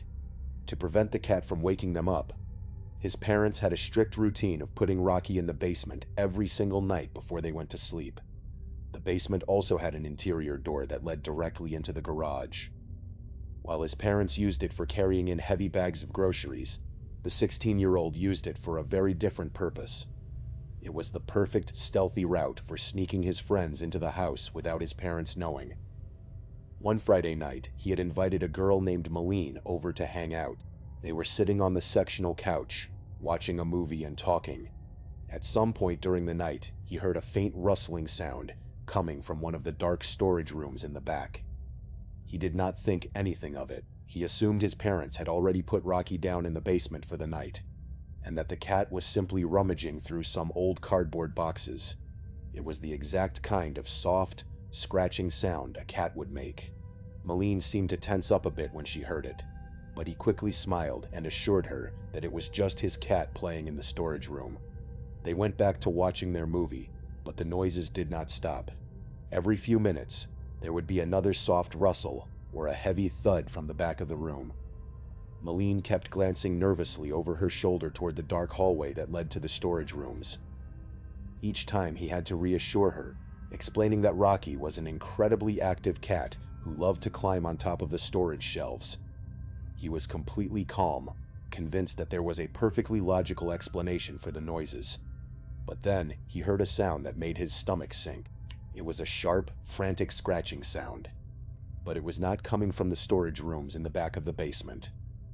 It was coming from the closed wooden door at the very top of the basement stairs, the door that led to the kitchen upstairs. He knew that sound anywhere. It was Rocky. The cat was upstairs, scratching at the door, trying to get down into the basement. A cold wave of dread washed over him. If Rocky was upstairs behind a closed door, then whatever had been rustling and thudding in the dark storage room for the last half hour was absolutely not a cat. He sat frozen on the couch, his mind racing as he tried to figure out what to do. He did not want to panic Malene, but before he could even utter a word, Malene let out a blood-curdling scream. He whipped his head around. Malene was pointing a trembling finger toward the dark hallway at the back of the basement. He looked, and his heart stopped. A small, bright neon foam football was slowly rolling across the carpet. It had just been tossed out from the pitch-black opening of the storage room. Someone was hiding in the darkness of the storage closet, watching them, and had deliberately thrown the toy out into the room. Without a single second of hesitation, the boy grabbed Maline's arm, dragged her off the couch, and bolted up the wooden stairs. They burst through the door, slamming it shut behind them, leaving Rocky safe in the hallway. Maline was hysterical, crying and shaking from the sheer terror of the moment. The boy was trembling so hard he could barely stand. His parents rushed out of their bedroom, realized something was terribly wrong, and immediately called the police.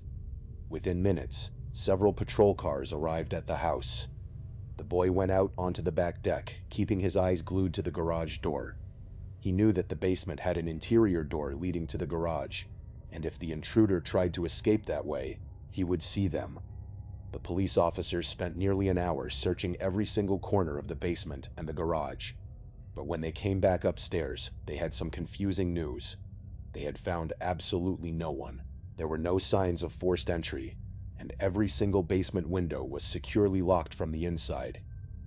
One of the officers suggested that the intruder must have slipped out through the garage door just before the police arrived, but the boy knew that was impossible.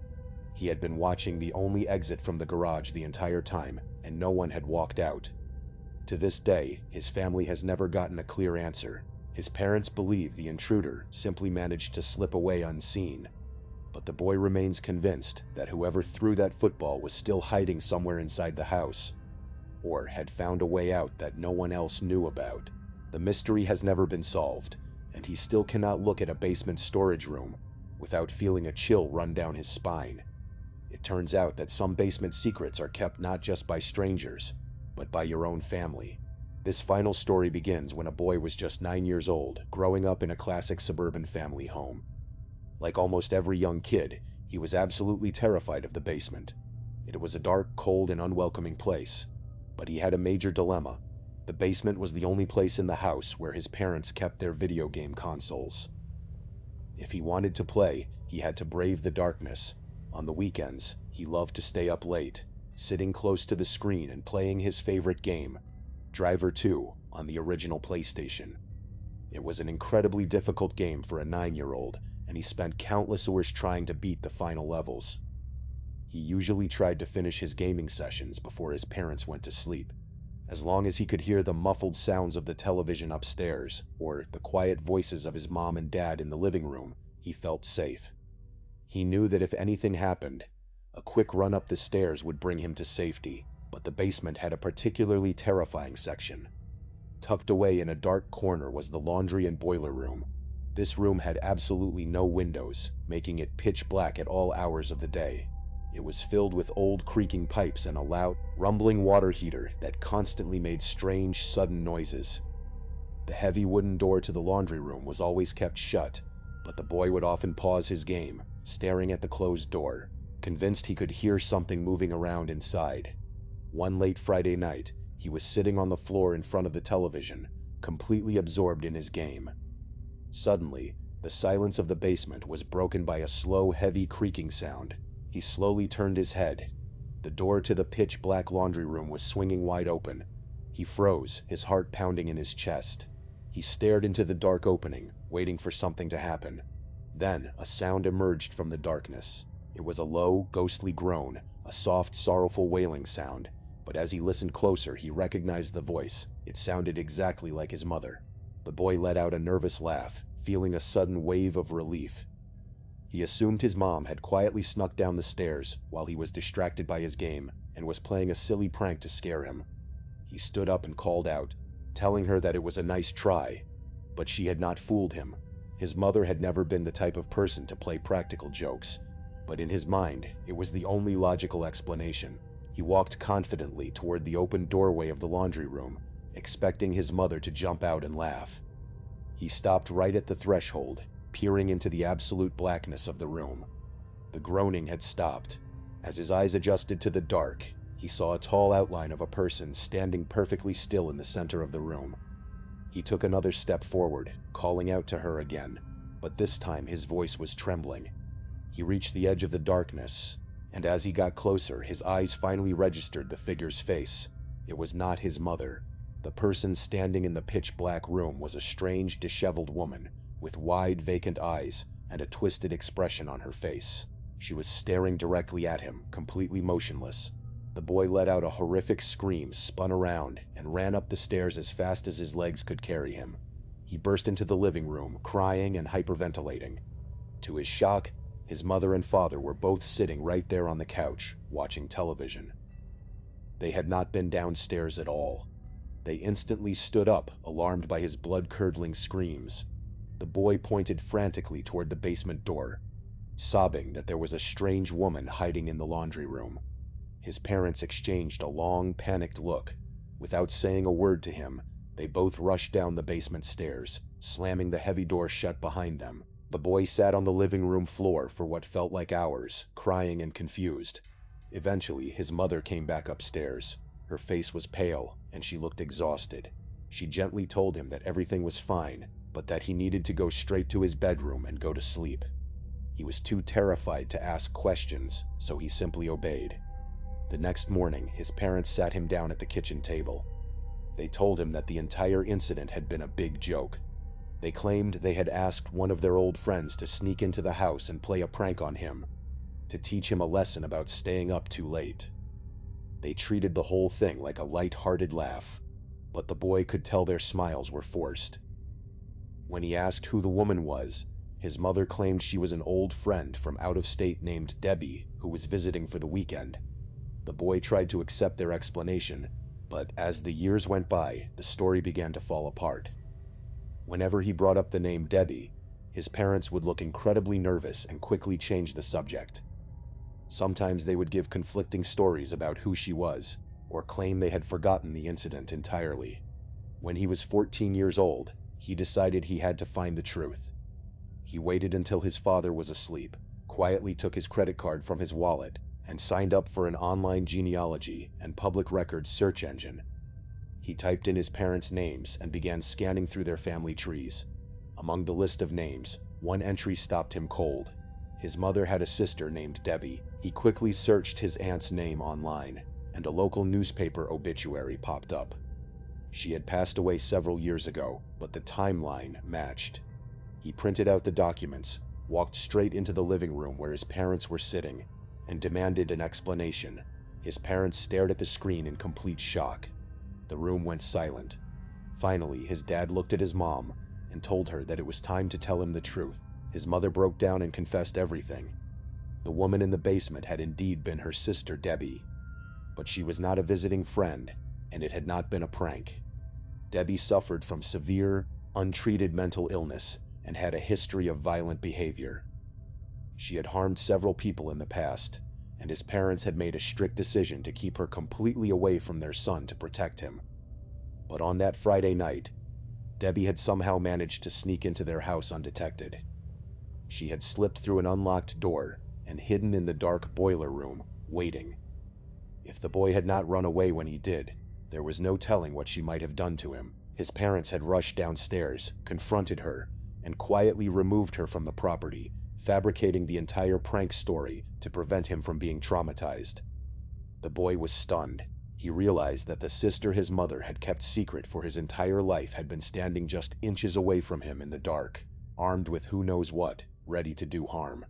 Even now, as an adult, he is haunted by the memory of those hollow eyes staring at him from the dark laundry room. He still wonders what his parents were truly hiding, and what would have happened if he had taken just one more step into the darkness. Basements are places where we store our old belongings, our unwanted junk, and the things we want to keep out of sight. But sometimes, they are also where the most terrifying secrets are kept, waiting in the pitch black for the lights to go out. Thank you so much for watching. Let me know what you thought of today's episode in the comments. And remember, we have a whole playlist of true crime episodes ready for you to binge right now. Until next time, see ya. When we think of the people who could do us the most harm, we usually picture strangers hiding in the dark shadows of a lonely street. We rarely think about the people we share our homes with, the ones we call our best friends, or the classmates we help with homework. But sometimes, the people we trust the most are the ones harboring the darkest, most disturbing secrets. This is a collection of true stories about what happens when the people closest to you, the ones you let into your private life, turn out to be your worst nightmares.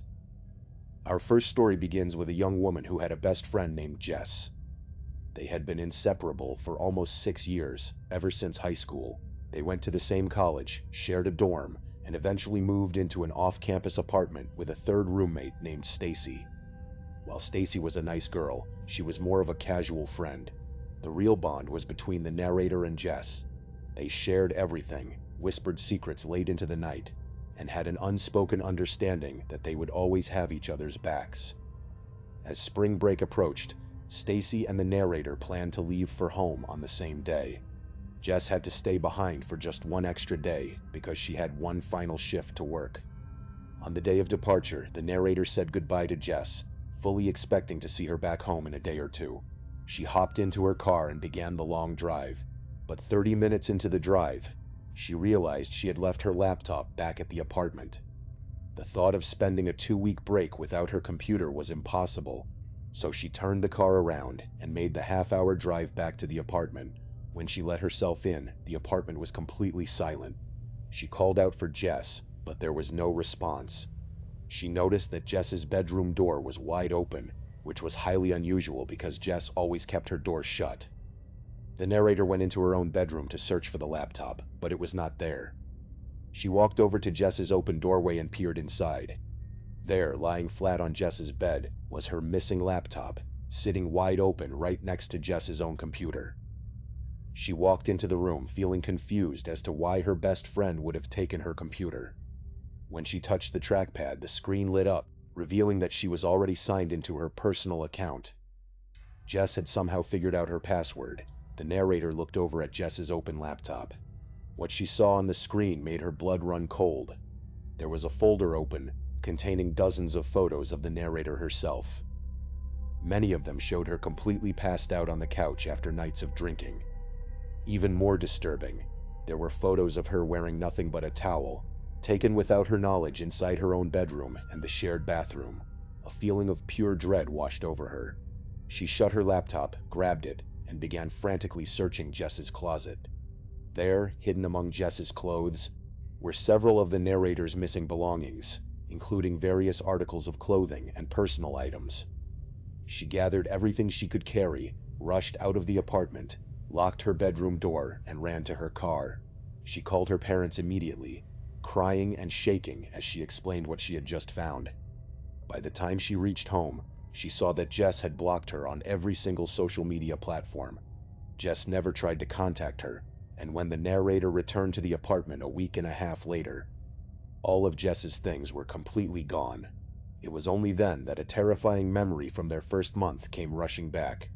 One night, the narrator had woken up to a strange scratching sound coming from inside her bedroom closet.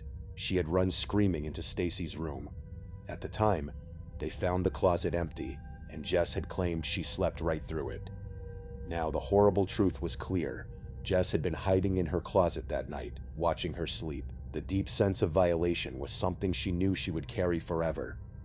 Our second story involves a young man and his longtime friend, Jason.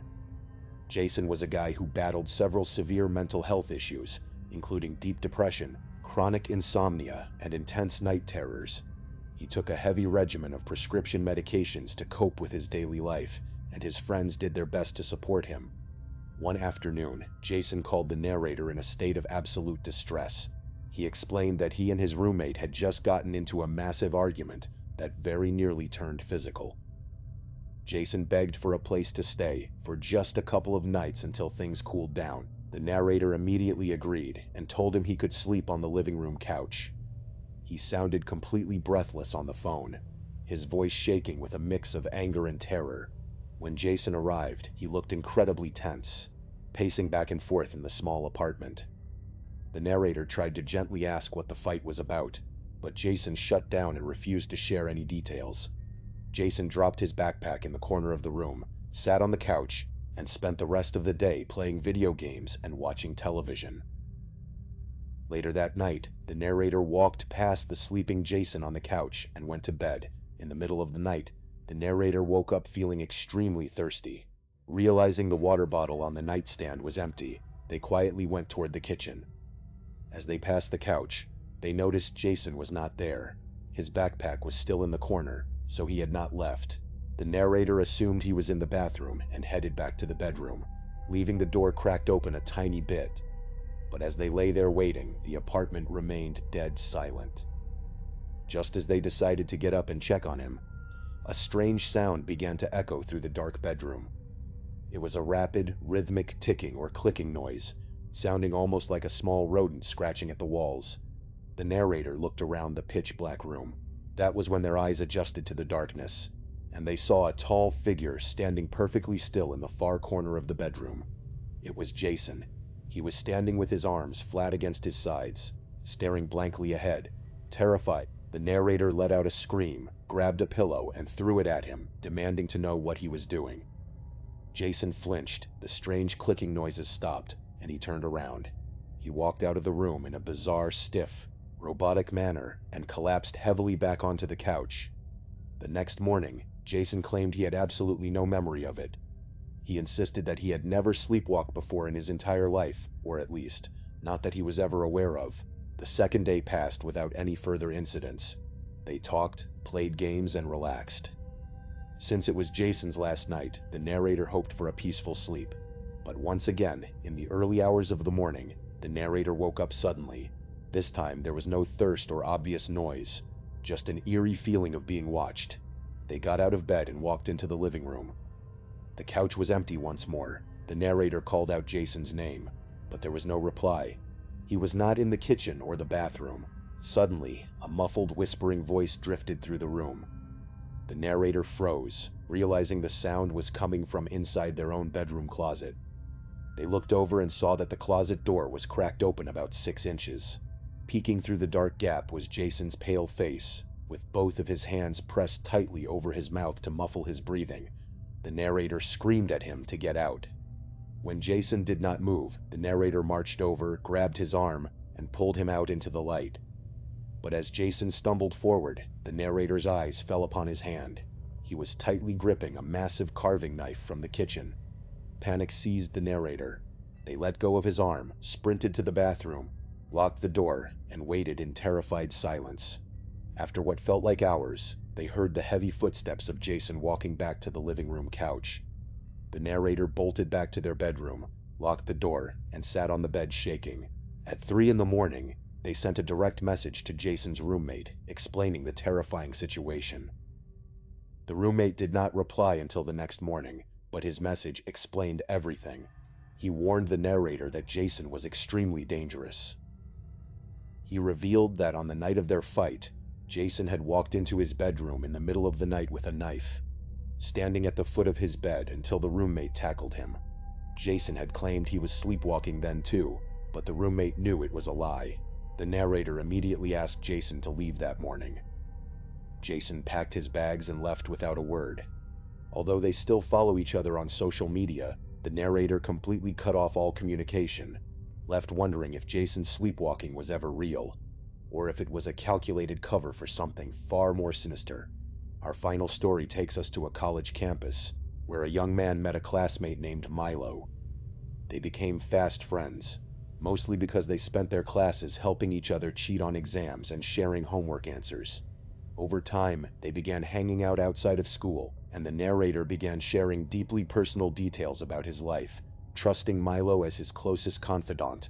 One night, the narrator agreed to go out to some local bars with Milo. The narrator planned to stay relatively sober so he could drive them home, but Milo decided to get blackout drunk.